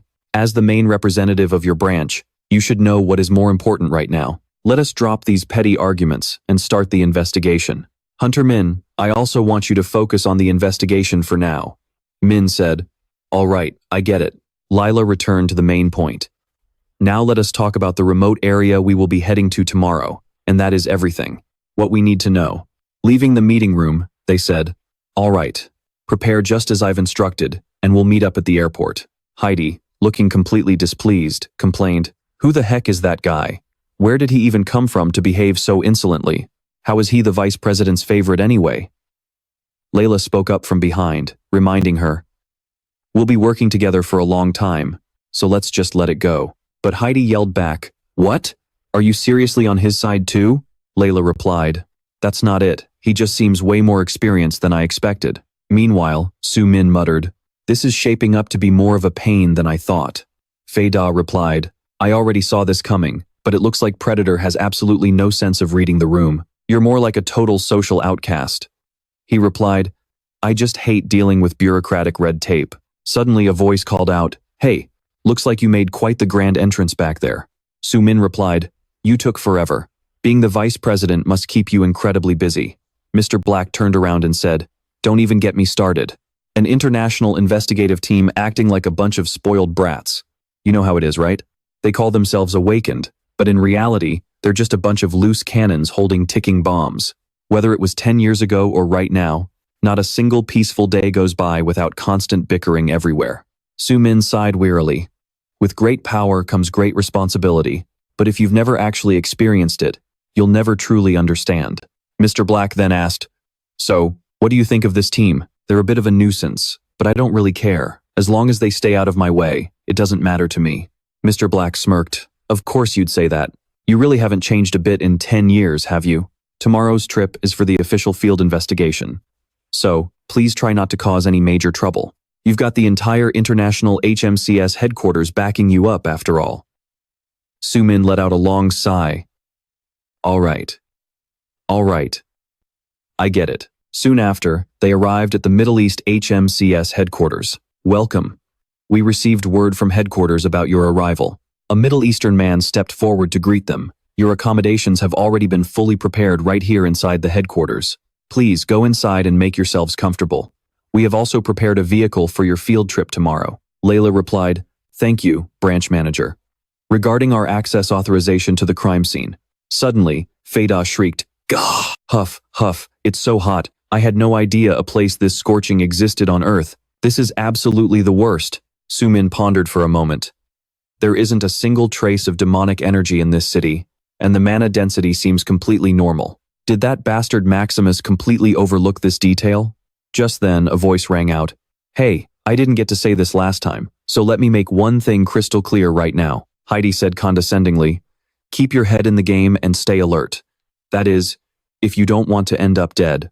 Su Min stared at her wearily, thinking, This girl is going to be a massive headache. With that, he set out to gather information about the demi-demons. The Middle East branch manager admitted, I've never actually seen one in real life. Everything I know is just based on rumors. Word has it that there's a demi-demon village hidden deep within the desert. When Su Min questioned others, they replied in surprise, A merchant guild? YZ? That's the very first time I've ever heard that name. We can't possibly know every single minor guild, but a guild run by demons? That's definitely unheard of. He proceeded to ask more locals around the area. Demi-demons look exactly like humans. I've heard that without a mana analyzer, it's almost impossible to tell them apart from regular people. I know things have gotten a bit better now, but the demi-demons who emerged after the war between humans and demons 10 years ago have been heavily oppressed everywhere, becoming objects of utter contempt. Hiding their base and pretending to be human whenever they go out is definitely their best option. So even if a demi-demon were walking right past us, who could possibly recognize them? Su Min thought. Nursing a growing headache, there are barely any leads to follow.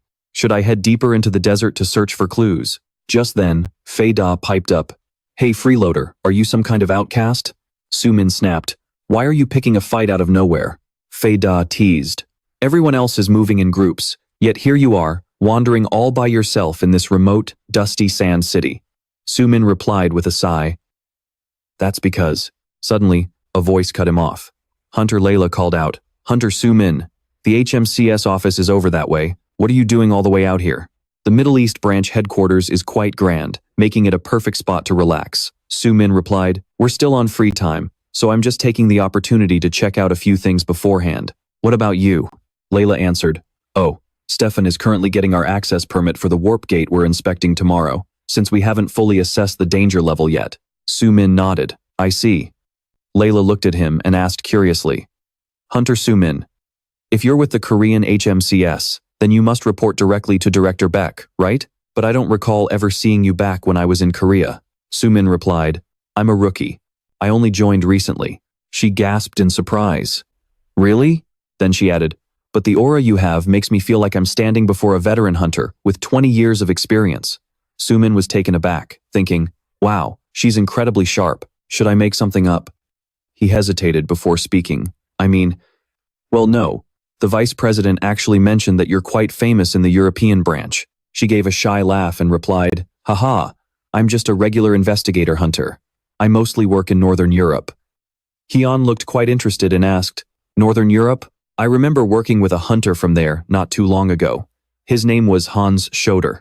Hearing that name, Lila's face suddenly went dark. She stammered, "Hans Schoder?" Surprised, she quickly asked him, "Is this the man you're talking about?"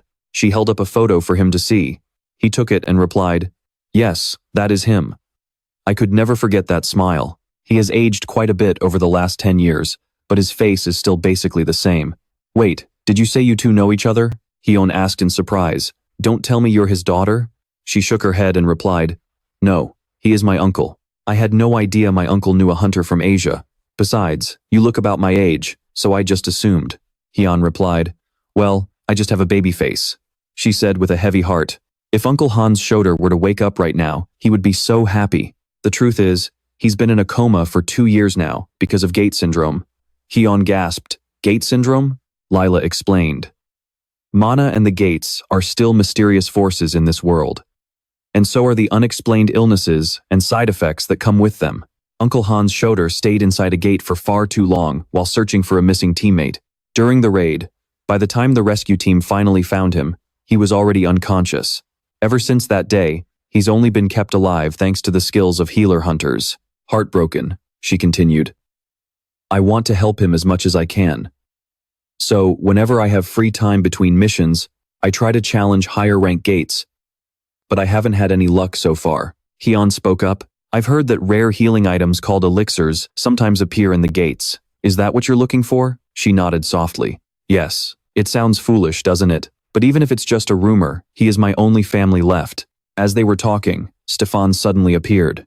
Captain, the permit to enter the gate is all cleared. They said we can head out immediately. Great, well done. Standing up, she said, then let's get moving. I'm going to drop by to see Hunter Hyun. Hyun watched her walk away, thinking to himself, maybe I should go check on his condition too. Soon after, the party of adventurers was traveling across the desert sands. Hikari grumbled in annoyance. It's so dusty. Feels like we've been driving forever. Are we almost there yet? Stefan, who was driving, replied, almost there. The GPS signal is weak out here, so finding our bearings is taking a bit longer than expected. The sun is already high. By the time we enter the gate, it'll probably start getting dark. Raiding at night is always a pain. Hyun chimed in, who knows? Gates are dimensional portals that connect completely different realms. The weather, time, plants, and creatures inside are all entirely different from Earth. A hint of worry crossed his face as he added, depending on the dimension it connects to, it could be a paradise where the sun never sets, or a complete living hell, where not a single ray of light can penetrate. We won't know for sure until we step inside. Hikari smirked and scoffed. Yeah, obviously. Everybody knows that. Still, most low-rank gates have ecosystems pretty similar to Earth. A gate isn't some monster's maw. It's simply an entrance. Hyun cut her off. But gates also take something away from the people who enter them. Calling it just an entrance is a bit of an oversimplification, don't you think? She burst into laughter. Don't tell me you're talking about that gate syndrome nonsense. Only idiots actually believe in that. Staying inside without realizing time is passing, losing your memory, losing yourself, and ending up as an empty shell? She sneered. That only happens to incompetent rookies. Is there really any need to bring up rookie mistakes in a party full of veterans? Seriously, seeing the tension rising, Lila quickly stepped in. All right, both of you need to calm down. Finally, their chaotic ride came to a halt at their destination. They began to scout. The entrance is huge. Wait, is the rank still unconfirmed? I heard the Middle East branch estimated it to be an A rank. Stefan added, it looks like the perimeter preparations are done. The mana traces around here faded a long time ago. Hyun thought to himself, there's nothing special outside the gate, but it feels like too many traces were deliberately wiped clean. It's highly unusual. Just then, Lila spoke up. Wait, you're going in alone? Hikari grimaced. What is there left to see in a zone that's already been cleared? If you want to waste your time, go right ahead. With that, Hikari decided to head off on her own. We're heading into the gate right now. Hyun sighed in annoyance. Man, talk about rushing into things. Left with no choice, the group followed her inside. Watching them from a distance, a mysterious man with a scarred face sneered. Well, that was even easier than I thought. Chuckling darkly, they gloated as they watched Hyun's party enter. Idiots. They're literally walking into their own graves. Once inside, Lila began her report. Local time is 4 o'clock in the afternoon. The gate is estimated to be an A rank. We have a total of 6 hunters at A rank or higher. We will now begin our in-depth investigation at Gate K3 in the Northern Desert.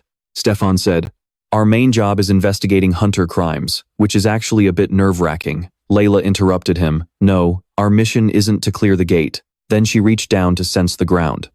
Skill description, plant growth. A rank secret garden. It synchronizes internal mana with natural mana to nurture the roots. The roots can sense mana and nearby living creatures. The range and duration depend on the caster's power. Soon after, countless trees of life sprouted, completely covering the barren desert. Layla said, our goal is to find clues about the illegal enhancement drug inside the gate. Our MC was surprised. A skill that works for both detection and defense? That range is pretty impressive, she said. From my position, I haven't detected any monsters within a 30-kilometer radius. I'll keep monitoring any unusual activity, but be careful, because my sensing range gets weaker near the edges. Now, let's split up and investigate thoroughly. She made sure to emphasize this to Haji, prioritize preserving the scene, only fight if the monsters act aggressively, and absolutely do not act on your own. Got it? She completely ignored the leader's instructions and said, you Mo, sweep the area. Understood. Our MC sarcastically remarked, acting all high and mighty just to boss your underlings around. She snapped, I heard that. I'm good for more than just scouting, you know, Layla said. All right, scatter and start searching. Report immediately if you find anything unusual. As they scattered, the team murmured, yeah, we get it. Our MC muttered to himself, if we're just going to do this, what was the point of forming a team anyway? Virus appeared again and remarked, now that I think about it, you really are a loner. He snapped, shut up. As he walked, he suddenly froze and looked down. It seemed like someone had already tampered with this area. Virus also noted, the soil here feels absolutely disgusting, he said. Yeah, there's abnormal mana mixed in. It doesn't look like something naturally formed inside a gate. Someone deliberately left these traces. He inspected it briefly and said, oh, this is demonic energy. With that, he picked up his phone to call the old man, who answered, did you call me, master? He carefully instructed his subordinate outside and asked, yeah, how is the situation out there? The old man replied, as you ordered. I am keeping an eye on the gate entrance without revealing my presence. Right now, there's a suspicious group lingering near the entrance. He immediately asked, how many? The old man answered, 5 of them in total. He smiled with satisfaction. All right, if they enter the gate, let know immediately. The old man replied, they don't look like easy targets. If you need my strength, I can head inside to join you. Our MC said, but if they call for reinforcements and block the entrance, it'll be a real pain. Just stay there and guard the gate. The old man took his orders. Yes, sir. Virus was completely shocked and exclaimed, what the hell? That old man is here too? Since when? Our MC replied, ever since I set foot in this country. He's quite skilled at stealth, so I had him follow us from a distance. Virus grumbled, wow, you really know how to put people to work, don't you? Our MC calmly replied, I already told you if you commit a crime, you pay the price. Now, what on earth did they bury underground to mix in so much of this filthy demonic energy? He felt extremely annoyed. If the sun goes down, things are only going to get more complicated. Over at Haji's group, the kid ran back after scouting. I've searched the entire area, but I couldn't find even a trace of the awakening enhancement drug. There aren't even any monsters here. She snapped in frustration. No way. An uncleared gate that's this clean? the kid continued.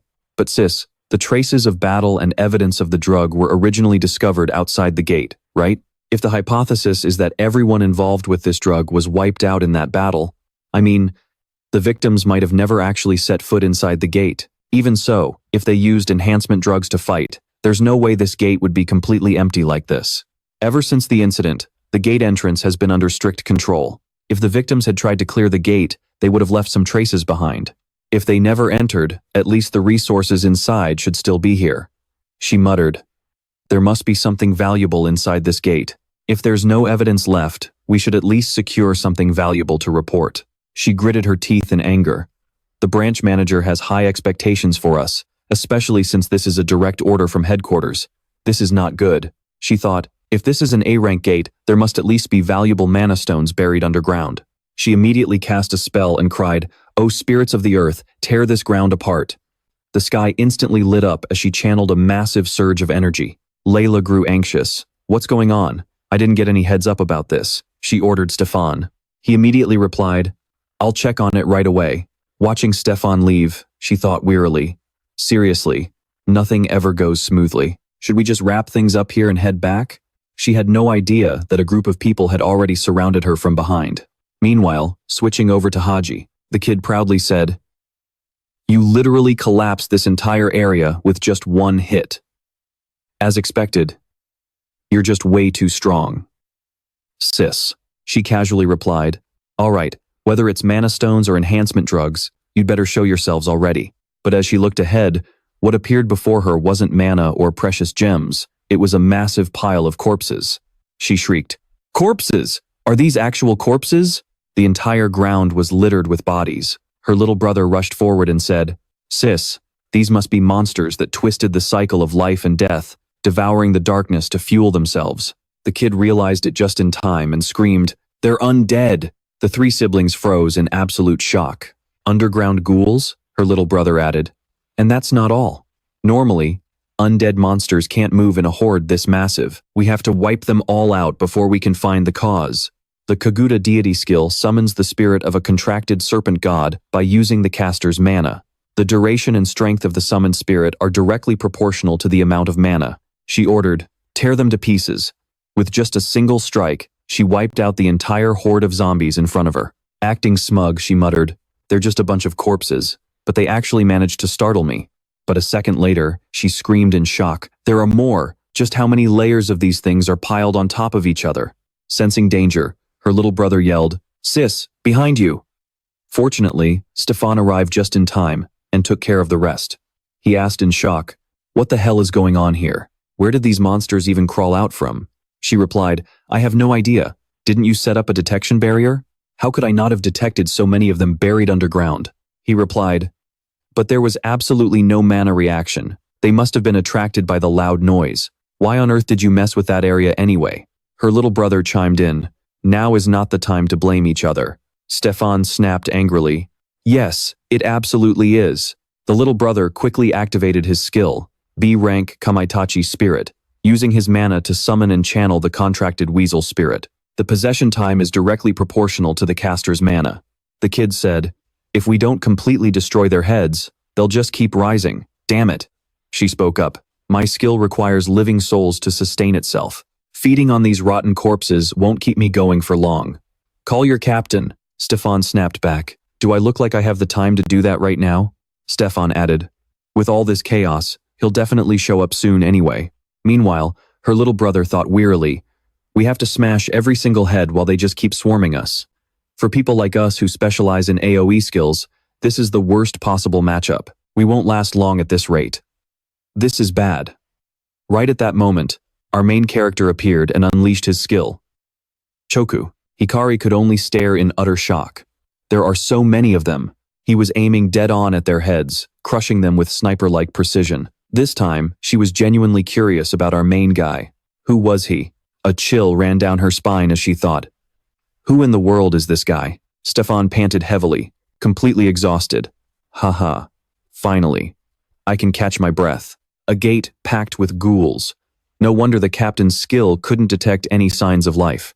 He said, For now, let's fall back. We'll return at daybreak for a proper counterattack. The kid also chimed in wearily, "Sis, we should pull out of the gate like he said." She was about to say something, but our main guy cut her off. "Stop being so stubborn. Pushing forward will only make a bigger mess of this place. You don't want to waste time, but you're perfectly fine wasting your mana?" She was completely brushed off by him.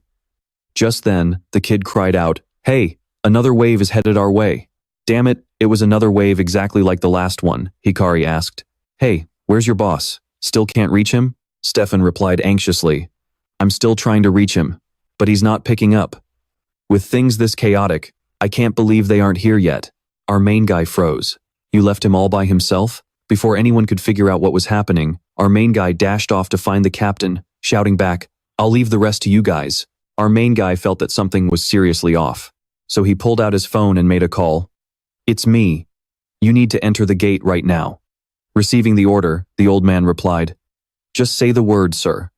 "What should I do first? The group outside has already entered the gate, right?" "Follow the trail they left behind." When he arrived, he noticed the ground looked disturbed. He muttered, "It looks like one of our people has been captured." The scene shifts to Leela, who was tied up and gagged. She was completely helpless, having been totally ambushed. As the criminals tied her up nearby, she thought anxiously, "The entrance to the gate is heavily guarded. How on earth did they sneak in?" One of the thugs spoke up, "Boss, can I kill her? Just looking at her makes me want to end her right now. Hold your horses. If we want to wipe out everyone involved in one fell swoop, we need bait. We can't afford to fail like last time. If we succeed this time, our organization, Alchemist, will completely control the country's black market," he explained. "In the world of the awakened, where everything is ranked by power, how much do you think those low-rank hunters everywhere would pay to get their hands on this powder? Now, if we ride this wave correctly, our organization will grow into a massive powerhouse.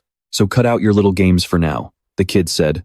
"I already know how terrifying that drug was from last time. I saw it with my own eyes, but how much longer do we have to hide like rats and take orders from that idiot?"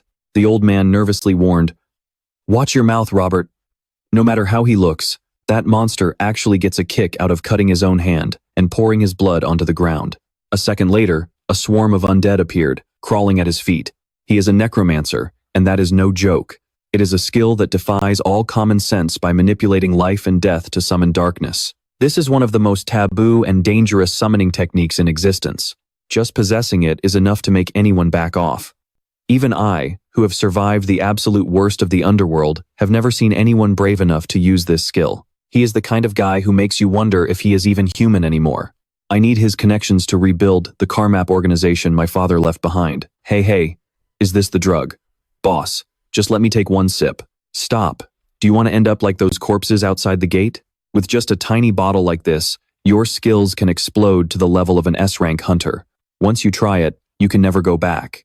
But in the end, your body cannot take the pressure and just explodes. It is like a drug that creates a brilliant flame for just a split second before burning out completely. I witnessed that living hell with my own eyes right in this very place. Suddenly, that monster appeared with a creepy laugh. Heh. The old man asked him, "Where are they manufacturing this stuff?" "Hey Ivan, we are in the same boat now, right? I think I have every right to know the source of this drug." His eyes glowed crimson as he spoke. "You cannot even control your own subordinates, allowing international investigators to find this drug. Yet you have the nerve to ask about the supply chain?" The old man replied, "That was completely out of our hands. In the drug trade, it is not uncommon for things to go sideways once in a while, right?" While she was tied up, they talked quite a lot. Pretty shameless, I must say.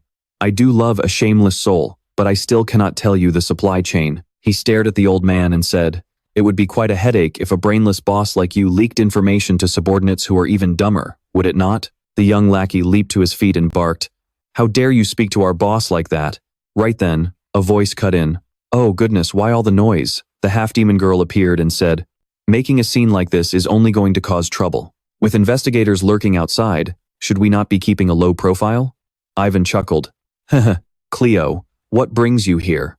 She looked at him and said, "It seems like you are doing a lot of unnecessary things. I do not want to interfere in your business, but should you not stop these games that are putting our entire half-demon organization in jeopardy?" With a terrifying look on his face, he sneered, "Ha, is that more advice from our outdated old leader? If they become too much of a headache, I will just slaughter them all." Tell them not to worry.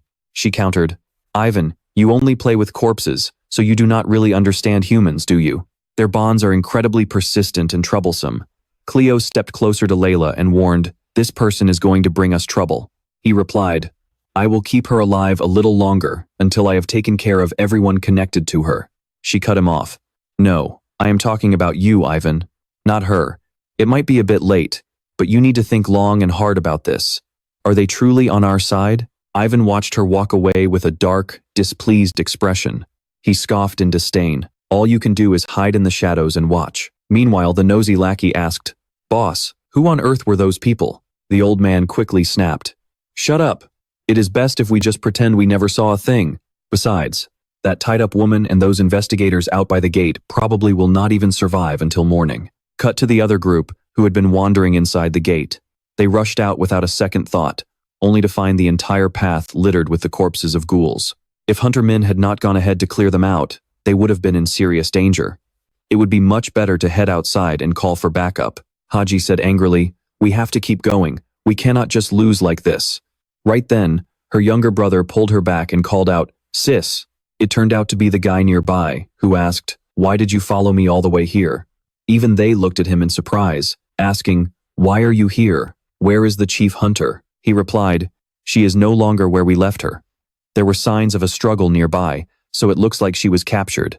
I found something. There is a weak mana signature coming from that direction. Captured by who? He replied. The summoner who created these ghouls. He muttered to himself, There is no way she was captured that easily. Then, he turned to face them and said, Do you think these ghouls just appeared out of nowhere? If you are scared, just stay here and try to hold back anyone trying to run. Terrified, the group clung to him and cried, Wait, Hunter, does that mean there is a ghoul summoner and kidnappers inside? He replied, It is highly likely. I already took care of about 4 guards patrolling this area. Haji noted, Ugh, what is that weird smell? As the two of them moved forward to investigate, they realized the cave went much deeper than they had expected. Was the captain really dragged all the way in here? From a distance, a surprised voice called out, Well, what do we have here?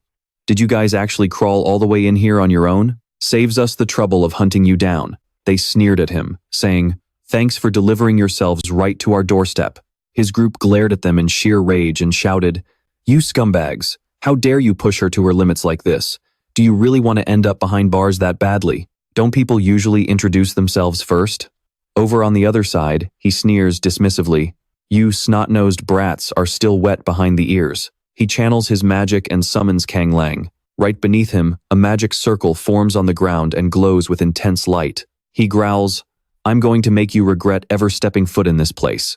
Our MC looks at all this chaos and finds it extremely annoying.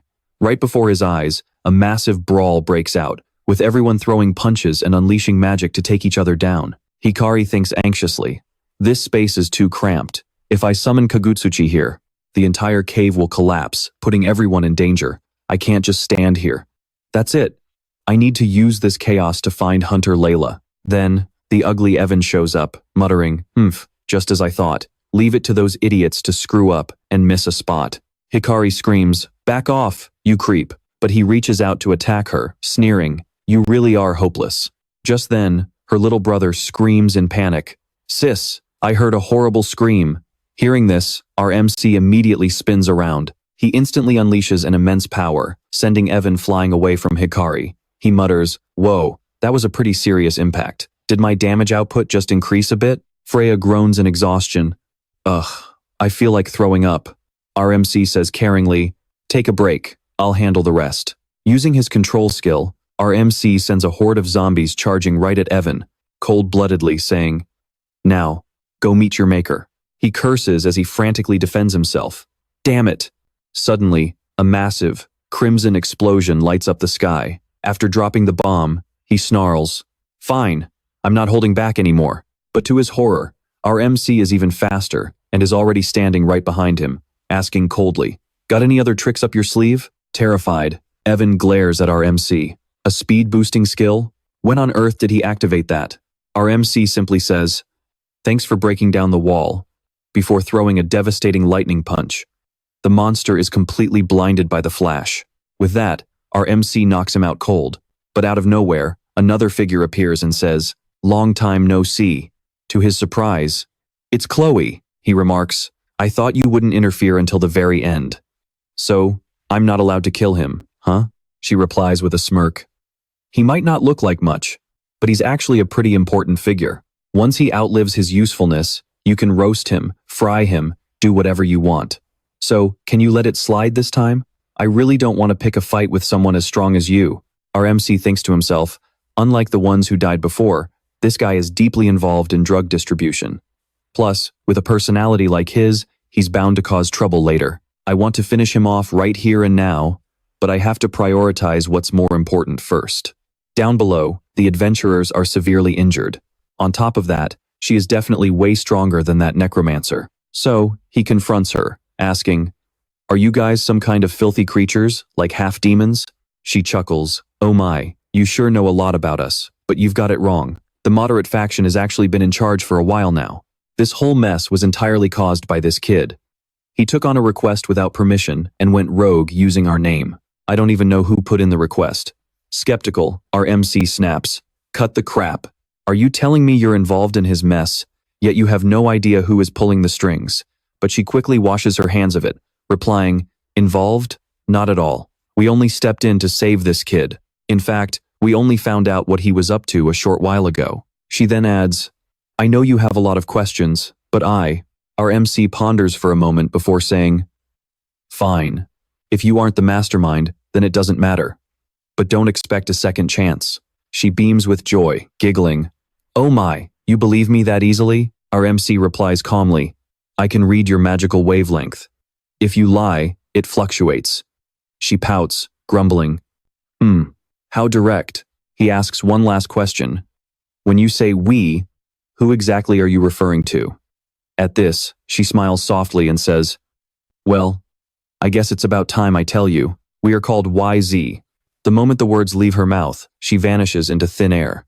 Our MC contemplates, so the anti-demon faction itself isn't heavily involved in this. If it was just about money, nobody in their right mind would use the anti-demon tribe who have always been hostile to humans as a pawn. But that guy, I could sense an unusual power coming from him. And it wasn't mana. It was a form of energy I didn't recognize, something I've never seen in this fantasy world before. YZ, huh? Looks like I'll have to look into them as well. The moment they land, Layla approaches them and says, "Thank you all for saving us. As the captain, I feel utterly ashamed. First of all, let's get out of this gate. We've been here for too long." One of them nods. "Exactly, Captain. Please don't overexert yourself." Hikari rushes forward, looking at him anxiously. "We need to clean up first." "But what about the necromancer?" He replies, "He managed to flee, but he got ambushed." Layla continues to blame herself, bowing her head. "I'm so sorry. I let my guard down." The others try to comfort her. "At least everyone is safe, which is a relief. Let's get out of this gate first, then we can figure out the rest." Our MC thinks to himself, this is exactly why it's just so much easier to go solo. Well, not entirely alone. He then asks internally, "You're always with me, aren't you, foe?" But his question is met with absolute silence. Overwhelmed with anxiety, he repeatedly calls out to foe using telepathy, but there's no response. Time passes, and 2 days later, at the Hunter Association headquarters. "I've never even heard of a corpse summoner before, and now you're telling me they aren't even the main culprit?" Yeah, from the way they talked, it sounds like this is only the beginning. Damn it, I totally let my guard down. I really thought this was just a routine site inspection. I seriously owe you one. No one could have predicted what would happen to the team we sent in. It's such a relief that no one was seriously injured. Yeah, thanks to you, everyone can get right back to work, especially Hunter He. If it weren't for you, things would have ended terribly. Just as expected, the former Mad Dog's skills are as sharp as ever. Alright, we're not in a rush right now, are we? I'm heading back to Korea. Call me if you find any new clues. You're leaving already? We'll see each other again soon anyway, but you should at least say goodbye to the other members. No, I'm busy. I only came to thank you for healing me. Next time, I'll be the one actually helping out. Yeah, whatever you say. Freed still hasn't woken up since that day. I haven't had any trouble using the skills I learned through Freed's ability though. My mana flow and core recovery are both stable. Nothing seems out of the ordinary. Freed, you bastard. How much longer do you plan on sleeping? According to reports from HMCS Central Headquarters, an organization called Almach has been secretly trafficking illegal enhancement drugs in the area, though they don't produce the drugs themselves. With the death of their leader, who was the central figure, the network has been almost completely dismantled. Even so, remnants are still scattered across the market, so continuing the crackdown is absolutely necessary. What's the status of the gate? It was severely damaged during the internal battles. According to the report, the gate itself no longer holds any value and will soon undergo standard closure procedures. This is a real pain. If the former chairman's faction accuses us of tampering with the scene, things will get messy. Is it that issue again, Vice Chairman? You already know this, but the former chairman's faction pretty much controls the entire headquarters now, especially Kagan Dwan, their most influential bodyguard. As a semi-special grade hunter, he's always had his eyes on your seat. We must minimize any vulnerabilities they could exploit. Oh dear, I forgot to knock. Long time no see. Vice Chairman, Kagan Dwan, a semi-special grade hunter from HMCS Central Headquarters, smiled and said, I heard you've been quite busy with the enhancement drug investigation, but it seems the results aren't exactly what you hoped for. What are you implying? Stop playing dumb. The rumors are already everywhere. Word is you put some no-name hunter from a far-off Asian country on the investigation team, and he ended up coming back empty-handed from the scene. You're mistaken. That team was attacked right at the gate of the scene, and they managed to subdue the attackers in time. Old Duan replied, even so, all they uncovered was a small-time organization. They failed to trace either the supply line or the manufacturing source. But this investigation has dragged on for far too long, hasn't it? He began, so, I have a proposal. Let's make the investigation into the awakened enhancement drugs public. Hearing this, Black found it absolutely ridiculous. He said, if we make this public, even ordinary people who have never heard of this drug will become curious, and demand will skyrocket. Are you prepared to handle the consequences? Old Duan replied. That can be resolved by quickly identifying and taking down the supply source, right? In fact, the current higher-ups probably already know about the investigation, even if it hasn't been made public yet. Anyway, we should hear what the other semi-special grade hunters think. I wonder whose opinion will carry more weight.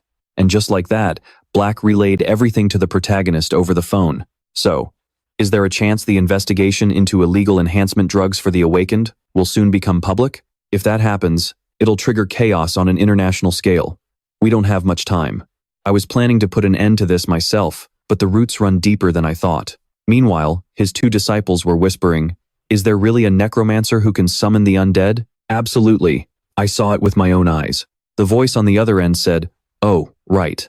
About what you asked me to look into, we're still tracking Benonium and L, but there's barely any information on them.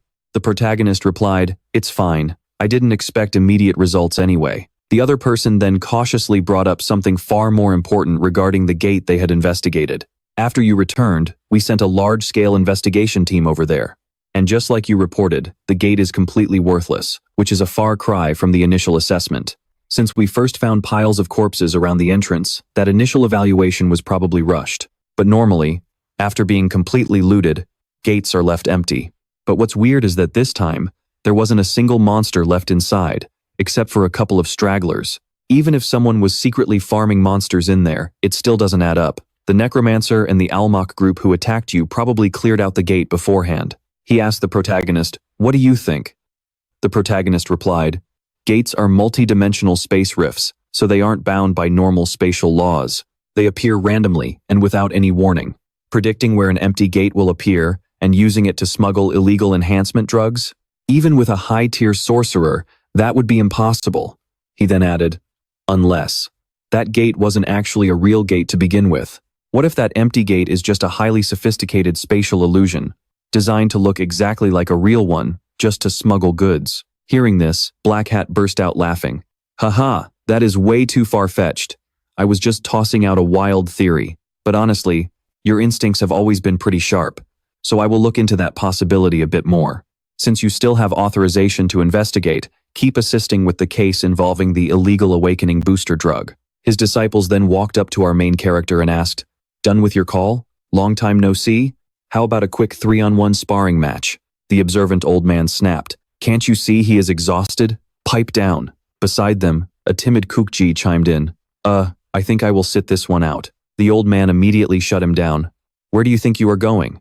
If one person backs out, The rest of us are going to get absolutely wrecked. Our main character just told Heyman he was only stretching his muscles a bit. The scene then shifts to a bustling downtown area, where everyone is partying and dancing the night away. A mysterious man approached a VIP room and said, "I have some business inside. Can you let me through?" The guard responded with a code phrase, "Darkness has no color." The man smoothly replied, "Only red blood is the same." Recognizing the secret passcodes, the guards immediately stepped aside to let him in. Someone was already waiting for him inside, greeting him with, "Long time no see. How is everything on your end, sir?" He nodded. "Yes." "Oh, is the great sage with you?" A tattooed man chimed in. "With the investigation into the drugs heating up in Korea, we will be keeping a low profile for a while. Once this deal is finalized, we will also be putting all transactions on hold." Hearing this, he snapped his fingers and replied, "Got it. In that case, we will arrange for an escort to take you back safely." He replied, "Don't worry, I am not planning on heading back just yet. There are still a lot of loose ends to tie up after this deal." A subordinate stepped up and lit his cigarette. Exhaling slowly, he muttered, "Ever since the new shipment arrived, everything has been absolute chaos. Those damn cops. I have no idea what has gotten into them lately." Just then, another man wearing a bizarre mask walked in. "Oh, you are finally here. Long time no see," the red-haired Sven muttered coldly. "Still as punctual as ever, aren't you, clown?" He immediately ordered his lackeys to bring out the goods, and they sat down to chat. "Sorry for dumping such a massive batch on you. Our operation in Korea got cut short before we could distribute it, but the great sage was really pushing for it." The clown let out a creepy laugh. "He. It is fine. As long as I can sell it all, I don't care." The man slid a metallic briefcase forward and said, "This is the premium stuff. Want to check it out?" The moment he popped it open, the clown grinned with absolute satisfaction at the mysterious contents inside. It was truly a jaw-dropping sight. The next day, when our main character returned to the office, he overheard his coworkers gossiping. "Did you hear? Word is that Hunter Heyman went on a business trip straight to headquarters this time." "Seriously? Is that why the vice president from headquarters came to visit recently? What is their connection anyway? Does he have a powerful sponsor, or is he some well-connected hire? There is no way." Just then, Ogre showed up and spotted our main character. He yelled out, "Oh, there you are. Hey, did you happen to see that file?" But our main character suddenly had to deal with something and rushed off. When he arrived, he found two guys loudly arguing, so he quickly gestured for them to keep it down. It turns out he had overheard their conversation. One was complaining, "I heard rumors they had some top-tier gear here, but all I see is outdated junk." The other snorted, "Top-tier gear? Yeah, right. The world has gone completely crazy.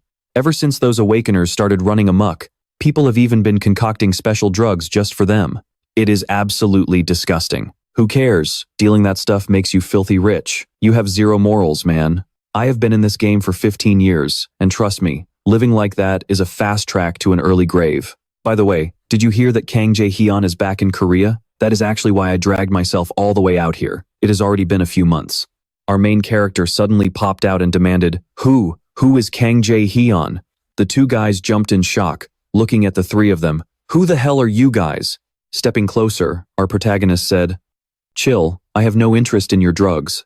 I was just passing by, you low-life dealers." He eventually reported this encounter, shedding light on the investigation into the illegal awakening booster drugs. "It looks like the secret is finally out in the open." Jae-woo gasped. "You knew about this all along? So your entire business trip was actually for this case? Even if it was a classified investigation, you should have at least given us a heads up." Even the branch manager was kept completely in the dark, and now it has blown up into a full-blown emergency. Clearly annoyed, our main character grumbled, "Look, they told me to keep it classified, so I just did what I was told." "What do you mean, why?" Jae-woo wailed dramatically, his face a complete picture of despair. "This is bad. This is really, really bad." He continued, "You got a regular, low-level employee to cooperate in a major investigation, while the actual branch manager had absolutely no idea. Even if the regular staff didn't know, the team leaders had already figured out that you were working directly with headquarters." Right at that tense moment, an employee nervously walked up to the team leader and stammered, The branch manager is calling for you, and he wants to see Hunter Heyman as well." The two of them walked into the manager's office. With a grim, tense expression on his face, he began, "As you both already know, headquarters has issued a massive international request for joint investigation across multiple countries. targeting an illegal drug known as the Awakener Booster, which artificially spikes their abilities. Hunter Heyman, during your recent trip, I assume you managed to confirm the specifics of this? Our main character replied, yes, that is correct. The manager pressed on. But what exactly happened during your time there?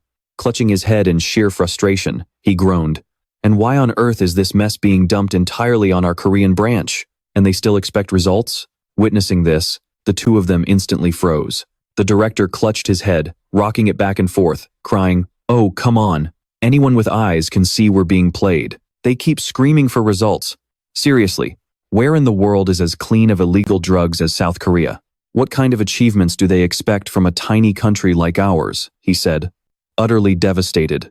And to make matters worse, the contact wasn't even Vice President Choi, but someone from the former president's faction.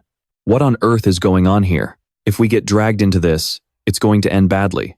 The main lead awkwardly replied, well, should I just quit then? Instantly changing his tune, he snapped, absolutely not. Even if you get promoted and move up to the main headquarters, you must always remember that you started from the Korean branch. Got it? Then he sighed heavily. Sigh. In the end, the Korean branch of HMCS must absolutely knock it out of the park in this illegal enhancement drug investigation. We have to deliver the best possible results.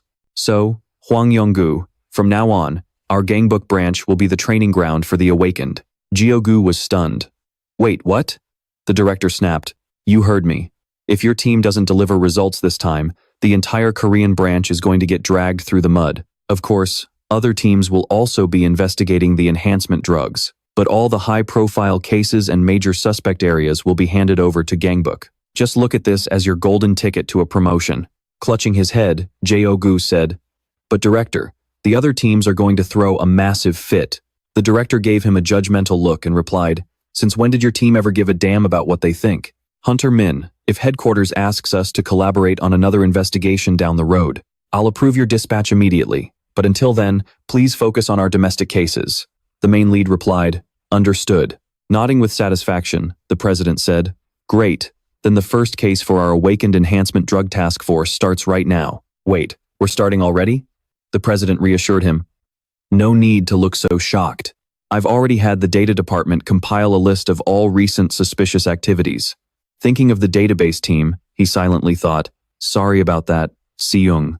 Anyway, we've picked up a lot of suspicious activity at a large abandoned warehouse on Manhwa Island. It's always been notorious as a drug den, but lately, a lot of unfamiliar faces have been popping up. It seems to have turned into a major distribution hub. People are flocking there from other provinces, and it looks like some awakened criminals have been showing up to stir the pot too. There have been a lot of casualties, and clashes are still breaking out. Jio-gu replied, with a scale like that, I don't think our team can handle it alone. The president quickly replied, oh, that's why I've already requested backup from a private guild. They're already somewhat familiar with this case, so getting the green light from headquarters wasn't too difficult.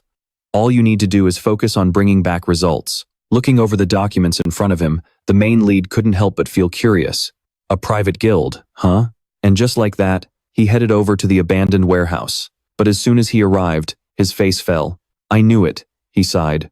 Of course it's you two. The private guild, the association called in for backup, was none other than Imperium, alongside his own younger brother. Spotting him, Yewa beamed with joy and said, well, who else were you hoping for? Of course I had to come. His little brother chimed in, sighing, man, why do you always get dragged into these massive incidents? Looking at the two of them, the main lead scoffed. Don't you big-shot guild leaders have anything better to do than show up here in person? The two shot back in unison. Do you seriously think we have nothing better to do? Wait, did you come here alone? Where's your team? They're on lookout. Bringing a whole crowd in would just get in the way. They're stationed outside, ready to intercept anyone who tries to make a run for it. Yewa noted, to be honest, at least half of the crowd in there are probably just ordinary civilians. Most of them are likely just looking to buy some basic awakening support supplements. The brawls between those awakened criminals are probably just rival dealers fighting over territory or hired muscle clashing with each other. The main lead replied, either way, if they get in our way, we can take care of them while we're at it. The two, who were always bickering, pointed ahead. That spot over there is definitely the main trading floor. Let's check it out. Hold on a second. If we just barge in through the front door, we'll end up letting half of them slip away. It's better to sneak in first, size up the situation inside, and then hit them with a surprise ambush. And how long is that going to take? We should just sweep the whole place from the get-go. The scene shifts, and a mysterious man asks, "So, is this the merchandise?" Another guy picked up a vial of the drug and replied, "Exactly. Imported, 100% pure, with 0 impurities. A single dose is enough to effortlessly take down most B-rank hunters. Are you sure this is the entire shipment?" Of course it is. Limited edition stuff like this doesn't just grow on trees. What about the side effects? My source says it's clean and has a low risk of addiction, meant to be used only when absolutely necessary. But I'm sure you did your homework before reaching out to me, right? This is brand new on the market, so keep it quiet. We have our reasons for coming all the way out to this underground deal. Hearing this, the red-haired man replied, "Ah, I see." Right in the middle of their deal, a loud noise suddenly echoed nearby. "Did you hear that?" the blue-haired guy asked, instantly on high alert. "I definitely heard something." The red-haired man waved it off, clearly annoyed. Who on earth would come all the way out here? It's probably just a rat or something. Though, there have been some weird rumors about this factory lately. They say something bizarre has been crawling around in the underground pipes. On the floor. With that, he walked over to the door. Just as he was about to open it, a hand suddenly reached out from the other side. The two punks shrieked in absolute terror, shouting, "Ghost!" But our main guy opened the door, stepped in, and said, "Not a ghost." He then fired an ice beam, blasting them hard against the wall. He was actually carrying a little kid in his arms. After unleashing his magic, he casually replied that he was human. Then, gently setting the child down on the floor, he said, "Go hide in there, buddy. I will call you when I am done." He even patted the kid on the head and added, "Thanks for finding these guys for me." With that, he walked over to them and asked, "All right, so where is this divine product you guys were hyping up so much?" He walked over and gave them a few kicks, saying, "Hey, aren't you guys going to stand up?" But then he worriedly thought, "Wait, did I throw them too hard?" Looking at the drugs scattered on the floor, he realized this stuff had already managed to slip its way into South Korea. Suddenly, an assassin lunged at him from behind, stomping hard on our main guy's head and snarling. A filthy little rat actually crawled all the way in here. Right after, 2 other guys showed up and said, "How on earth did they find this place? Don't tell me the junkies caught wind of this already?" The scar-faced guy chimed in, "Boss, this abandoned factory just started operating today. There is definitely a rat among us." He ground his heel into our main guy and ordered, "Contact Team 4 and Team 10. Get rid of this rat's corpse." But lying on the ground, our main guy was far from dead, and he secretly activated his Poison Fang's skill. Instantly, a magic circle glowed on the floor, flashing with light, forcing the assassin to quickly jump off him. Our main guy was pretty surprised. They were faster than he thought, could take a hit, and did not panic even when counterattacked. They were clearly highly experienced in combat. He asked them, "Who sent you?" Meanwhile, the assassin standing opposite him could also sense the power from his previous skill. Seeing how he completely healed himself without a single scratch, the assassin knew this guy was no ordinary person. The thugs barked, "So you were just playing dead? What a coward!" But our main guy shot back, "Oh, absolutely. And I suppose lurking up on the ceiling is some kind of noble move?" Our main guy immediately cast a binding skill and said, "I asked you a question first." The scar-faced guy replied, "Whoa, you are getting way too worked up. Calm down, buddy. You probably just heard some rumors and rushed blindly over here." Behind his back, his hand was secretly channeling magic. He unleashed a lion's roar to counter the binding and sneered, "If you want to buy, get in line." Meanwhile, the other 2 thugs were instantly crushed by the overwhelming weight of our main guy's aura, screaming in agony. Our main guy scoffed, "Get in line? What a joke. I wouldn't even take this trash if you gave it to me for free. Team 4, Team 10, what is your status?" Meanwhile, the boss smirked as he saw our main guy conjure a green circle, thinking, "A defensive skill? Really? Not bad. This is a perfect chance to test out their strength." Then, he channeled a bit more pressure. The 2 guys behind couldn't take it anymore and screamed, "What the hell is this? At this rate, we will bleed to death before we can even cast a skill." The other guy gasped, "Damn it, 3 of my ribs are broken. We won't last much longer like this." Terrified, they yelled to each other, "Show them the resolve of the Demon Slayer Core." Desperate, one of them couldn't take it anymore and grabbed a vial of the mutation drug, growling, "Damn it. To think a loser like you would force me to use the kind of trash only weaklings use." As soon as they said that, they gulped it down. Their bodies mutated instantly. One of them roared, "I will grind you to dust." He smashed right through the protective barrier and yelled, "Die!" Our main guy was quite surprised. Their strength really did increase. The thug roared, "I will blow your head off." Our main guy observed. So, the raw energy they are emitting now is on a whole different level. But he simply looked down on them and mocked. "What is the matter? Can't even survive without your drugs now?" The thugs absolutely lost it and roared, "Shut up!" Our main guy clasped his hands together and cast the black coffin. A massive black box materialized, trapping our main guy inside. He felt a bit of unease, since there was still one enemy left. Seeing this, the scar-faced boss burst into laughter. "Haha, gotcha. You are finished this time. Team 4, Team 10, crush him." But right at that critical moment, a girl suddenly leaped in, unleashing her rising wind skill. A blazing fire arrow pierced right through the scar-faced boss's face. The girl casually remarked, "Seriously, we are always the ones running around trying to clean up after you." "It was Yehua," she pleaded. "Let us help you, master." She then noted, "It is true that anyone taking that drug becomes insanely strong, but they are still absolutely nothing compared to an S-rank hunter." Since she and her companion had completely pulverized the thugs below, our main guy curiously asked, "Wait, how did you guys even know to show up so fast?" Hearing this, Yehua, who had run all the way here just to catch up with him, started blushing. She quickly denied it in embarrassment. "What? I never said that." But then, she added with surprise, "Anyway, when I got downstairs, that little kid was the one who showed me the way." Peeking out from behind the door, the kid chirped, "3 against 1 isn't fair. You should fight fair and square." So, the clever kid had actually gone to find 2 helpers for our main guy. Patting his head, our main guy smiled and said, "Is that what happened?" "Thanks, kiddo." Yehua spoke up. "It is a bit late to ask, but who exactly is that child?" He replied, "It is a bit complicated. I will tell you the whole story once we finish up here." Sion agreed, "Yeah, there is no way a normal kid could survive in a dump like this."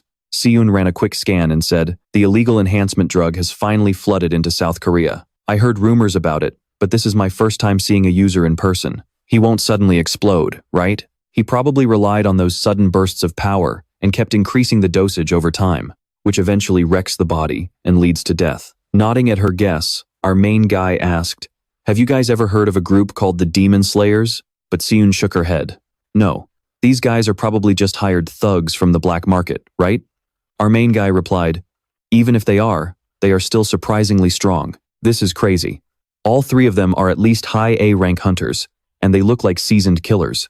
There is a high chance they were sent directly from where that illegal drug is manufactured, like a B-tier assassin organization."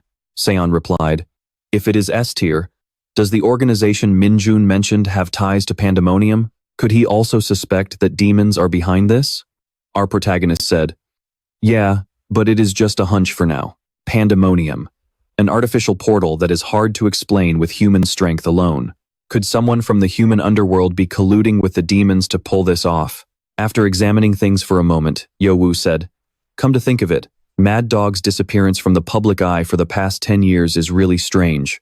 No matter how much time has passed, he was still one of the 3 pillars of South Korea. If this is true, things are going to spiral out of control. This could spark another war between humans and demons." Our protagonist walked over to the corpse. "What is more, these bastards are numbered, which means there are at least 10 of them. Since those 2 junkies are still breathing, we can take our time getting answers out of them. Since they decided to act, they had to finish them off cleanly." The kid quickly sensed that something was wrong and yelled, "Brother, danger!" Fortunately, our protagonist managed to save him just in time. A group of people suddenly appeared and said displeasedly, "People who do not tie up loose ends do not live long. We will show you what a clean ending looks like." Our protagonist was surprised. Is that the rest of them? Do they travel in even and odd numbers? Behind him, his little sister Sujin quickly used stealth. He thought to himself, "This mana level is completely different from anyone we have faced before. They must be at least A+ rank." Our protagonist stepped forward and said, "Perfect timing, you drug dealers." Leaning on his hand like an old man, he asked, "Are you the real boss?"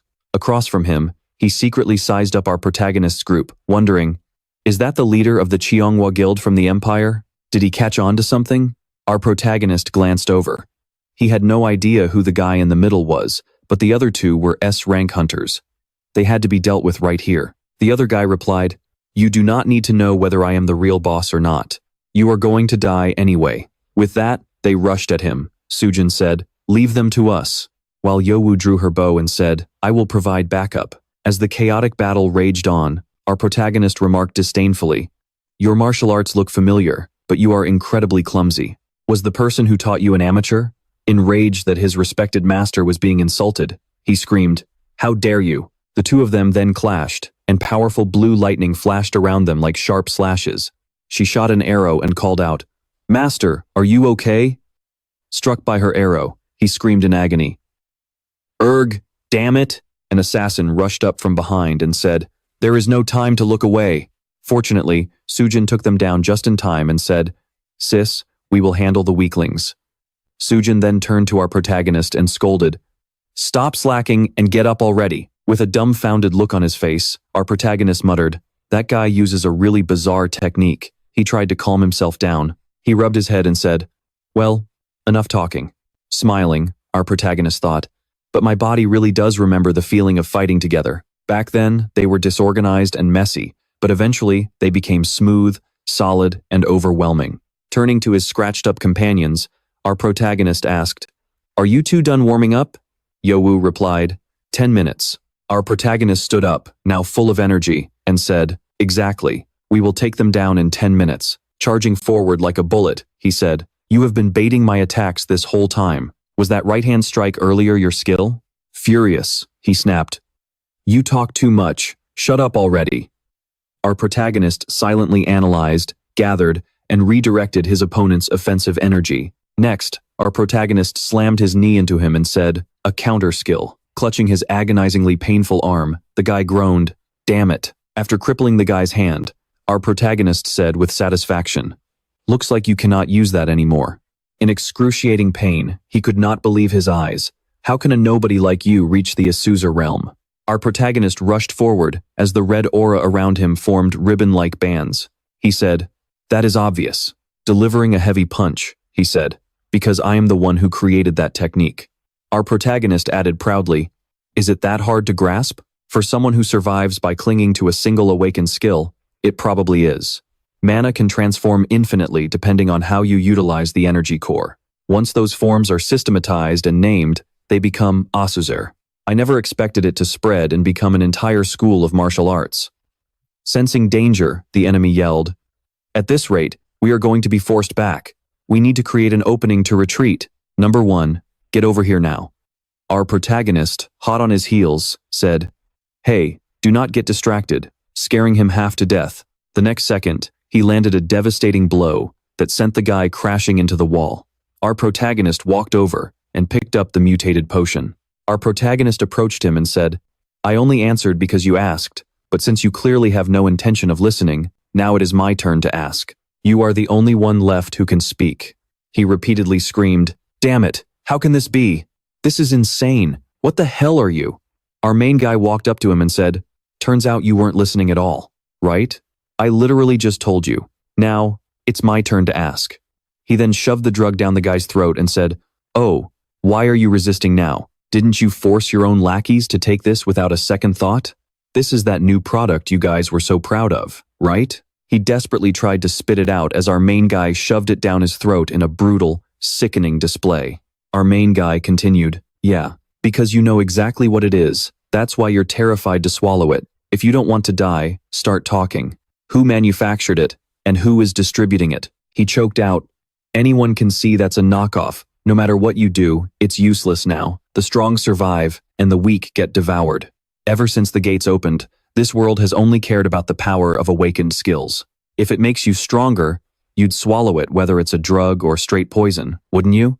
Do you really think wiping out a few low-level dealers is going to end this?" He screamed, "This world is already rotten. A drug like this will just keep popping up. The weak will always be devoured by the strong. If that's how it is, isn't burning bright even for just a brief moment a blessing?" Our main guy grabbed him by the throat, scoffing, "Quite the twisted philosophy you've got there. Then, by your own logic, why are you still weaker than me?" The guy's eyes instantly rolled back as he spat out a mouthful of blood. Cough. Our main guy cast his healing skill on him and continued, "Now, Let me ask you one more time. You'd better spit it out before you get devoured yourself. Seriously, who created that illegal enhancement drug? Watching our main guy torture the prisoner like this, the other two froze in place. Sejun hesitated before speaking. Nuna, I get why you feel that way after everything that happened, but don't you think he's changed a lot compared to 10 years ago? Yoa gave a bitter smile and said, yeah, he's stronger and more ruthless. She continued, they say 10 years here is equivalent to 100 years in that other world. 100 years in a place where he didn't know a single soul. Of course anyone would change. Sejun said in disbelief, but right now, he looks like someone who returned after losing something precious. Sometimes, it's as if he isn't even human anymore. Yoa looked at our main guy, but Master's true nature hasn't changed. No matter what he lost, I believe he'll find it again. By this time, our main guy was finished and suddenly appeared behind them. Since when? And what exactly did I lose? Sejun stammered. Oh, it's nothing. Did you find out anything? Our main guy wiped the blood from the corner of his mouth and replied, honestly, not much. This time, the drugs are being distributed simultaneously across multiple regions, with China acting as the main hub for Asia. Sejun sighed in frustration, but he exploded from the inside before he could say anything else. It must be a mana contract or some kind of secrecy oath. Let's head back first. Maybe Younggu was able to squeeze some information out of the survivors outside. He then turned to Yoa and asked, what about this kid? She said, we'll bring him with us and try to find his parents. If we can't, I'll find someone to take care of him. Walking behind them, our main guy thought to himself, if we don't contain this in time, this drug will spread completely out of control. They must have taken a gamble and accelerated their timeline because they realized the HMCS was closing in on them. If that's the case, that abandoned factory might have just been a decoy. Since they said China is the main hub in Asia, there must be a separate command center specifically for South Korea. The scene then shifts to a private club. Inside, a tattooed man was carrying out another shady transaction. He gasped in shock at his subordinate's report. What? The abandoned factory? Yes, the HMCS surrounded and raided the place. Because of that, we've completely lost contact with Lord Liu and most of the Oni Slayer team at the factory. He looked deeply concerned for his subordinates. And what about Q? Standing in front of the bulletin board, Q was extremely anxious since he hadn't heard from his twin brother. Still, he stayed put on Daesung's direct orders. The red-haired guy yelled, damn it, everything's a total mess. And I was planning on flying back home tomorrow, too. Just then, he panicked as his phone began to ring. He answered it, sweat pouring down his face. Daesung, what's going on? On the other end of the line, Daesung said, I hear our operation in South Korea has run into some trouble. He replied, yes, sir. Just as you directed, we launched across multiple regions simultaneously, but it seems those rats caught wind of it. Daesung responded in a chillingly calm voice, I know. He then added over the phone, in fact, we were the ones who leaked the information to those idiots at the HMCS. The red-haired guy gasped in disbelief. Huh? What did you just say? Daesung continued from the other end. The drug has already been distributed nationwide. Even if we lose a few distribution points, it's only a matter of time before we control the entire market. We should throw them a few bones to keep them distracted with those abandoned factories for a while longer. He ordered that the distribution would now be handled by Clown. As for you, keep pushing the product out. I don't care how risky it is, get it done. He said anxiously. Daesung, if we push it this hard, they're going to trace it back to us in no time. We've already lost contact with Liu and the Oni Slayers at the factory. But Daesung cut him off, saying, don't worry about them. They've all signed life-binding mana contracts. Even if they fall into the hands of the HMCS, they won't be able to say a word. Besides, the truly powerful hunters in South Korea all died 10 years ago, so just hold your ground and do your job.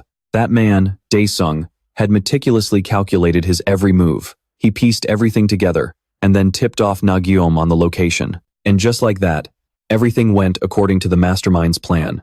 Numerous dealers, distributors, and addicts at the abandoned factory were busted. The distribution hub was completely shut down.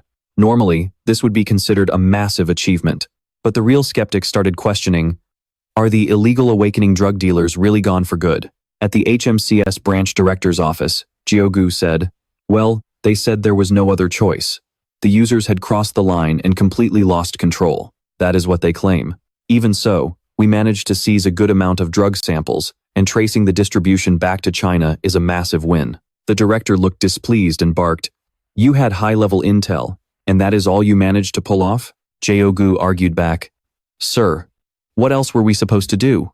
Should we have marched right up to the Empire or the leader of the Tsinghua gang to demand answers?"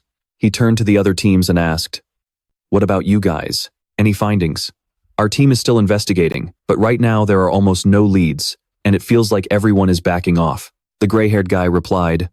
The Southern team only managed to track down one suspect who likely took the drug, but he resisted so violently that he managed to escape. The director sighed, then slammed his hand onto the table in frustration. "Are you people even worth your salaries? What on earth are you doing out there?" "But director, has this illegal drug actually spread that far? We are already swamped dealing with awakened criminals on a daily basis." Furious, the director shouted, "What? You think headquarters is just blowing smoke?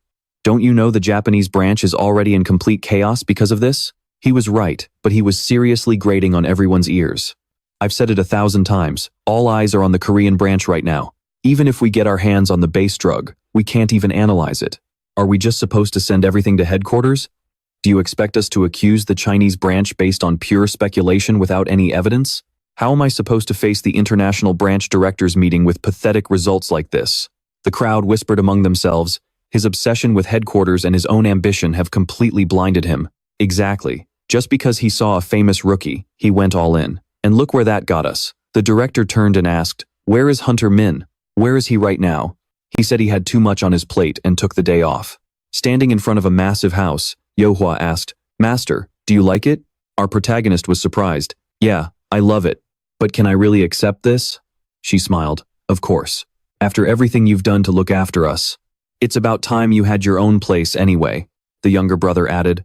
"Plus, you have so many people living with you now. Those two used to live in the office, and Hunter Chu Hamin drops by all the time. Besides, didn't you say you were going to adopt the kid?" He said, "Ah, yeah.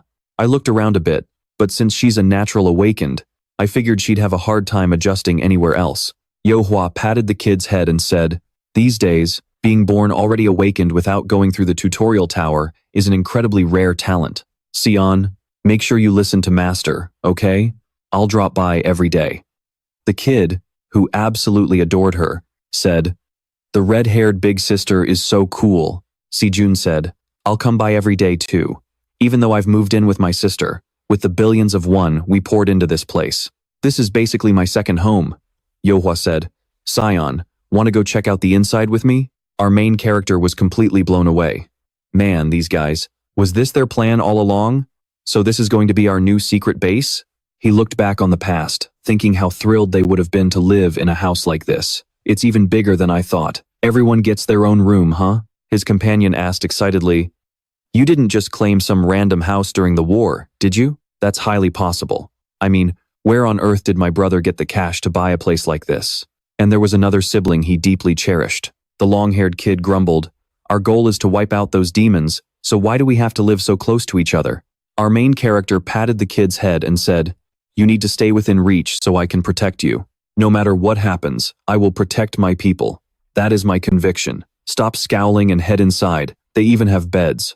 The long-haired kid shyly grumbled, "We're not your babies, you know." During his 100 years in another world, our protagonist held on solely by dreaming of that fleeting, illusion-like moment. In the end, I couldn't protect everyone. Now, only 2 remained before his eyes. And now, one more kid. His face grew tense. But this time, things will be different. The little girl turned back and called out to him, "You're walking too slow." Our main character smiled warmly to himself, thinking how shocked Miss Bay would be when she finally woke up. He chased after his younger companions ahead. "Yeah, I'm coming." After a long day, our main character placed a quiet call to Oh Dong-gu. "Did the private lab also say the compound is unstable?" Jeogu replied from the other end. "That's right. This illegal drug shows a form of mana that they've never seen before. Demons actually use a different type of mana, but claiming they're connected just because demon mana exists is nothing more than speculation. Even if they do use demon mana, finding it on Earth isn't rare anymore. You can easily get some from a dark meteorite. The lab thinks so too. Not to mention, given the current situation, bringing up demons is a highly sensitive topic. No country wants to be the first to cause a scene over unverified rumors." Su Min simply replied, "Got it. See you tomorrow. After hanging up, he thought wearily, sigh. Those damn demons have actually managed to build up trust over the past 10 years. Then he got back to work, searching for information about the 10 years he had missed. Demon Mana, Minjun's blog. He saw an article about the connection between demon mana and soil pollution, and thought excitedly, found it! But the moment he clicked on the website, a notification popped up showing that the blog was private. Sumin muttered in frustration, damn it, he's always so incredibly cautious. He had already noticed something strange about it. Sumin wrote, YZ, could this really just be a coincidence? Just then, his little brother opened the door and walked in, asking, Big bro, what are you doing? Sumin was surprised. Oh, Sejun, you're awake? The kid replied. I did knock, you know. He said, go back to sleep, or you're never going to grow taller. His little brother replied, but the ghosts already told me all about those whispers. You're the one who said that first anyway. Embarrassed, Sumin replied, it was just a quick phone call. Did those ghosts tell you that too? That's a total invasion of privacy. The kid replied, it was the same way back in the sewers. That's how Sejun heard those scary guys talking even before you got there. Sumin was quite surprised. What did you hear? The kid suddenly whispered the exact words. Giant has just entered the country. The cargo from Narak has arrived and is being distributed nationwide. Cutting to another scene, a man was running for his life before collapsing in agony. Gah! Another man approached and sneered. You bastard, I finally caught you, they said. You trashy C-rank hunter. How dare you sneak around our guild's gate? Shaking with fear, he stammered. I had no choice. I needed money to buy this. What on earth is he pulling out? What could a loser like him possibly do anyway? He quickly whipped out a vial and chugged it down, yelling, just wait until you taste this. And with that, a massive explosion rocked the area. Headlines everywhere were filled with news about the illegal awakening boosters that were slowly starting to take their toll. At the HMCS headquarters, during an emergency meeting of the branch chiefs, they discussed how initial containment was the most critical step, but the situation was deeply concerning. At this rate, it was only a matter of time before it spread like wildfire. HMCS branches worldwide are doing their best, but things aren't looking good for us either. Has any of you made any progress in the investigation yet? They continued. Oh, and speaking of the incident at the abandoned factory under the Korean branch, and that was the first major case since the Middle East branch disaster, but I heard it yielded no significant results. Yeah, I heard about that too. Wasn't there a hunter involved in the investigation acting as the deputy director's close assistant? The investigation concluded that China is the largest distribution hub for illegal boosters in Asia. A low-level staff member actually dared to make such a claim? Even if this world values strength, promoting someone like that to assistant without going through proper procedures is just wrong. Is the deputy director really planning to inherit the late director's will? The Middle East representative scoffed. The late director's will? Hearing that from people who only care about making a profit off Gates is honestly hilarious. Don't be so harsh. I'm sure the deputy director has his reasons. Exactly. Why don't we just hand over full control of the Korean branch's illegal booster investigation to that hunter? Who knows, maybe he'll actually pull off something big this time. Pressuring Gyogu, they asked. Well, what do you think? Backed into a corner, the branch chief could only reply, yes, of course.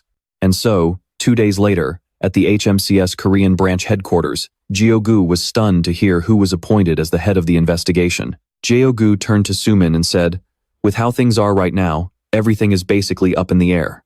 Making this official is basically turning me into a scapegoat. Indeed, this seems more like headquarters power play than actually expecting any real results. Sumin said, well, that works out. First, help me look into something. Taking the paper, he asked in surprise, what's this? Narak, Sumin replied. It's a statement from a kid who was at that abandoned factory. I don't know what Narak is, but it's definitely a key word. Isn't the factory case still open? Besides, even if they said Narak, what could it even be? It could be a restaurant, a bar, or maybe even a company name, Sumin said. Isn't it obvious where people who deal illegal boosters gather? Can an investigation agency really not track that down? That's easier said than done. Even if we're an investigation agency, we're talking about the entire country here, small as it is. Plus, if it's an illegal operation, they probably never registered as a legal entity. Narak might just be an internal code name. Sumin thought for a moment before saying, then let's do this. Send a request for investigation assistance to the 7 largest guilds in Korea, starting with Chaetekmin. Jae-woo gasped in shock. What? He looked at the MC hesitantly and said, "First of all, isn't this supposed to be a classified investigation?" The MC immediately replied, "We just need to keep the details classified. This thing needs to be nipped in the bud." Jae-woo groaned in despair. Do you really think those massive guilds, who are already swamped with gate raids, will actually cooperate? Even the branch manager won't just stand by and watch. The MC shrugged. Oh, please, I'm the one in charge here anyway. What is the branch manager going to do about it? Besides, Hua and Shiz always show up the moment I call. Jae-woo lost it and yelled, "That is completely different. They only do that because of their history with you." The MC shut him down. Save it. Just try making everyone happy and see how that goes. Are you going to wait until every hunter in the country gets hooked on these illegal drugs before you finally wake up? Quit whining and make the calls. I'll deal with the consequences. Meanwhile, at Chongwade, the Blue House, Ju Ran, the current leader of the Infinite Legion, stepped forward to greet the president. The president asked, "What is going on? Is this about the Infinite Legion?" Ju Ran replied, "HMCS just sent a joint investigation request to all the guilds under Heptagon." The president was surprised. A joint investigation request? She reported, "Yes, and all the details are strictly classified. They only asked us to assist in field investigations and collect data regarding awakened criminals, hunters losing control, or cases of sudden power surges. They even stressed that this has already been approved by headquarters." President Jae-soo burst out laughing. A mere nominal investigation agency has the balls to pull something like this? To send such a one-sided cooperation request to Heptagon? Is this because of that mad dog? It seems he is finally making his move without even trying to play nice. He added, "I will leave the decision to you. After all, the Infinite Legion is yours now." Hearing that, Ju Ran immediately wrote something down. In a flash, the next morning arrived, and Jae-woo said in surprise, "We already received a written rejection." Oh, right. Except for the Infinite Legion and Frozen Soul. All the other guilds agreed to the request and are already submitting the relevant data. He pinched the bridge of his nose. Still, it's pretty surprising that only those two turned us down. I honestly thought everyone, except the Empire and Cheonghwa, would turn us down. The MC stared at the report and asked, "Is it common for hunters to join HMCS after leaving their guilds?" Later that night, in a familiar bar, the tattooed guy asked, "So they're planning an ambush? When?" "There's no specific date yet. I only heard they're auditing one of the special task forces." "Then go investigate it." He thought for a moment, then added, "I also heard that an employee connected to the vice president has been appointed. You can leave now. If anything new comes up, report directly to me, and I'll make it worth your while." A man in a blue shirt walked in and said, "Did you call for me, sir?" The tattooed guy handed him a file and said, "Here is the audit list you requested. Just remember, don't do anything stupid. It's not time yet." The man snapped in anger. "Not time yet?" The tattooed guy replied, "I know you're hurting over losing your brother, but the situation is too unstable right now. A better opportunity will come, so just hold back for now." Still furious, he barked back, "A better opportunity?" The tattooed guy calmly said, "Yeah. HMCS has caught wind of the Abyss's existence. I don't know where the leak came from, but it seems we have a rat on our side. Did Daesung say anything? I haven't told him yet, but Daesung is probably going to make a move soon. Go brief him." The guy in blue had no choice but to take the order and nodded in agreement. The second he left, the tattooed guy picked up his phone and called Crow. "We have a problem." Cut to China, where a tired voice answered, and it didn't sound good. The clown asked, "What's the matter? I'm in the middle of a deal here." On the other end, the voice explained that the abyss had been exposed, which is why the tattooed guy called right after the abandoned factory incident. "Korean HMCS is plotting something. Our mole inside is useless, so we're going to need your help." The clown burst into laughter. "You send me off on a business trip and now you want me to clean up your trash? That doesn't sound very fair. I can easily pull out once I finish selling this batch. But if anything happens to the abyss, you're the one who's going to be in deep trouble." The other guy cut in while the clown was speaking. "We can always build a new base, but there is no place better than the abyss for drug trafficking. I thought you understood that." The tattooed guy was worrying himself sick. The clown pressured him further, demanding a 50% discount on all drugs sold to the abyss from now on, saying, "Maybe that will change my mind and make me help you guys." Hearing this, the tattooed guy hesitated. "I'll have to run that by Daesung first." The clown brushed him off and replied, "Perfect, I'll just ask him myself." Appearing right outside the headquarters, he added, "I'll go ask Daesung in person. He walked inside without a shred of hesitation and said, "You look even better in person than in your pictures. It's a pleasure to meet you." The clown got straight to the point. "The abyss has been exposed. Korean HMCS is sharper than I thought. Things are spiraling out of control." It was a neat idea to leak fake info, but Daesung immediately cut him off and said, "Cut the act. Did you really think we were in the dark? Don't underestimate me. Speaking of the Korean drug dealer Crow, weren't you the one who asked us to supply those illegal booster drugs in the first place?" The mysterious guy said, "I don't care what your endgame is, or who's pulling the strings behind the scenes. If you want to step into the underworld, you have to go through Daesung first. We get paid, you do your thing, and that's all there is to it." The clown smirked in amusement, as expected of Asia's ultimate backbone. He then added, "You're absolutely right. Our goal is just to distribute the drug, but the Chinese HMCS is still a threat. Even if you're a big shot in the underworld, if you get caught, those low-level pests will be a real pain. The Korean HMCS has even reached out to Heptagram, one of the 7 great guilds, so we can't take this lightly." Daesung scoffed and asked the clown, "What are you trying to say?" He smirked at him and said, "Let's organize a meeting and gather all the big-name underworld organizations. Those guys want to hold a meeting at BSS. Who would dare refuse Daesung's invitation? And for that clown, it was the perfect chance to promote and hand out the drug. Warily, he said, there might be a few rats trying to slip in, but as long as we have enough numbers, we can bury them alive." The Monkey King said, "Are you guys trying to make trouble before you lose your foothold completely? It won't be that easy." The clown replied, "I'm a big believer in give and take, so I'm sure you know what I want." Before leaving, he deliberately said, "Let's work together, Daesung," as if he already knew who he was.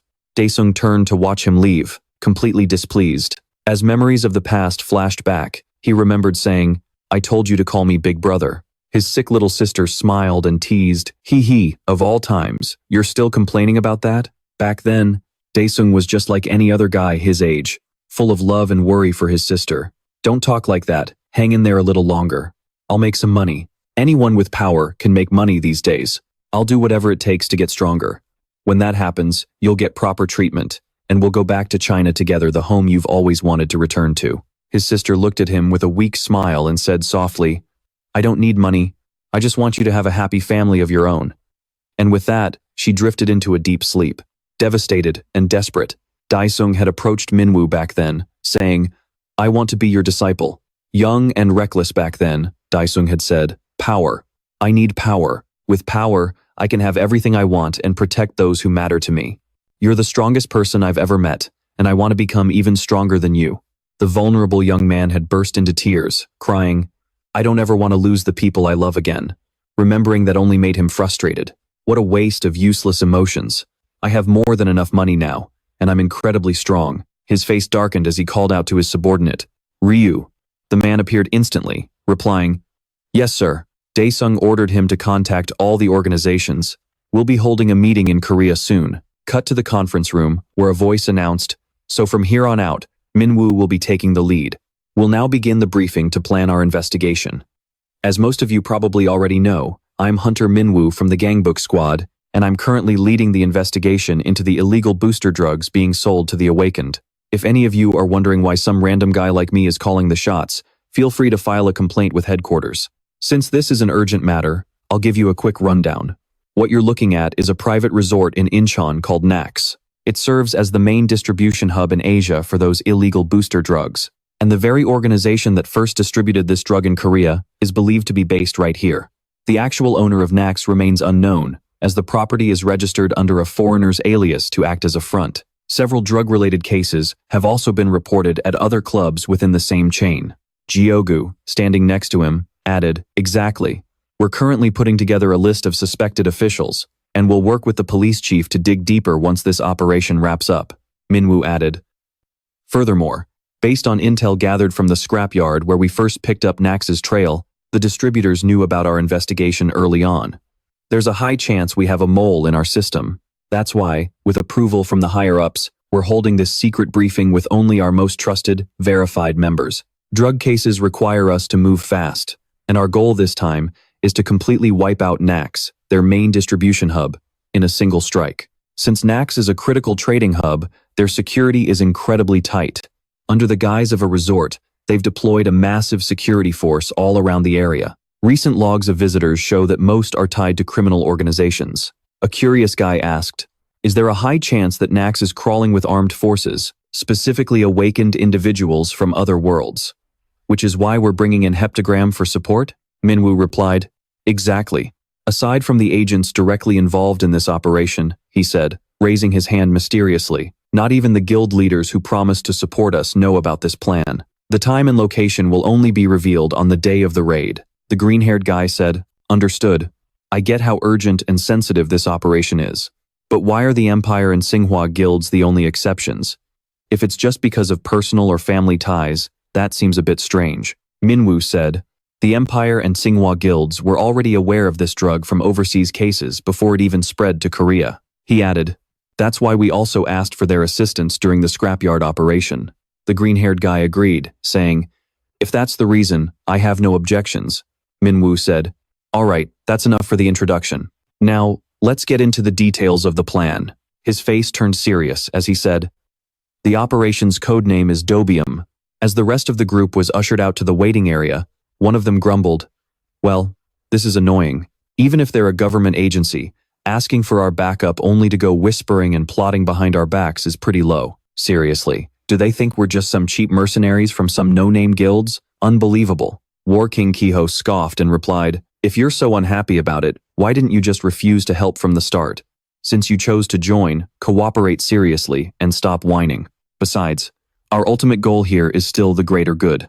That might be true, but just as the Gyumgang Guild Master said, this whole situation is seriously frustrating. Now I see why the Myeongjin, Gaia, and Soyoung guilds refused to show up. After wrapping up his classified briefing, our protagonist walked over to the group and said, "Thank you all for waiting. I am Hunter Min Siwoo, the lead in charge of this operation. I truly appreciate everyone accepting our request for backup, especially given how busy you all must be." "Don't worry about it," Kyung replied cheerfully. "Hunter Min, it's been a while." Siwoo quickly cut straight to the chase and said, "This is the official document I wanted to deliver to you, but the details are actually quite simple. The HMCS is going to shut down the black market that distributes illegal enhancement drugs to awakened hunters. The specific time and location will be announced within 1 week once everything is confirmed." He further explained, "The specific forces required for this operation have already been clearly outlined. Please have a team ready to deploy at a moment's notice.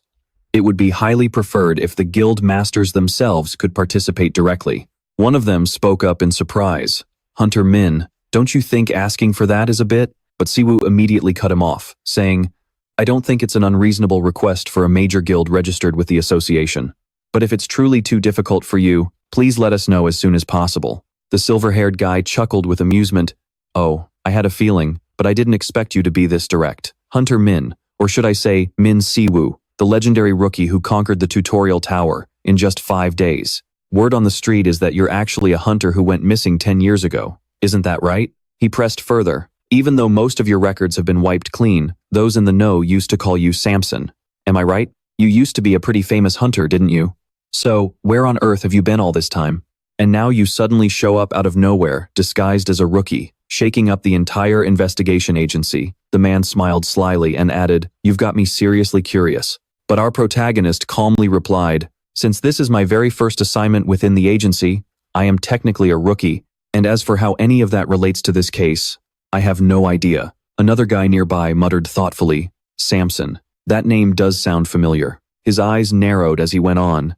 "If this is from 10 years ago, back when the dimensional gates first started popping up, the world was in absolute chaos, with humanity and the demon race at war.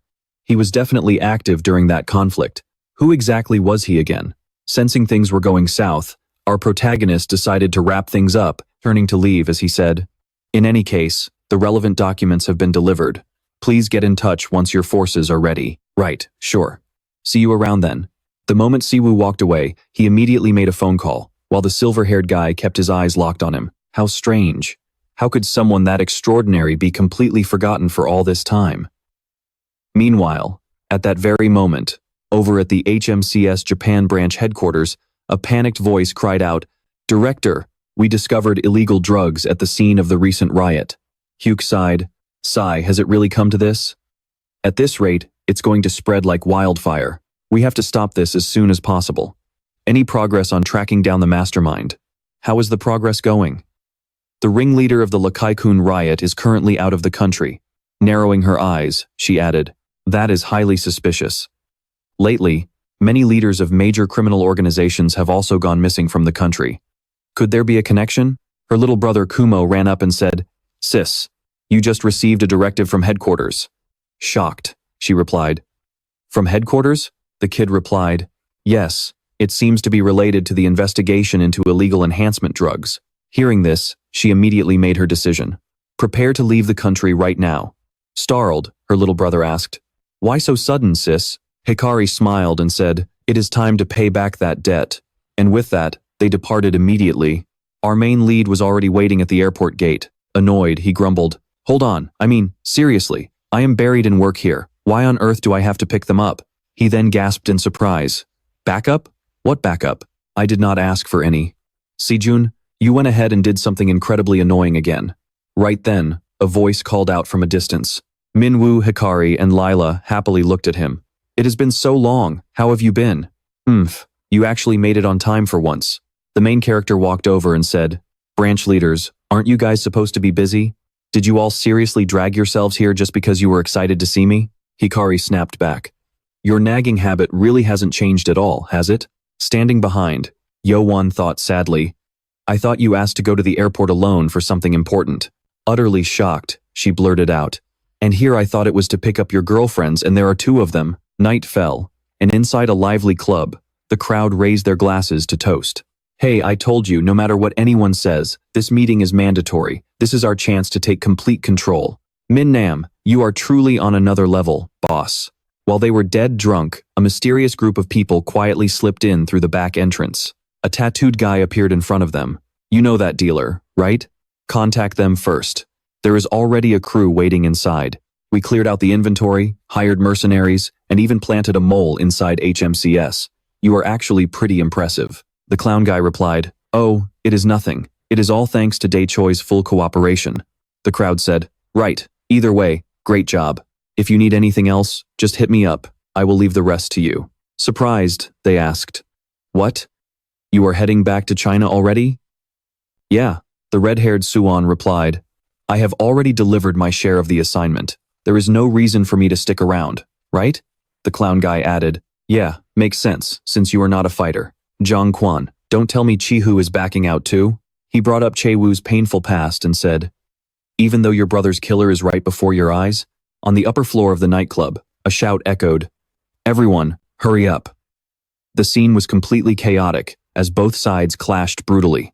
Drunk on this new power, he roared, this drug is crazy strong, I am going to slaughter every last one of them. Beside him, his friend screamed, Yama, cut it out, get to the front, now. Behind them, two goons carrying heat rushed over and said, boss, they are saying the first floor exit has been completely taken over. What did you say? This is insane. Are there no flight-type awakeners here?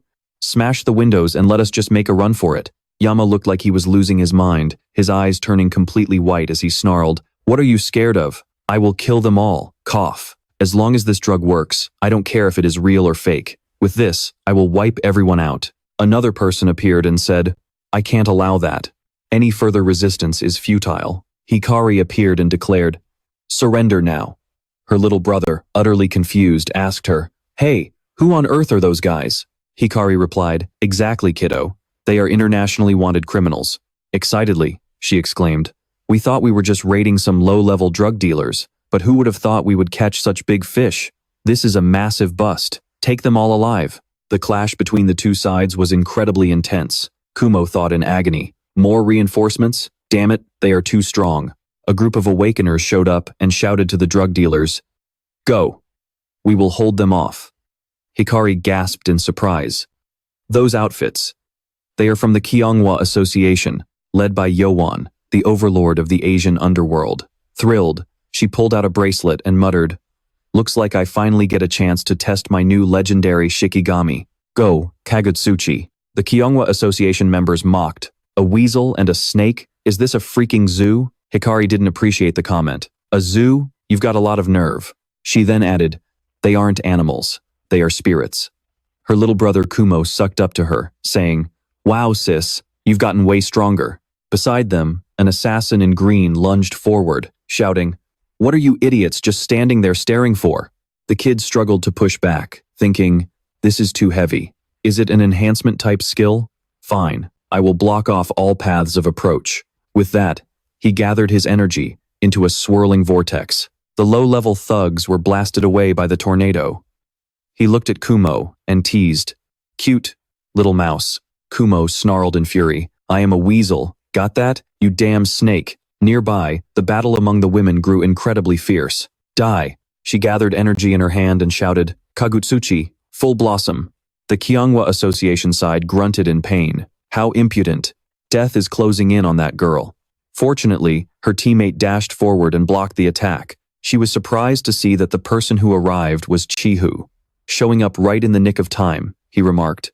"Even HMCS agents from abroad are getting involved?" Hikari gasped in disbelief. Did he just absorb Kagutsuchi's attack? Chae-woo directly absorbed it and fired a burst of energy back. "Not bad," he sneered. "What a pain of an ability. Here, you can have it back." This time, his counterattack was even more devastating. She was completely blindsided, taking the full force of her own attack. Blood sprayed from her mouth as she stumbled back. Her little brother, Kumo, cried out, "No, sis, are you okay?" But out of nowhere, our hero appeared, catching her just in time. "Sneaking out in the middle of a fight?" he asked. "At least finish what you started first." Hikari stared at him, completely stunned. Meanwhile, Hunter Min Siwoo caught sight of our hero, his face twisting with rage. You're the bastard who killed my brother." Our hero tilted his head, squinting. "Huh, those sunglasses of yours look awfully familiar." Noting their identical faces, he realized, you must be the younger brother of that mirror reflection punk from before, right? Without a second thought, the guy chugged the entire bottle of mutagen. "I swear, right here, right now. I swear on my very life. I will grind that bastard into absolute dust." With a maddened roar, he lunged straight at our hero like a rabid beast. Unfazed, our hero coolly remarked, "Sorry to ruin your little dramatic climax, but I already know how this story ends." He subdued the guy with absolute ease. While the chaotic battle raged, one of the henchmen rushed over to report, "Sir, the escape route is secure. Lord Casey. Klaus and the others are moving the serum to the basement. If we head down there now, we can make our escape." The female subordinate blinked, a bit confused, and tried calling out again, "Lord Casey?" But Casey just stared intensely at the golden light ahead, muttering, "That light. It's a bad omen." With a tense look on his face, he ordered Armin Gavin, "You two stay behind and back up Klaus. That kid cannot die yet."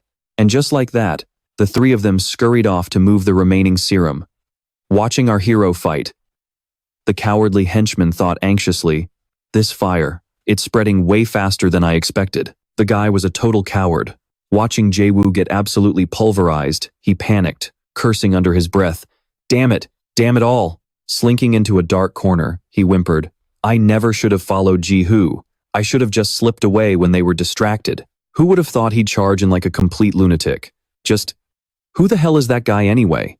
It literally looked like our hero was just playing with Jae-woo, a guy supposed to be on par with an S-class hunter. Yet our hero was tossing him around like a cheap toy. Keeping his head down, he thought, "I need to make a break for it right now while they're still distracted." The moment those words left his mouth, a massive explosion erupted right behind him. Our hero looked down at the battered Jae-woo and scoffed.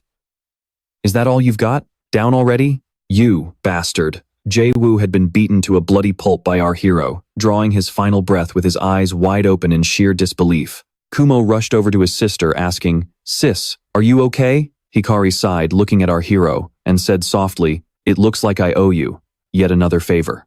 Our hero smiled. "Don't mention it. Honestly, you made this raid a whole lot easier. I knew they'd have numbers, but they were still way more than I expected. So your help was a lifesaver. The upper floors are pretty much cleared out too," Kumo chimed in. Meanwhile, Hikari walked over to Jae-woo's lifeless body, inspecting it. This guy, he was a high-ranking member of the Cheongwa sect. Our hero raised an eyebrow. "Cheongwa?" "Yes," she confirmed. "They're a major powerhouse in the East Asian underworld, and their main base is located in China. Was there some kind of major meeting happening down in the abyss today?" she wondered. Our hero pondered for a moment. Looking at how they scrambled in complete panic, they definitely didn't see this raid coming. Hikari frowned with concern. But the serum, there's no sign of it. Is the one holding the key on the upper floor? Hunter Lalara is currently setting up a sensory barrier around the entire building, our hero replied. It looks like they have an emergency escape route somewhere. I'm heading up to the upper floors now, so please keep rounding up anyone trying to flee. Ji Woong should be arriving here soon. Just as he turned to leave, she called out in a fluster, Wait a second. She quickly unclasped a precious bracelet from her wrist. Here, take this. You don't know what this is, do you?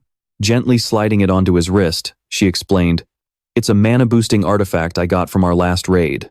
Back then, after seeing your overwhelming power, I realized just how half-heartedly I had been living my life.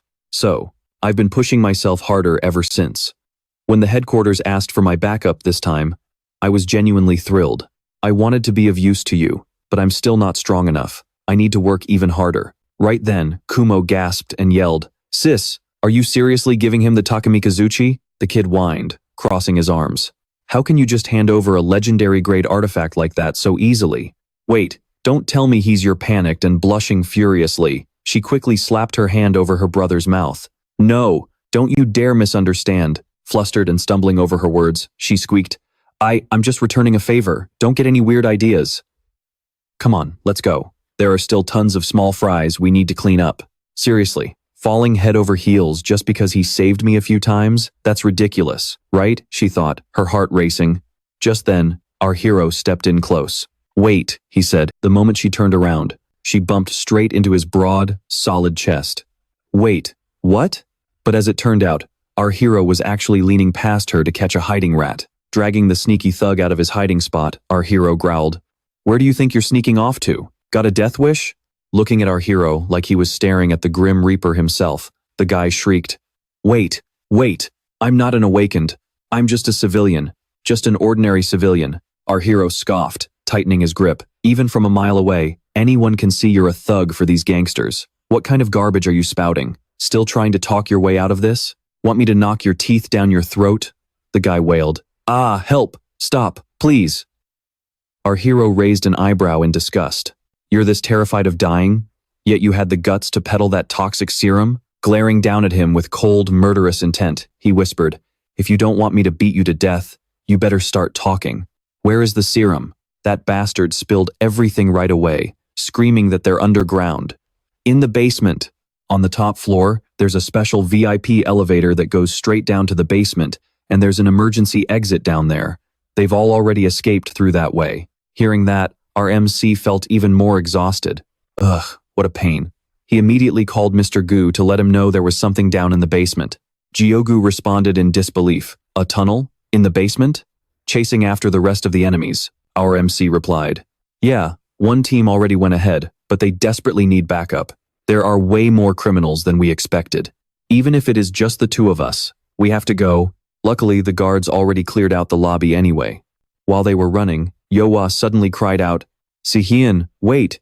Right in front of them, soldiers were dead like flies. The blue-haired girl scoffed. Sorry, but you're not getting past this point. Beat it! Yowa gasped. Were they all wiped out? Did a fight already happen? Sensing something was off, she asked. Sihyun, what about these guys? Sihyun replied, Yeah, they are completely different from anyone we've faced before. At a glance, they're on our level, maybe even stronger. They are national agents, so watch out. We just need to hold them off long enough, then retreat with Clown once he gets here. As the two of them turned to run in another direction, a mysterious voice echoed, You'd better worry about keeping your own skin. Sensing danger, Sihyun screamed, They're here. An axe swung down rapidly at them as the villains launched a fierce assault.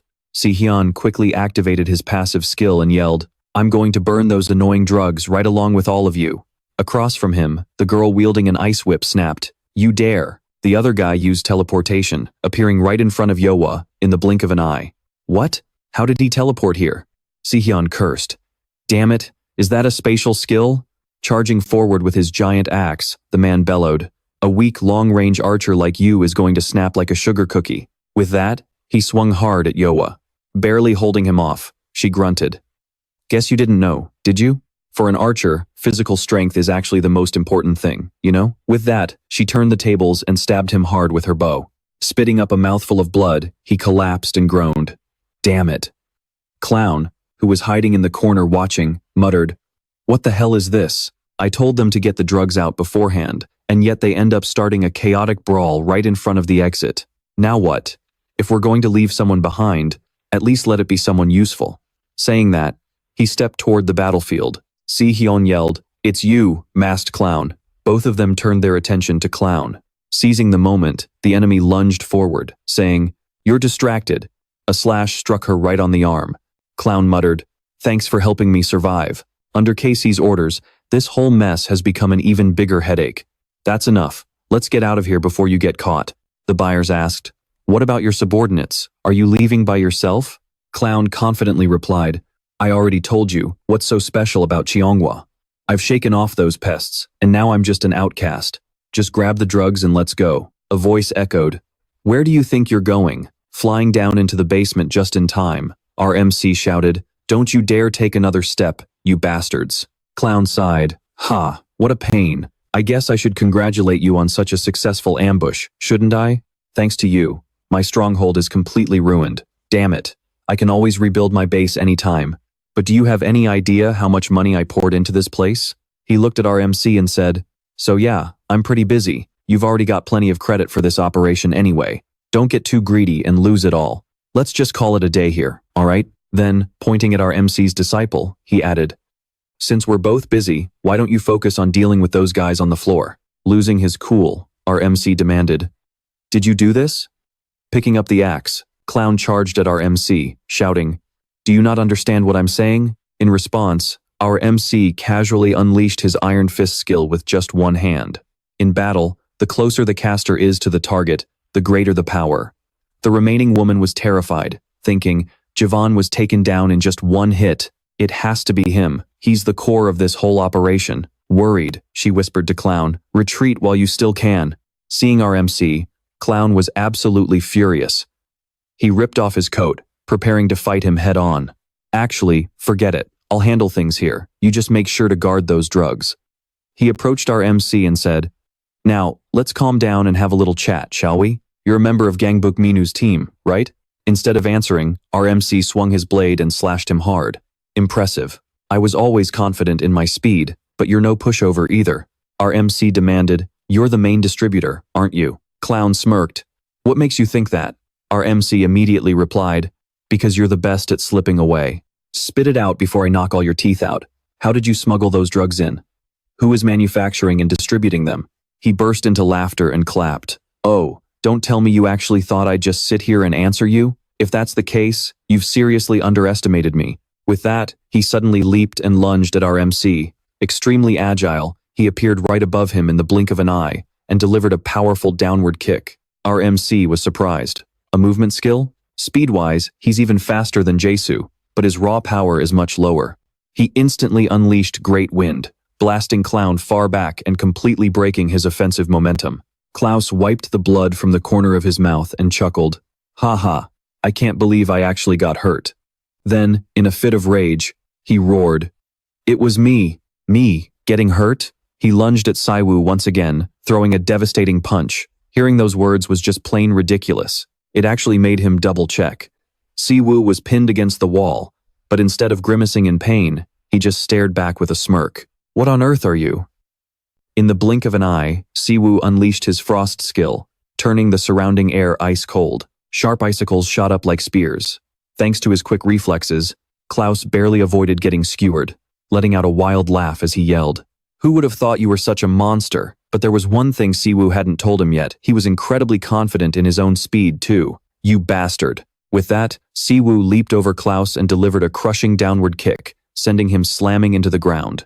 Landing to catch his breath, Siwoo muttered, "Damn, this solid ice is a real pain. When will the side effects of that spatial warp finally wear off?" Behind him, Sejun suddenly groaned as he woke up from his unconscious state. "Ugh, brother?" Siwoo quickly replied, "Don't move. I'll heal you." Meanwhile, the blue-haired woman had been watching everything unfold.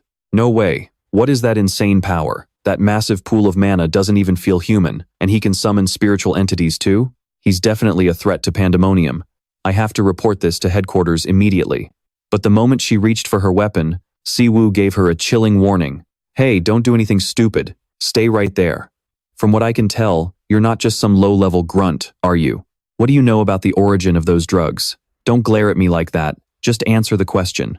Unless you want to be ripped to shreds like that big guy over there. But Klaus wasn't ready to throw in the towel just yet. He unleashed his ultimate frost, intending to turn the entire area into a wasteland of ice. He roared as massive waves of ice surged forward, threatening to swallow the entire room. Siwoo calmly asked, "Is this your true power?"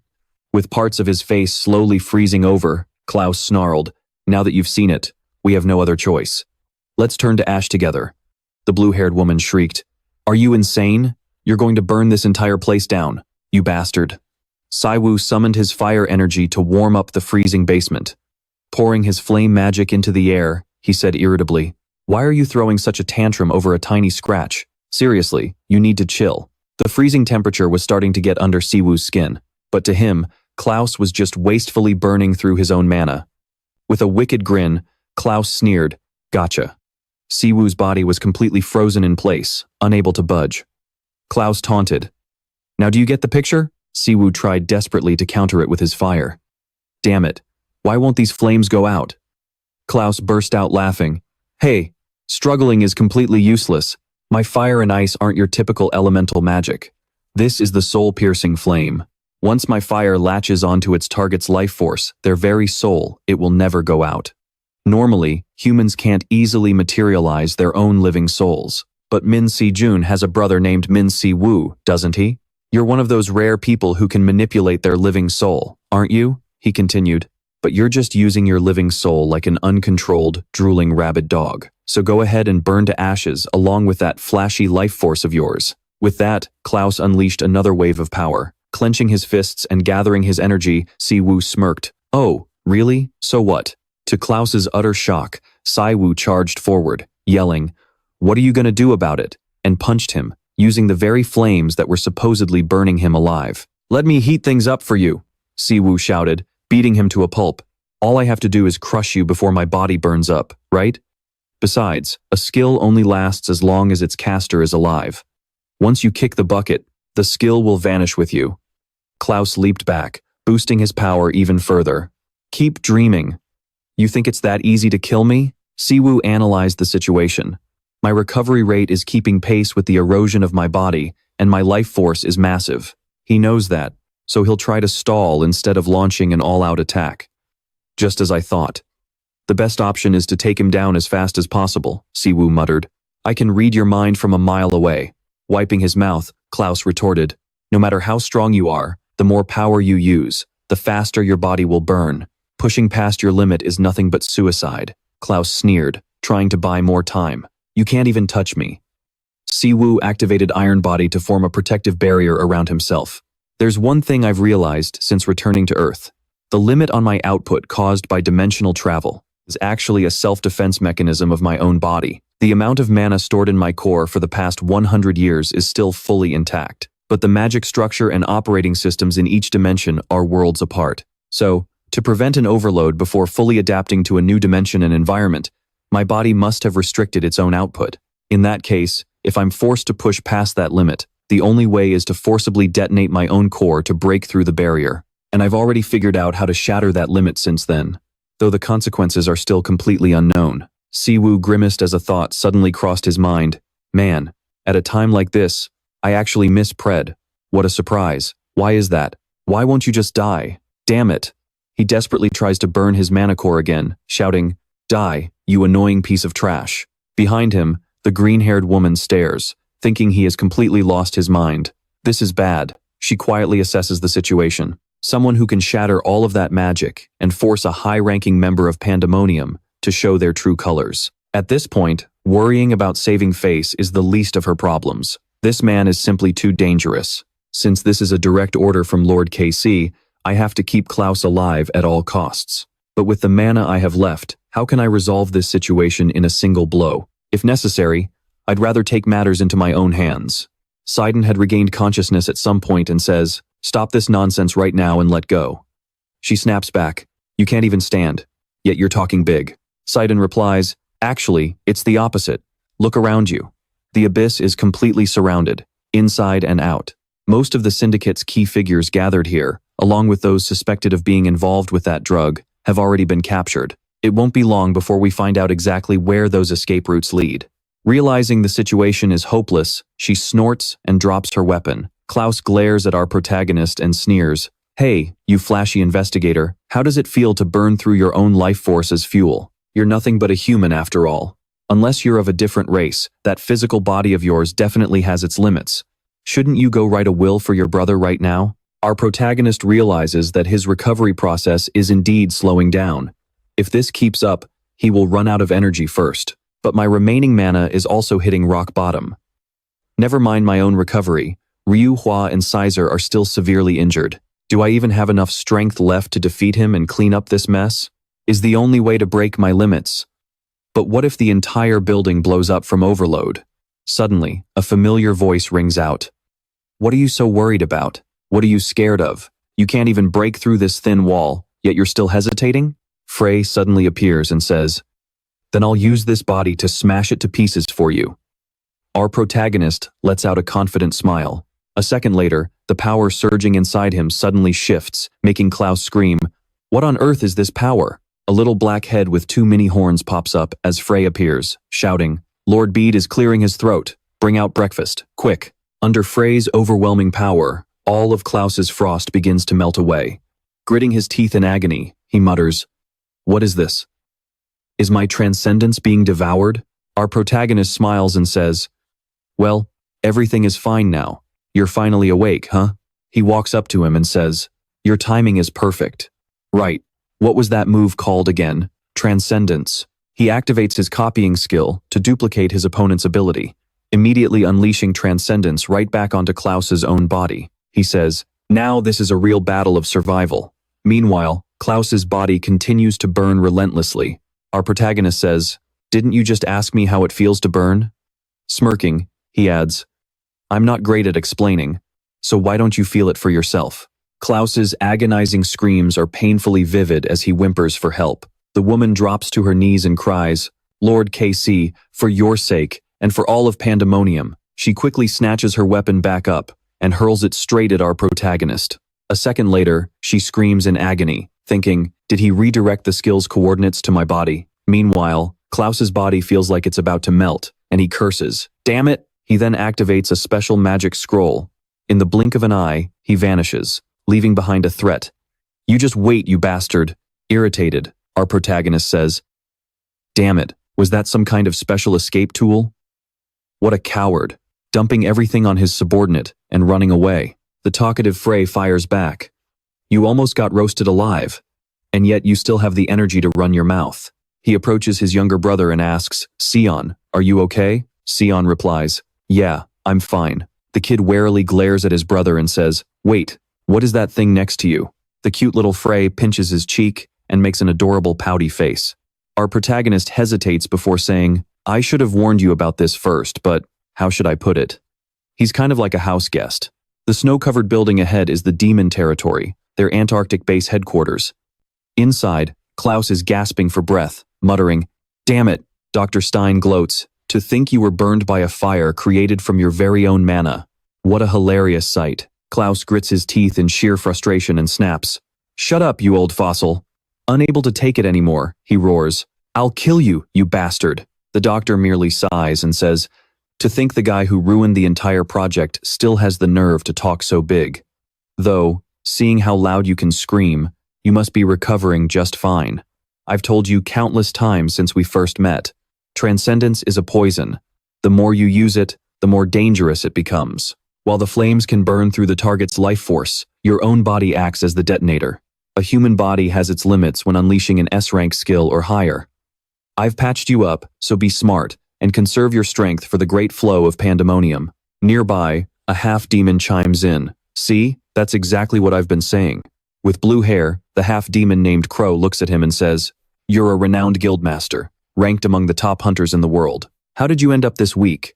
Kai told me you tried to handle that mess on your own, only to get beaten to a pulp by those HMCS cops. At this moment, Crow was doing his absolute best to recap Klaus's humiliating failure. While you are lying here licking your wounds, Eugen is out there busting his ass to clean up the ruins of the LAC project you completely ruined. The clown couldn't take it anymore and screamed, "Shut up, you idiot! What did you just say? You want a piece of me?" But Dr. Sultan snapped, "I am sick and tired of you two bickering. If you want to fight, take it outside. You two are from the same town, right? No wonder you're always trying to tear each other's throats out. Unbelievable." Just then, a red demon showed up and called out, "Hey, Dr. Sultan, you in here?" Dr. Sultan and the others immediately bowed in deep respect. "Lord Hikatan, you have arrived." The demon waved his hand dismissively and said, all right. Kneel before me, humans." He looked at Klaus first and asked, "You're the squad sent to handle the LAC project, right? I heard there was a hiccup. How is the recovery going?" Klaus stuttered nervously. We are so sorry." "The recovery mission." Hikatan sneered with absolute disdain, typical humans. "I shouldn't have expected much from you anyway. The whole point of the LAC project was to put some pressure on those arrogant hunters, and more importantly, to give humanity a taste of what true magical power feels like. As you well know, the grand mission of the demon race is to teach humanity the true way to harness mana. Those who master magical power will grasp the true forces of dimensions, naturally granting them control over the countless gates connecting them. With the infinite power and resources from those realms, this world could have advanced leaps and bounds. Yet, those ignorant humans refused to accept it, triggering that war 10 years ago. Because of their stupidity, humanity has failed to take their next step on the evolutionary ladder. They can't even use mana in its raw form, spending all their time squabbling over table scraps. Klaus, totally lost, asked him what he meant by that. Hikatan explained, "It means you don't get a say in the fate of this planet. If magical power is misused, it won't just ruin this world, it will devastate all dimensions. That is why we, the demons, must shoulder the responsibility of keeping you humans in check. We are the race that transcends all dimensions. The ones who carry that ultimate authority are none other than us, the demon race." Hearing this, Klaus cursed under his breath. What a load of garbage. "If you're so damn almighty, why don't you handle it all yourself?" The half-demon kid next to him whispered, "Shut your mouth." Meanwhile, Hikatan continued, "Anyway, let's get back to the main topic, the artificial gate project. Doctor, the gate we are about to open will serve as the vessel for the descent of the demon lord Salago." The doctor gasped. "Wait, you mean the summoning of a second circle demon lord?" Hikatan smirked. "Precisely. Now that we've successfully created an S-rank gate, the timing is absolutely perfect. Our current artificial gates are crawling with monsters, but they're severely lacking in mana stones, aren't they? But once the descent is complete, the raw mana from the demon lord's realm will easily fix that issue. There is just one catch. The summoning ritual demands a massive sacrifice. The monsters inside the gate won't cut it. We are going to need high-quality hunters, specifically, at least one full S-rank squad." Dr. Sultan smiled confidently. "Leave that to me, Lord Hikatan. Since this artificial gate is S-rank, those top-tier hunters will swarm to it like moths to a flame." Hikatan replied, "Exactly. Minor sacrifices are inevitable for the greater good." He stepped closer to Klaus and said, "Loyal servant of Pandemonium, you know exactly how much we've poured into preparing for the Demon Lord's descent over all these years, don't you? We cannot allow anything to get in our way this time. Got it?" Just then, another figure appeared at the door. "Lord Hikatan, I have arrived. I've looked into the LAC incident, and it turns out the hunter who single-handedly ruined our project is the very same bastard who stopped the descent of the fourth Demon King 10 years ago." Hikatan broke into a cold sweat and gasped. "What did you just say? The guy who got sucked into that dimensional rift? The one we did everything to erase from existence?" The messenger nodded grimly. "Unfortunately, yes, it's him." Dr. Sultan lost his mind, screaming, "That's impossible. You're telling me a mere human survived opening a dimensional rift and actually made it back?" Hikatan grew deeply anxious, muttering, "Damn it, his timing couldn't be worse." He turned to leave, giving one last order. "For now, proceed with the gate project as planned." Heading deeper into another room, a subordinate followed closely and asked, "Lord Hikatan, what is your next move? Should we send in the assassination squad?" Hikatan, visibly frustrated, snapped, "What? Only to fail embarrassingly, like last time? Damn it, but we can't just sit on our hands. Contact our contact above the VIP level." Kai received the order, and with a determined nod, he immediately picked up the phone. The voice on the other end answered in irritation. This is highly inconvenient, Kai. You do realize that contacting me directly puts both of us in extreme danger, right? The orange-haired Kai replied, I know, but this is an absolute emergency. His voice trembling with fear, he asked, Do you remember the man who defeated the Demon King 10 years ago? Kaizen replied. So you actually remember. He has returned to Earth, and thanks to him, I have already lost 2 of my best subordinates. The blonde man on the other end of the line added. Not to mention, he is connected to a public organization like the HMCS, so we can't make any reckless moves. That is exactly why I need your help. And why exactly should I help you? Kai, flustered, replied, Because this is a direct order from Lord Hikatan. Furthermore, during the upcoming artificial gate operation, the descent of the Demon Lord Solago will be carried out, even if you have to. Whether you slice off their limbs in the dark or chop off their heads in broad daylight, you must ensure that absolutely nothing gets in the way of the advent. The man in yellow is taken aback. No wonder the hunter world has been in such absolute chaos lately. I got it. Tell Lord Hekatan not to worry. The mysterious guy from earlier was indeed the Count. He says excitedly, I will take care of my end. Cut to cute little Frey. First, he starts with pizza, then moves on to a delicious hamburger, and finally, some irresistible fried chicken. He nods as he eats, saying, Oh yeah, chewing, tearing, savoring, having a physical body makes eating taste so much better. Now this is what living is all about. Our main guy sighs. And what exactly am I supposed to call this situation? His younger brother is equally speechless and says, A side effect of pushing your mana way past its limit? The MC replies, No. Calling this a side effect is way too mild. It's an absolute disaster. Little Frey devours the entire tray by himself and says, This is incredibly delicious. Sison chimes in, I've seen hunters with summoning skills before, and they carry their summons around, but I've never seen anyone summon anything quite like that. The MC scratches his head, completely confused. Honestly, is it even right to call that thing a summon?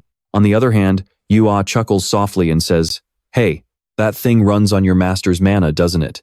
It doesn't even look like an independent creature. It's more like a mascot, and it's honestly adorable. Frey screams, A mascot! This body belongs to a top predator. He flies over to the MC and says proudly, Let me explain it so even you simpletons can understand. This weakling and I met about 10 years ago in another world, and we ended up signing a contract. Even though he's back on Earth, our souls are still bound by that very contract. But this weakling's power on Earth was so pathetic that my glorious grand form couldn't manifest. I was forced to coexist inside his consciousness. But after that last battle, his Dantian finally upgraded into a core. Because of that, I can finally maintain a physical form again. He smacks the MC a few times and asks, Do you get it now? Gasps in surprise. A core? I've never heard of such a thing. Can a Dantian really upgrade? Frey snaps back. I don't lie. In the demon realm, that's a basic trait of dragons and powerful demon beasts. Sison says, Well, as long as it doesn't hurt you, I guess it's fine. But thanks to this case, I've learned so much, including the fact that we can still get a whole lot stronger. So please, keep guiding me. The old master standing behind you, smiles and adds, Even in my old age, I still have a mountain of things to learn. The MC rubs the back of his neck, feeling a bit awkward. Hey, there's no need to make such a big deal out of it. His brother replies, All right, let's head out. You still have to clean up the aftermath of this whole mess, don't you? Yeah, give me a lift too. Yua thoughtfully suggests to Sison as they head out. Hey, do you want to come hang out at the Zion Hina Guild with me? And just like that, absolutely everyone ignores poor little Frey. He screams in rage, You idiots, how dare you leave me behind? The next morning at the HMCS headquarters, Jiogu is surprised to see him. Oh, you're here already. You're early. The MC immediately replies, With a case of this scale, we'd normally be pulling an all-nighter, especially with so many criminal organizations involved. Forget those small fry. What about him? Jiogu sighs. Jiang Chuan is currently being held in the detention cell. Since his arrest, he hasn't uttered a single word except when he's eating. We've made zero progress. And the drugs? Jiogu nods. Yes, everything has been sent over to forensics. The MC nods, satisfied. Good, let me know the moment you get any updates. Jogu asks, surprised. Wait, are you heading down to the detention cell? The MC flashes a sinister grin. Oh, he'll start talking once all of his teeth are knocked out. And sure enough, deep within the dark holding cells, a blood-curdling scream echoes out. The guards outside exchange worried glances. Hey, is this really okay? I have no idea, just keep your mouth shut. Under the MC's brutal interrogation, he immediately cracks. I'll talk, okay? The mastermind behind the entire awakening drug trade is an organization called Zion Joki. Zion Joboki is a global syndicate, with Daeong at the absolute center. They're the ones in charge of distribution across all of Northeast Asia. They also handed domestic distribution over to Clooney. From what I know, Clooney is one of the biggest black market distributors in the country. They plan to flood the entire region with the awakening drug, using Narak as their main base of operations. I swear, that's all I know. With his face swollen to a pulp, he stammers, as for where Daeong gets the supply, I have no idea who is actually backing the global distribution. I swear it's the truth. The MC narrows his eyes and asks, so who exactly is this Daeong guy anyway? The man stammers, about 10 years ago, he suddenly appeared out of nowhere, built an organization overnight, and completely swallowed up the entire underworld in record time. On the surface, he started a skill-based cult called Asuzer, and even established a massive trading conglomerate. So absolutely no one suspects he's connected to the underworld. The MC lets out a heavy sigh. Ha, so this is how the kid I raised turned out? Fine, that's enough for now. What about Clooney? Who is he? The red-haired guy trembles in fear and says, I really don't know. I only met with him because Daeong ordered me to. All I know is that he's an incredibly bizarre businessman. The MC mutters, I see. In the end, we still have to dig up the information ourselves. What a useless bunch as usual. Whatever, eat up and get some rest. You're coming with me to pay Daeong a visit. Relieved that the brutal torture is finally over, the guy lets out a massive sigh of relief. Up on the rooftop, the MC says, with the success of this case and your past achievements, you're definitely getting a promotion. Special S rank. Just how much more is that bastard planning to work me to the bone? Suddenly, a portal opens right in front of him. Realizing who it is, he says, oh, you're here? Standing before him is a mismatched pair of disciples, and the old man politely speaks up, you called for me, sir? After that, he happily thanks him, saying, thanks to the artifact you gave me, my secret work has been going much smoother. I'm truly grateful to you, but where on earth did you get something so rare, or rather, so suspicious looking? Remembering that a girl from the black market gave it to him, he brushes it off and says, I have a few connections with the Dark Heaven clan. Anyway, the reason I called you two here is because I have a new mission for you. He orders, there are a few people I need you to investigate. Keep a close eye on them for a while, and watch their every move. If anything seems suspicious, report back immediately. The old man asks, who do you want us to tail, sir? Our main character says, in our last project, some information got leaked, so we need to find the leak and patch it up. I've already screened everyone who transferred to the HMCS from other guilds, focusing on those who had access to the project data. In the records room, a girl is pushed to the brink of despair, thinking she might have to quit. Our main character continues. As a result, the list of suspects has been narrowed down to 2 guilds. Both are under Taegeum, along with the Seolhan Guild, which uses ice skills. There's also the Gaeumgang Guild, led by that silver-haired guy with a pretty face. He says, the leak is coming from one of those 2 guys. The scene shifts to the main hall of the HMCS headquarters, addressing all the investigators who have officially joined through this appointment ceremony. The crowd chants in unison, we express our deepest gratitude. Serving as the host, Black steps up to speak. We look forward to your future contributions. And before we move on to the next part of the ceremony, as investigators, you must all be aware of the illegal awakening drug case that has recently shocked the entire world. And you also know that the very first case was successfully resolved thanks to our South Korean branch. Not only did they seize a massive amount of dangerous illegal drugs, but they also completely dismantled the distribution network and successfully arrested the key figures, a truly monumental achievement. Therefore, the key contributor to this great feat, Hunter Min-woo of the HMCS South Korean branch, is hereby promoted to the rank of semi-special agent. The crowd below starts whispering, starting his career as a semi-special agent? Who the hell is this Min-woo guy anyway? Damn it, even nepotism should have its limits. Another guy finds it incredibly unfair, grumbling, the vice chairman is really going all out. It looks like they're sending a warning to the former chairman's faction. That Hunter's face isn't even on the world rankings. Just how strong is he anyway? Black announces, Dear HMCS investigators, we are the shield and the bullet of humanity. Ever since the gates appeared on Earth, we have entered an era where the power of skills rules over both law and intellect. We at the HMCS have used that power to protect justice. For the sake of justice, we must focus on utilizing our strength properly, rather than getting bogged down by tedious red tape. The appointment ceremony comes to an end, and all the HMCS personnel begin to leave. One guy, who is clearly not happy, snarls, "Damn it. They dare to turn everything upside down just by pushing some backed-up rookie. Do they have any idea how much money I've burned behind the scenes just to keep the HMCS's reputation afloat?" His employee steps forward and says, "Sir, some of the semi-special agents have already started siding with the vice chairman. I heard that senile old man Ha Jubom said something to the agents who were complaining about this appointment." Meanwhile, the former chairman's faction is gradually losing ground. Furious, he hurls a stack of reports right into his secretary's face. "So what? Are you trying to pour gasoline on the fire right now? Why don't you guys actually do something about it? I worked my butt off to flatter and suck up to the former chairman, and now these upstart punks are all gunning for my seat. Get the hell out. Find a way to bring down that parachuted rookie for me. Go out there and bring back some actual achievements." The terrified employees quickly run off, leaving him huffing and puffing with pure rage. He can't help but curse. "Damn it. Looks like I'll have to play my trump card." He enters a mysterious club and says, "Pandemonium. I thought they disappeared after the demons migrated to Antarctica. Do they really still exist? Even so, I still don't get why we have to join forces with them.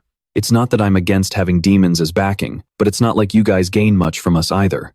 The other guy replies, "Do you really need to know? You're not exactly the type of person who cares about those little details anyway. What matters is this absurd world where humans are judged solely by their innate strength.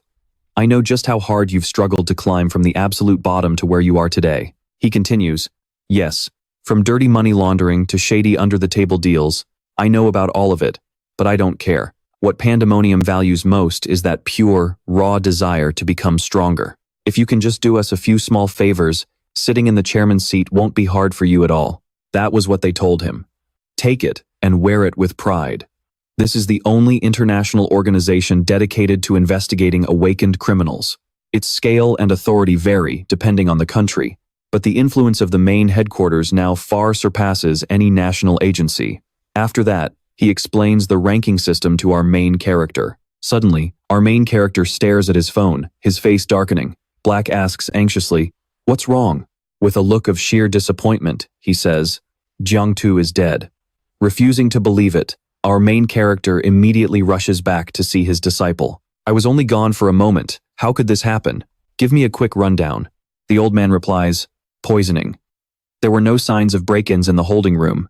He probably hid the poison inside his body. It looks like suicide, but who really knows? Ever since you left, I had Walker keep watch outside the building, but he didn't see anything suspicious." He hands our main character a thick folder, adding, "And here are the investigation reports you requested." Our MC takes the files on the two individuals. First, about Yo Ji-hwan, the leader of the Geumgang Guild. His background is highly unusual. Before entering the tutorial tower, there was virtually no data on him, and he has no registered relatives. On the other hand, the leader of the Seolhan Guild has a perfectly clean background. She is an elite support hunter. And since the Sehun Guild specializes in defense and recovery, they're often sent abroad for missions.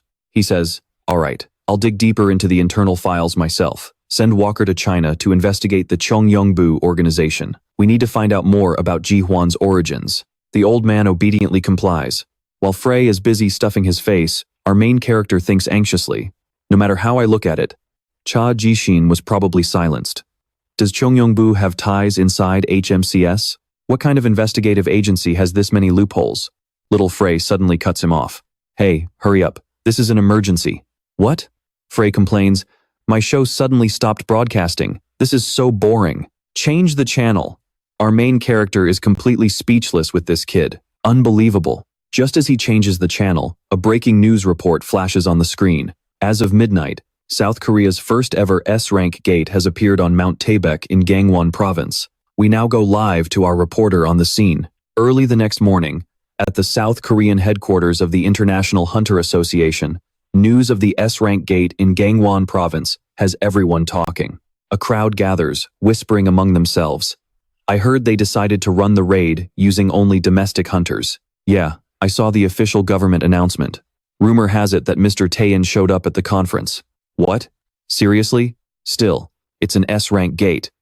Can they really handle it with that lineup? The command authority should have gone to our Hunter Association. The crowd shuts up instantly as someone announces that the president has arrived. Walking in with an incredibly powerful presence is Kim Eun-ju, the president of the Korean branch of the International Hunter Association. Behind her, the assistant asks, "President, is there any private word from the international headquarters?" She replies, "No." Do you really think those elitists at headquarters would care about a peripheral branch like ours? That's just how their world works. To Mr. Taeyeon, the Hunter Association is nothing more than a high-quality mercenary pool. The man says, "But I heard our association was actually given command of the raid this time." As he begins to explain the details and the participant list, Kim Min-jun cuts him off. I was briefed on the way here. There are 2 A-rank gates near the S-rank gate, right?" He replies, "Yes. And unfortunately, they are located too close to each other. So we've been tasked with securing that area for safety reasons." Min-jun ponders for a moment and says, "Then first, it's best to send a scout team into the S-rank gate. Once we clear the 2 A-rank gates, we will launch an all-out assault on the S-rank gate." The assistant quickly chimes in, "A scout team? You're right. For an S-rank gate, scouting is pretty much make or break. Yes, I'll draft a detailed written report. Oh, President, there's one more piece of news from the advisory department. It seems the main branch of HMCS is also participating this time." Frowning, she asks, "HMCS? Who are they planning to send?" The scene shifts. Is this really an S-rank gate? Even standing this far back, I can still feel the pressure. The entrance is clearly visible from here. This is terrifying. If the situation weren't this critical, there's no way the leaders of all 6 top guilds would gather like this. Come on, old-timers, this is an emergency, not a picnic. They ask if the association has arrived yet. The commander counts to himself, 1, 2, 3. We're missing 1 person. Arriving this early. I bet you're just eager to snatch a bigger share of the loot, huh? You guys sniff out money like hunting dogs. Actually, you're the one who's late. We only came because we were summoned. Money has nothing to do with it. Oh, please, don't act so high and mighty. I heard the association is taking command this time. The government's sudden approval makes everything feel so disorganized. And why on earth is a criminal investigation agency like HMCS suddenly joining a raid? Hey, I heard you got transferred back to the main branch? Must be nice. Our main character grits his teeth in frustration. Rumors, sure, travel fast. What a shame. We should have recruited you into the White Lion Guild back then. It looks like everyone is here. I am Kim Eun-ju, the commander in charge of this entire operation as announced. Today, the operation will be split into 3 teams. Within the government's restricted zone, there is 1 S-rank gate and 2 A-rank gates. Therefore, today's objective is for each team to complete scouting the S-rank gate and raid the 2 A-rank gates. The assistant beside her speaks up. I will now announce the team assignments. Raid Team 1, Jumgang, Seolan, and HMCS. Raid Team 2, Empire, Seonbai, and White Lion. Scout Team 3, Jiwa, Infinite, and the Hunter Association. Internationally, as previously agreed, each organization is limited to a single platoon.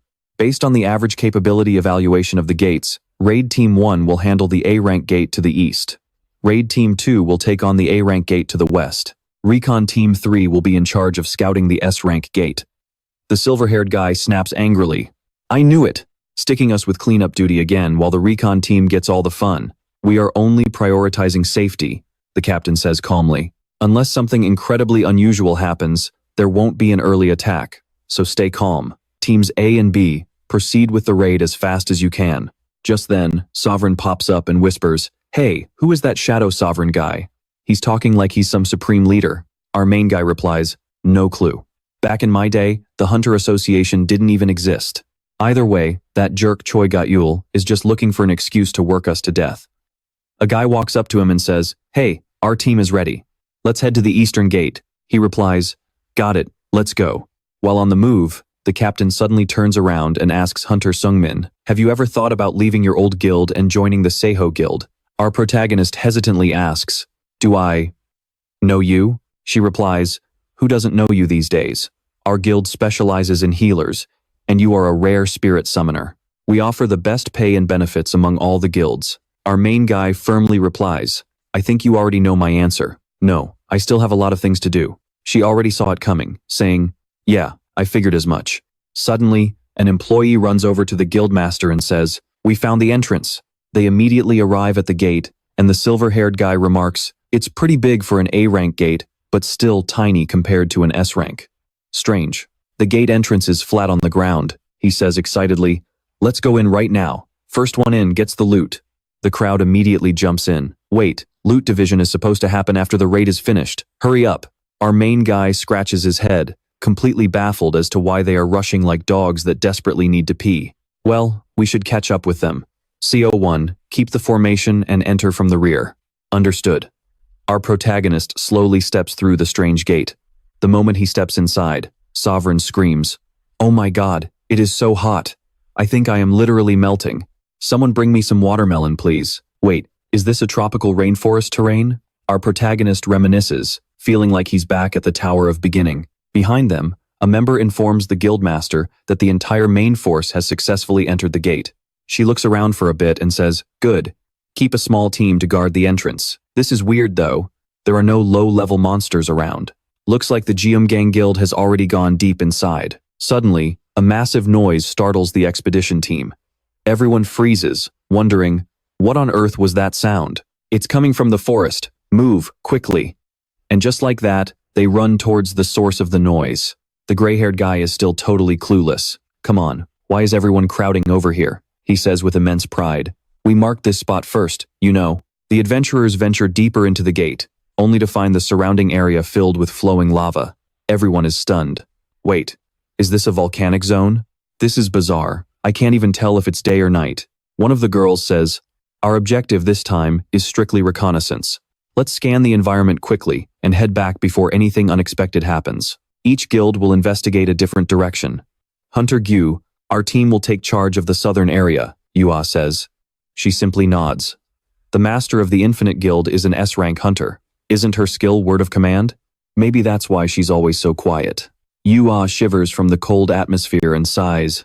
"Man, I wish I got paired up with Master." The team behind her looks exasperated and calls out, "Guild leader, right, let's get moving." Cutting to another group. "We've been in here for a while, but it's really weird. There isn't a single monster in sight." "Hey, did you find anything?" One guy reports. "Yeah, we've scanned a 20-kilometer radius. There are no signs of any monsters, and we didn't even find any magic stones. However, there is a concentrated flow of mana, and the epicenter is that volcano over there." The squad leader of this area says, "Heading straight there is too risky. We'll only advance as far as our detection range allows." Back to Yua's group, she looks around for a bit and says, "There doesn't seem to be much here, but that volcano is definitely suspicious." She prepares to fire an arrow to scout it out. Gaul takes a step back and says in surprise, "Oh, did I startle you?"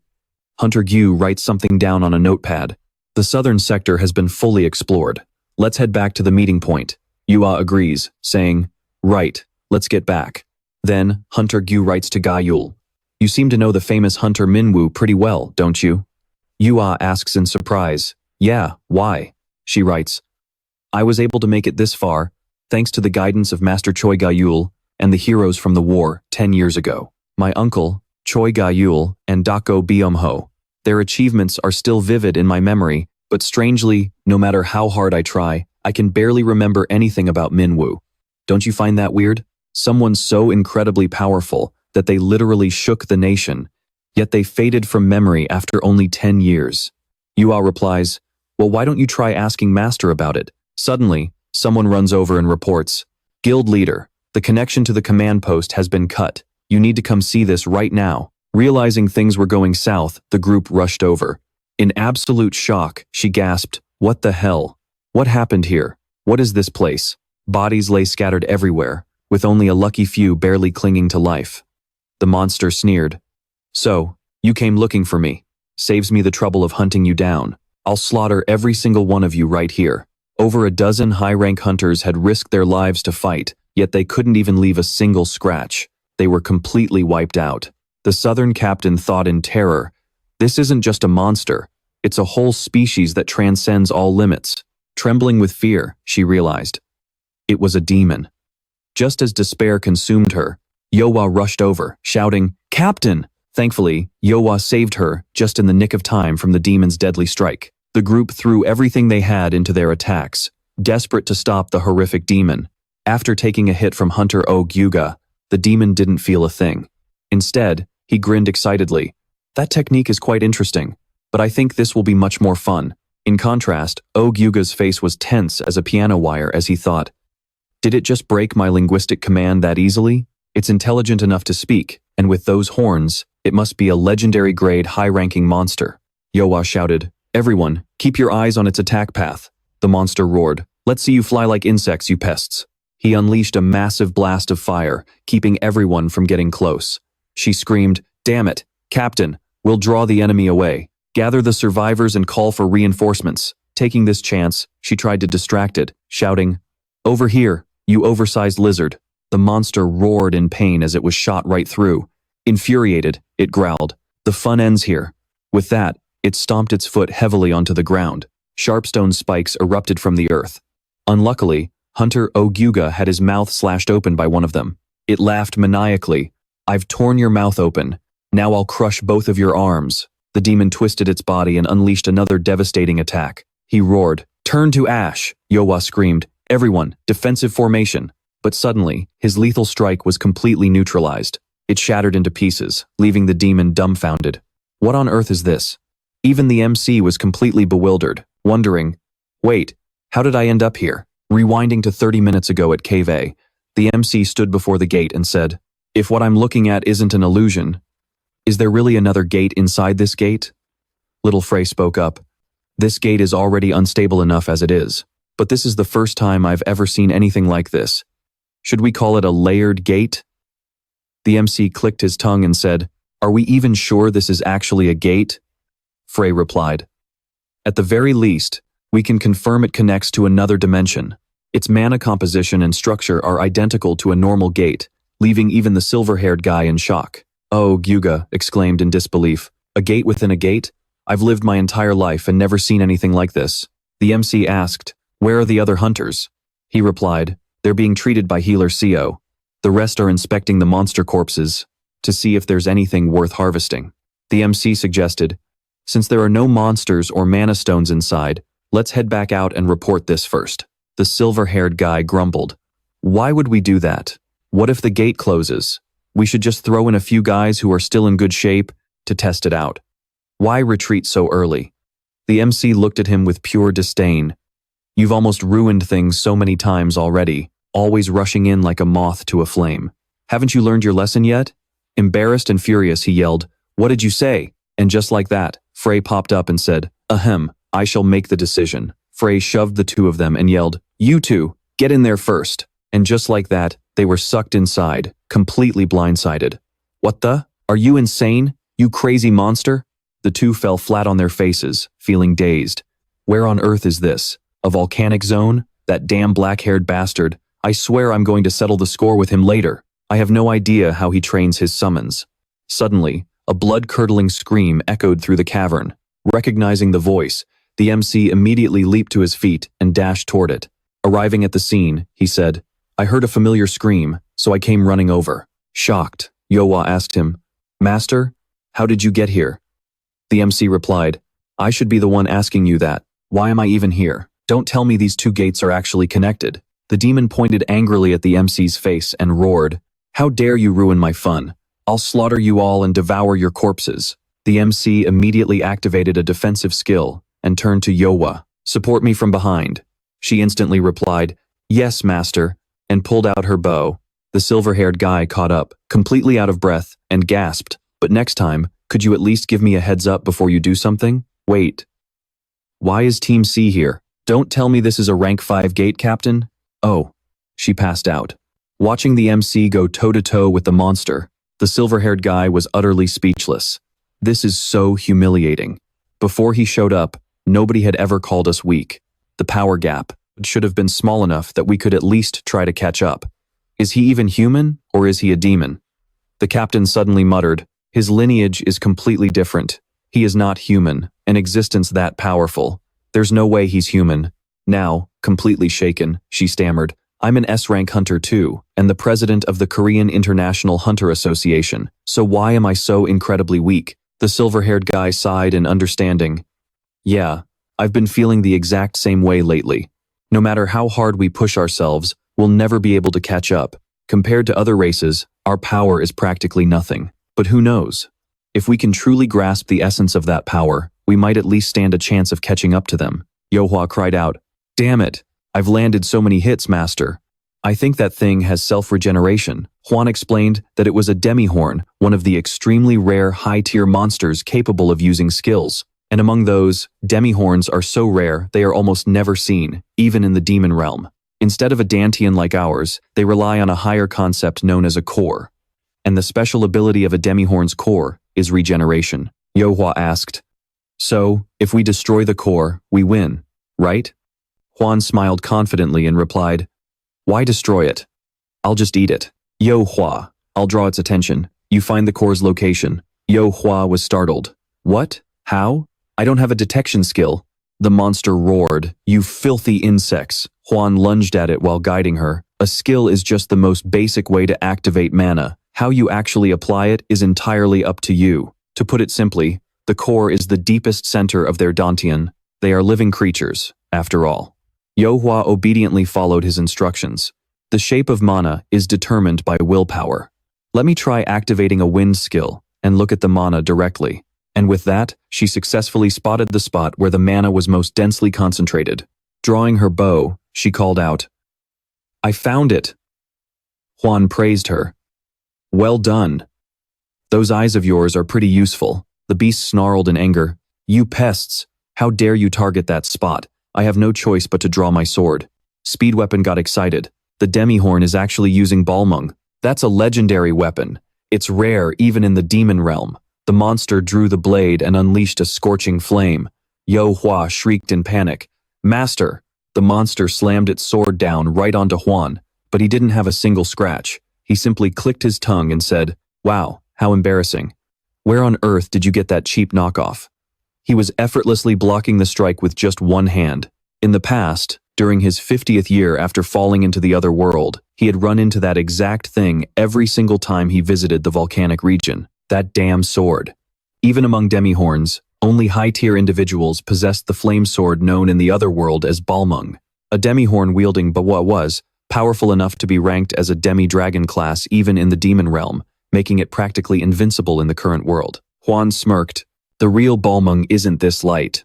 Once Hwan pinned it down, the rest of the group joined forces to assault the beast, keeping it from thrashing around. Hwan muttered, "Time for your exit from the stage." Stepping onto the monster's body, Hwan activated his hunting array. Its core orb was completely drained, leaving a gaping hole in its neck. As the core orb floated into the air, dark energy surged from Speed Weapon, swallowing it whole. Speed Weapon opened its razor-sharp maw, happily exclaiming, "Delicious, a regeneration core." The dying monster shrieked, He took it from me." Hwan smirked, "Thanks for the meal." Just like that, the high-tier beast was completely taken down and drew its final breath. Silverhair wasn't even surprised anymore. See? The fight was over before we could even blink. Fortunately, I don't sense any other monsters inside the gate. But even for an S-rank gate, something about this feels completely off. Besides, most of our combat forces are out of commission. We need to pull back as soon as possible. Yeohua asked, "Master, what on earth happened here? How did you end up falling into this gate?" Hwan explained. "While we were investigating an A-rank gate, we discovered another gate hidden inside it. The moment we stepped in, we were warped straight here. Don't tell me the A-rank gate and the S-rank gate are actually connected." Silverhair waved his hand dismissively. "It makes zero sense, but it's the truth. Once we were dropped here, the passageway vanished. Unless we find another gate inside this place, there's no way to get back to the original A-rank gate." Yeohua fretted. "What is this? An overlapping gate? Or a gate with multiple entrances?" "A phenomenon like this has never been recorded before," Hwan replied. "They probably aren't even in the same dimension. Both the monster levels and the environment are completely different." He added, "Unless someone deliberately linked them together?" Silverhair agreed. "These gates are definitely abnormal. Honestly, the fact that they're popping up simultaneously all over the world is incredibly bizarre. Do you remember that illegal awakening drug incident in the Middle East gate? An empty gate with absolutely no mana stones and no monsters. This feels exactly like that, but honestly, it seems even more sophisticated. Juan pointed out. If the 3 gates that appeared at the same time in Gangwon province are all linked, there's definitely some sort of hidden agenda behind it. If that's the case, these are all artificial gates. That's the most likely explanation right now. Yohua said in fear. No way. Silverhair couldn't believe it either. That's ridiculous. Someone is creating and linking gates? Who would do such a thing? And what could they possibly gain from it? First of all, creating a gate should be impossible. And besides, why make empty, utterly useless gates like these? Juan answered, either way, our top priority right now is to clear these bizarre gates as quickly as possible. Whether it's an A rank or an S rank gate, there's clearly nothing of value to be gained here. Have you mapped out the layout of this area yet? Yohua replied, more or less. And just as you suspected, there are definitely no mana stones here. However, mana is gathering around that volcano over there, so it's definitely worth checking out. Yeah, the gate's heart is most likely in there. Get the injured out of the gate. Once we close this one, we'll deal with the remaining gates immediately, Silverhair said snidely. You sure look natural, giving orders. Our MC was worried. Team A is almost finished, so they should be fine, but Team B is a concern. She comforted him. Don't worry, Master. Sion went with them. The goal of all the teams is the same. Clear the gates as fast as possible. They'll definitely be fine. Even if a dangerous monster shows up, it can't be stronger than this demi-horn. He hesitated. It's not that I don't trust him. I'm just a little worried. In truth, his younger brother's situation wasn't much better. All the S-rank hunters had followed Siyoon. 3 hours ago, Siyoon led the scouting for Team B. They still haven't found the gate outpost? Not yet, President. But since the interior area isn't too vast, we expect to finish the search within 3 hours. It's a shame there are no mana stones, but since nothing is hindering our search, we should find it soon. It looks like the Warrior and White Lion teams are also making good progress. An empty gate? Honestly, we didn't need to bring this many people. I was thinking the same thing. I wonder if the other teams are in a similar situation. By the way, to check on the situation outside, can our Empire team withdraw first? The War King replied. No problem. A single team can easily handle an A-rank gate. Are you sure? What if a bunch of stones pop up right after we leave? Siyoon chuckled. If that happens, that'd be a real shame. All right, my side will start packing up. He then ordered Hunter Beck to get ready to head back. Roger that. President. The Empire team is recalling the search party and heading back to the gate entrance. Please gather at the entrance as quickly as possible. Got it, Byung-guk. We've got orders to withdraw. Let's head back. Oh, I'll be right there. Let me just check out over there first. Blonde hair grumbled bitterly. Damn it.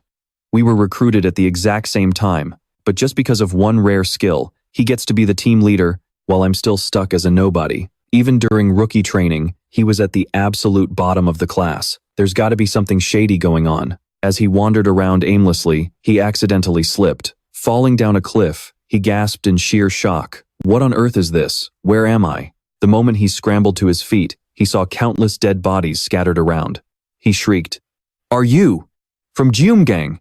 You're a Jeumgang hunter, right? But with no response, he thought in terror. If they're from Jeumgang, shouldn't they be with Team A? Why are they here? Suddenly, he heard a noise and collapsed onto the ground in fear. 2 strangers spoke up. How did you get here? How else? Obviously, I got in here way before you guys did. Who do you think let the Minotaur loose in here? As expected, that beast was sealed away as a guardian.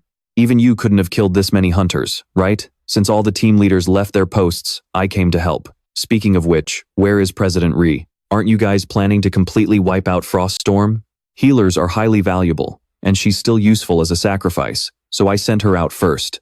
I'll fake my death here and find a way to leave Froststorm later. Cold-blooded as always, huh? No wonder you chose a guild that's just like you. Enough, go close the gate now. Where is Clown? I think he headed over to Team C. Hearing this, the guy's body began to tremble violently. A voice echoed from above him. A monster appeared and said, Cleanup must always be thorough. Right after, a blood-curdling scream echoed from the guy. Hearing the shriek, the criminals immediately ran over to investigate. The monster sneered. Humans really never clean up properly. Surprised, the two asked, Lord Obus, what are you doing here? He explained that the doctor had opened a separate entrance, then asked, So, Are there enough sacrifices now? Obas replied that they weren't, since an incident had occurred and it seemed the Demihorn was defeated. The criminal gasped. What? The Demihorn was defeated? Obas nodded. Yes. It's that necromancer again. We planned to use Gate 3 as the descent point, but things have gotten complicated. Humans have gathered there, so we can't just destabilize the gate as we please. Therefore, the descent will take place at Gate 2. He ordered, close Gate 1 and move to Gate 3. Make sure they don't do anything unnecessary. The sacrifices at Gate 2 are more than enough. After all these years of research, we can finally present the results. And yet, so many annoying pests keep showing up. Since we serve a noble existence, we cannot afford to make even a single mistake. Understood? They respectfully replied, as you command. Back at Gate 2, Seon asked anxiously. Still no sign of him? His team replied, yes. We've already passed on the withdrawal order, but Hunter Kim Byung-guk is notoriously uncooperative. Still, this is the first time we can't even get in touch with him. Can't even the tracker hunter locate him? She replied. The strange thing is, his signal has completely vanished. Seon sighed. Man, getting separated during a mission. If he gets hit with gate syndrome, we're in big trouble. Let's wait for now. We should ask for support from hunters of other guilds. With that, Seon immediately went over to another team to ask President Jo Jum-ho. He was caught completely off guard. Captain, you guys haven't evacuated yet? Shin replied. Sorry, but one of our hunters got separated from the group. Our search team can't pinpoint his location. Could the warrior guild help us out? Ki Eung-ho replied. That's easy. Go find him for them. Right away, sir. Then, he grumbled in annoyance. Separated, huh? Do you guys think we're kindergarten teachers? Sigh, kids these days. A worried staff member called out. President. Multiple life signs just suddenly vanished. It looks like our hunters are under attack. Both captains were utterly shocked. The tracking team continued search efforts. The target is currently about 200 meters underground. Wait, something is not right. It's closing in, the guy yelled. 150 meters. 50 meters. The ground began to shake violently. Then, the earth exploded. No one could understand what was happening. What on earth was that giant hand? The crowd erupted into total chaos. A monster? Is that a monster? Ki Eung-ho thought to himself. Or is it someone's magic skill? But if that's a living creature, it feels incredibly bizarre. There was a slit on its hand. The beast opened the back of its hand wide. From that slit, tiny monsters began crawling out. They're monsters. They're pouring out. Everyone ran for their lives. The scene before them was nothing short of an apocalypse. Everyone, calm down. What the hell is that thing? All units, get into combat positions. Damn it, it's complete chaos. The number of monsters is far beyond what we can handle, and that giant hand is just driving everyone into a panic. In this situation, Hunter Shin replied, Yes, President. I'll lead a team to retreat from the gate and request reinforcements from the main camp, he said with absolute seriousness, right away. What the hell is even going on? An empty gate is suddenly spewing out monsters. Are the other gates okay? A terrified staff member cried out, Captain, what the hell is that over there? Since when did the gate entrance get this small? Some who weren't strong enough were already caught. Help, the monsters are here. Everyone, run toward the entrance. Even if you have to crawl, get the hell out of here. Jisoo immediately unleashed a taming skill, binding the low-level monsters. The crowd ran with all their might. Don't look back, hurry. But as they got close, they cried out in terror. Oh no, the gate. It closed right before their eyes. Some who stayed behind to fight warned, watch out. Most of these are A-rank monsters. Defend, hold the line. Damn it, how much longer is this onslaught going to last? It was a true dilemma. The monsters kept pouring out, while that giant hand didn't move an inch. At least it's only summoning monsters and hasn't attacked directly yet. But can that thing even be called a monster? The team tried to contact headquarters. We're detecting an unidentified energy source, similar to mana. It's highly concentrated right at the rift where the monsters are emerging. Shin said, It might be another type of gate. Beside him, Jin Tae was surprised. You mean a reverse gate, like the very first one 20 years ago? A gate shaped like a hand? I've never heard of such a thing. Ki Eung narrowed his eyes. Either way, we have to seal that rift spewing out the monsters. If we can't reach the root, aim straight for the rift. At this rate, we'll be wiped out before reinforcements arrive. I need a boost from you. Captain Ki Eung drew his sword and said, I'll deliver a single, decisive strike. Shin replied. Understood. We've grown far too comfortable with the peace of this era. Hunters who are only trained on fixed routes and set attack patterns will lose their way when thrown into real danger like this. Civilization was restored too easily, with new power and resources handed to us, blinded by forces we don't fully understand. We've become far too complacent. My brother used to say this all the time. If you don't want to be swept away by power, but want to truly master and wield it, you have to fight with your life on the line. Shin said, Ready. Then, Kyung smirked and said, That's the spirit. Now, let's go. He immediately unleashed a single strike. His opening move, sharp as a demonic claw, slashed at the giant hand. Bracing for the recoil, he channeled all his strength into his legs. The crowd gasped. The energy is rebounding. Did it work? Suddenly, monsters stopped pouring from the giant hand, but countless smaller hands began sprouting from it instead. Then, an eye opened inside the palm. Those who witnessed this couldn't believe their eyes. He stammered, What? What on earth is that? The crowd couldn't help but tremble in sheer terror. The monster Orobus, hiding behind the bushes, thought gleefully, Ah, he is coming, he is descending, the advent of the second demon lord, Lord Stolas. Meanwhile, inside the S-rank gate where Team C was stationed, Leo sighed tiredly, still no sign of the gate's core. The protagonist replied, Yeah, but no matter how you look at it, this area seems to be the right place. There are barely any hunters left around here. Most of them are severely injured, and more than half of the personnel decided to leave the gate early. Sheesh, how stingy. The protagonist replied, I was the one who told them to pull back, so stay out of it. Besides, you're free to leave too, the white-haired guy said. Hey, why would you say that? We're on the same team, don't be so cold. The protagonist snapped, Shut up and get lost. Yo-woo thought shyly, He's always so distant. Yeah, but it seems like he's particularly cold to the Diamond Guild Master. He added, Search the surrounding area a bit more, just don't go too far. Suddenly, someone called out to him. Minwoo turned in surprise. Oh, Deok-gu? Deok-gu, out of breath, gasped. I've been looking everywhere for you. Why are you with Team C? Minwoo explained once again. Inside the gate we initially entered, there was another gate, a passage leading here. As soon as we stepped through, that passage vanished. Minwoo then asked, More importantly, why are you here? Has Team A made it out yet?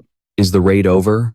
Deok-gu hesitated and replied, Actually, after you disappeared, we decided to leave some hunters behind, excluding the injured to keep searching for the heart of the gate. So, I headed out to the gate's entrance with the Frost Soul Guild Masters team to escort the injured. After getting the injured back to base camp, I was planning to head back inside with the Frost Soul Guild Master, but the gate had already closed. Minwoo grew anxious. What? So, what about the other hunters still inside? Deok-gu said, They couldn't get out. We can't contact anyone inside, so we have no way of knowing if they're alive or dead. So, while I was on my way to warn the other teams, I saw Team C's injured coming out, so I immediately rushed in here. Minwoo instantly urged Deok-gu to check the situation outside first, warning him that since this gate could also close at any moment, he had to leave right away. Anxious, Minwoo urged, We have to go right now. I need to see this with my own eyes. With that, Yo-hwa ordered, All Cheonga Guild members, double-check if anyone is still in the gate, then evacuate immediately. Yes, ma'am. The white-haired man smirked and whispered, And so, it begins. Then, they ran into the president by chance. She announced, Team C is out. All Team C hunters are accounted for. Move back to base camp. President, what on earth is going on? As for the other teams, let's head back to base camp first. Once we've sorted things out, I'll explain. Now, I will report on the status of the raid. Everyone, gather around. Minwoo was still deeply anxious. Why don't I see them anywhere? The president stated. First, Team of Frost Soul, Diamond, and HMCS. Over 20 people, including the main hunters and guild masters, are trapped inside. The gate has closed. Next, Team C, the International Hunter Association, Infinite Tree, and Cheonga have all safely escaped. Their gate entrance is still open. As for Team B, Empire and White Lion, except for 4 Empire Guild members, everyone else is trapped. That gate is also closed. Yo-hwa gasped. What? 3 guild masters were completely helpless and got trapped in a single A-rank gate? According to the survivors, the president replied, after a bizarre, hand-like monster appeared inside, some of the personnel retreated on the Empire Guild Master's orders to seek backup. But during that process, the gate's entrance suddenly shut. Yo Hua looked devastated by the news, muttering repeatedly, That's impossible." The others asked, "So, the only gate left is Team C's S-rank gate?" Daegu was also shocked, closing automatically before the raid is even finished. There has never been a precedent for this. A gray-haired man walked over and said, "They've been completely swallowed up. With humanity's current technology, once a gate closes, it can never be reopened. Even if a new gate appears nearby, there's no guarantee it will connect to the exact same space. So then, our guildmaster and everyone trapped inside. The president announced his final assessment. Rescue is impossible. They will be officially declared dead." The crowd broke down. "No. What are we supposed to do now?" "Oh, guildmaster." Min Siwoo spoke up. "It's not impossible, because these gates weren't normal to begin with. Having multiple gates appear so close together, only to shut before we even find the heart of the gate. That simply doesn't happen with normal gates. There are no resources, and the monster levels are bizarre, totally mismatched. In essence, these gates are traps, clearly designed with a specific purpose in mind. In fact, the Diamond Guildmaster and I confirmed that inside Team A's gate, there was a passage connecting to Team C's gate. In other words, it is highly likely that the S-rank gate also connects to the space where Team B is currently trapped." Daegu stammered. "Then, if we can just find that passage, we can save Team B," the president countered. "If Hunter Min Woo's theory is correct, then we would be sending more hunters into gates created by an entity of unknown identity, power, and purpose. We cannot risk any more casualties." The team leaders also responded anxiously. "Exactly. What if a rescue team goes into the S-rank gate and it shuts behind them? Now that we know the gate can be closed at someone else's whim, it's just too risky," the president said solemnly. "The existence of these gates is beyond human control. Therefore, logically speaking, the immediate rescue mission must be cancelled. However, if we can get support from the Antarctic base later, we might at least have something to rely on." Min Siwoo frowned.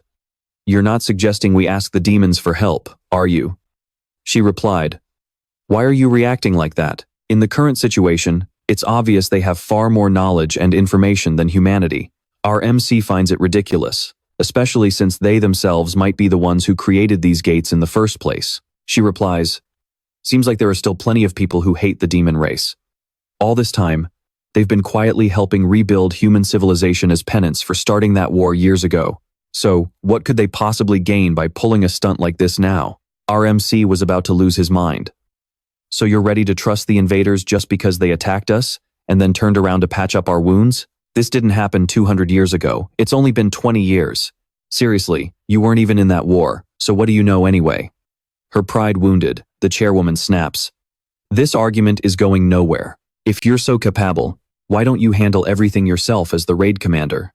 I am officially declaring that there will be no backup rescue missions. We will report the situation to headquarters exactly as it is, and then..." Our MC cuts her off. "Well, it's not like you did anything during the raid anyway. You were just sitting on your butt on the floor the whole time." An employee speaks up. "Madam Chairwoman, let's just report this to headquarters, ask the government for support, and do whatever they want." What? Our MC retorts, "I will carry out the rescue mission myself." Elsewhere, a person looks at a map and says, "Things are getting under control, much slower than expected." Tasukar, an S-rank hunter from Mistleton, says, "I just heard that the S-rank gate in South America has been successfully cleared, but it looks like the scale of the damage is worse than we thought." Yanami, an S-rank hunter from Mistleton, replies, "It's the same on our end. The country itself didn't suffer much damage, but the hunter casualty rate inside the gates is way higher than expected." Elder Mo, an S-rank hunter from Mistleton, strokes his beard and says, "This is unprecedented. Casualties on this scale are practically unavoidable." Ganhiver, an S-rank hunter from Mistleton, steps forward and says, "Calling it unavoidable is a stretch. Isn't this getting out of hand? Hunters are being sucked in like a vacuum cleaner. In my opinion, our association needs to step in more aggressively. If the global number of mid to high-tier hunters plummets, it's going to cause major trouble for future gate raids." Centermain, an S-rank hunter from Mistleton, pats her shoulder and says, "You're talking nonsense, Ganhiver." She brushes his hand off and snaps, "Damn it, who do you think you're touching? Don't you get the Hunter League's stance yet?" Centermain explains, "If a powerful transnational organization like ours interferes any further, the nations involved will be put in a very awkward position. Humans are instinctively afraid of those stronger than them. Besides, training towers are being built in every country now, and countless hunters are being mass-produced as we speak. So what's there to worry about? Tasukar sighs wearily. Seriously? Mass-produced? For now, let's just keep an eye on things for a bit. We will closely monitor the support efforts of each national association, and if they need backup beyond that, we can figure it out then. A blonde guy approaches and asks, "What's going on?" Lady Aya is busy with work. The secretary replies, "Apologies, but I have an urgent report. There's a request for assistance from South Korea. A gate currently under investigation has closed for unknown reasons, trapping a large number of hunters inside. They suspect it might be linked to a nearby gate and are requesting rescue support." It seemed more serious than expected, so I rushed over. He takes the paper, tears it to shreds, and says, "I'll pass along the message. You may leave." The scene cuts to our MC's group. He looks surprised. "Well, you're definitely an unexpected face." Yohua says, "I can understand why others would stay, but I never expected you to stay behind too." The patriarch of the Murong clan, Gonzon, says nothing, only silently observing everyone. Yohua asks, "Are you one of Joshua's subordinates? Did you get permission?" The girl replies, "I came to repay the debt I owe Min Siwoo. Due to my injuries, I can't cast spells, but I've mastered basic detection skills, so I can still be useful." The government has announced they won't release any details on support or casualties until the Rank 5 gate is completely closed. But the chairman is only following the association's lead to prevent public panic. Given his position, he can't act recklessly. Still, the fact that he approved my participation in the rescue shows he fully understands how severe this situation is. Yohua sighs. "Yeah, fine, whatever." Our MC adds, "As long as you don't drag us down, I don't care. Time is ticking, let's head in right now." With that, he suddenly snaps his fingers and says, "While we're inside, the entrance to the gate will be guarded by these guys." Suddenly, his two minions appear. Yohua comments, "That mascot suit looks really familiar." Our MC asks, "Did you bring the thing I told you to?" The old man replies, "Yes, master, we came straight from Dungeon Jack." That woman, Nam Ye-young, emphasized that she poured all her effort into crafting them exactly to your special request. Yohua gasps in surprise. "Artifacts from Dungeon Jack? What exactly are they?" The old man explains. "They are artifacts that artificially sustain mana phenomena. In other words, they extend the duration of skill effects. If it sweeps over the magic circle or the caster, the active skill will be forced to stay active. Regardless of how much mana is left, the effect only lasts for half a day." But our MC added that these gates were clearly created from someone's mana. If that is the case, we can look at them as a type of skill formed by mana. This is the bare minimum safety measure to keep the gate from suddenly shutting on us. Hearing this, Yohua said, Then at least we can breathe easy for the next half a day." Still a bit worried, our MC said, "I just hope everything goes according to plan." Then, he ordered, "Either way, make sure nothing strange gets close." "Got it?" The two replied, "Yes, please return safely, master." With that, our MC's group headed inside the S-rank gate. Daogu noted, "I do not feel any monster presence around here right now." The MC said, "I will focus my search around the A-rank gate area I first entered. Everyone else, focus on the areas we have not checked yet. Yes, focus on the flow of mana. The more concentrated the power is, the higher the chances that the space is still open." Looking at the other group, he instructed, "If you find anything out of the ordinary, report it immediately." Yohua stumbled upon a cave and said in disbelief, "Wait, is not this the same spot from earlier? Why does it feel like I am not getting any closer?" Jan agreed. "That is strange. Going by the traces of battle, this should definitely be the spot, but the corpse of the half-horned beast was gone." Suddenly, Yan pulled Yohua back, and she gasped, "I swear that was not there a second ago." She then activated her soul transformation power to dispel it. She explained that this was an illusion someone had overlaid a skill onto this entire space. Yohua was stunned. "No way. Could there be someone else in here besides us? Can we not just break the illusion from here?" Yan replied, "It is going to be tough. We have already walked right into a prearranged trap.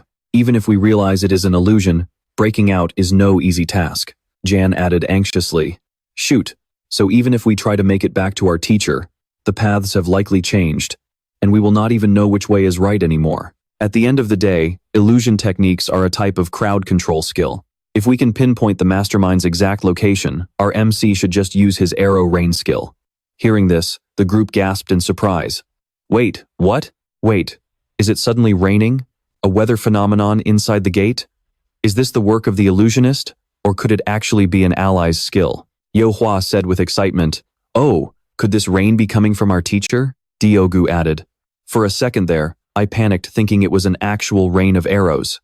So that skill can be used in this way too. It actually is an arrow rain. It is just that to allies, it only looks like regular rain. Looking straight ahead, our MC said firmly, now, unless you want your body turned into a honeycomb, you had better show yourself. Right then, the enemies slowly emerged before his eyes. The blonde guy spoke up. Wow, so what you said was actually true. Kane, this guy is definitely no pushover. Gushin, you were absolutely right. It is definitely him. He continued. The war hero of 10 years ago. The one who defeated the demon king of the fourth circle and got cast away into an alternate dimension. The mad dog, Min Siwoo. I have only heard of your name, but meeting you in person, your aura is seriously no joke. Guksin warned, do not let your guard down. Our MC spoke up. I know all about scum like you. You are just lowlifes who suck up to demons, right? He burst into laughter and said, oh, you have got sharp eyes and a sharp tongue. Looks like you actually have a brain too, so let us skip the pleasantries. He instantly lunged at our MC with a deadly strike, yelling, let us see what you are actually made of. Our MC retorted, I do not care what you wanted so badly that made you side with them, but as a fellow human living on this planet, are you not ashamed of yourself, clinging to the powerful and betraying your own kind? Do you think living with integrity makes you a fool?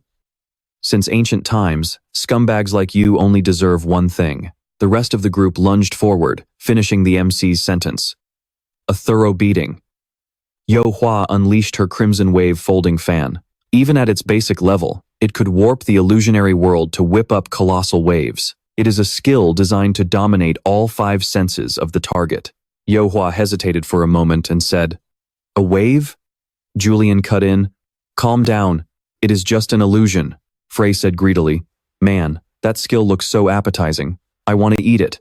It does not feel like a simple illusion, does it? Our MC then cast the S-rank Ice Cage, a mobile shield skill that uses ice magic to block magical attacks by moving right alongside the caster. He shouted, that jerk is definitely trying to shut down the exit.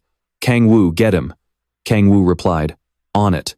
Yo-Hwa scoffed, to be able to counter mana head-on right inside my illusion. How could someone this talented be completely unknown? It seems both of our destinies have been completely twisted.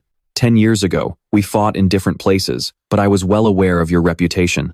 You made the greatest contribution during the war, practically a hero. But look at you now. You were thrown out of the dimensions and completely forgotten by everyone, while I became a deranged killer overnight. But in the end, the two of us were simply chasing our own ideals, weren't we? Foolish humans distort and erase the truth for their own selfish gain, proving just how rotten this world has become. Our main character simply snorts. What a load of crap.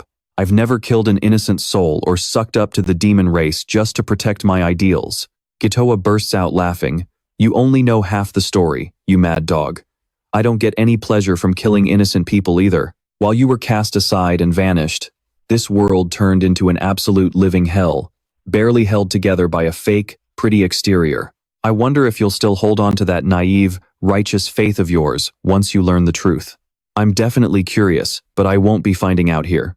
Suddenly he stops and smirks. Well, that's enough stall tactics, don't you think? Yushin quickly warns our main character. The illusion is shattering. Everyone, watch out. Gitoa slips away, leaving them with a parting. See you next time. The mad dog scratches his head in sheer frustration. Wait, what? He actually got away with that awesome skill? What the heck was that? A portable gate? Our main character mutters. Turns out they've been carrying their own private portals around? That leaves only we, who fuming to himself, damn it, how dare he betray us? The portal isn't fully closed yet. I can't take all of them on by myself. At this rate, they'll make it to his descent point. The group immediately gives chase, shouting, that guy's escaping. Yeonhwa draws her bow and yells, where do you think you're going? Did you really think you could escape? Her arrow pierces right through his core, making him cough up a mouthful of blood. But as he collapses, the portal suddenly swings open again. The group is deeply shaken. A portal actually appeared inside another portal. Could they have been freely creating connecting passages in here this entire time? But does this path really lead to Sayun? Our main character says, "We've come way too far to start hesitating now. There's a risk. The remaining enemies might shut this passage, so the rest of you stay here and guard it. After all, there's only one way forward." He leaps straight into the portal, muttering, "I finally made it, but am I too late?" Before his eyes, all of Team C lies defeated.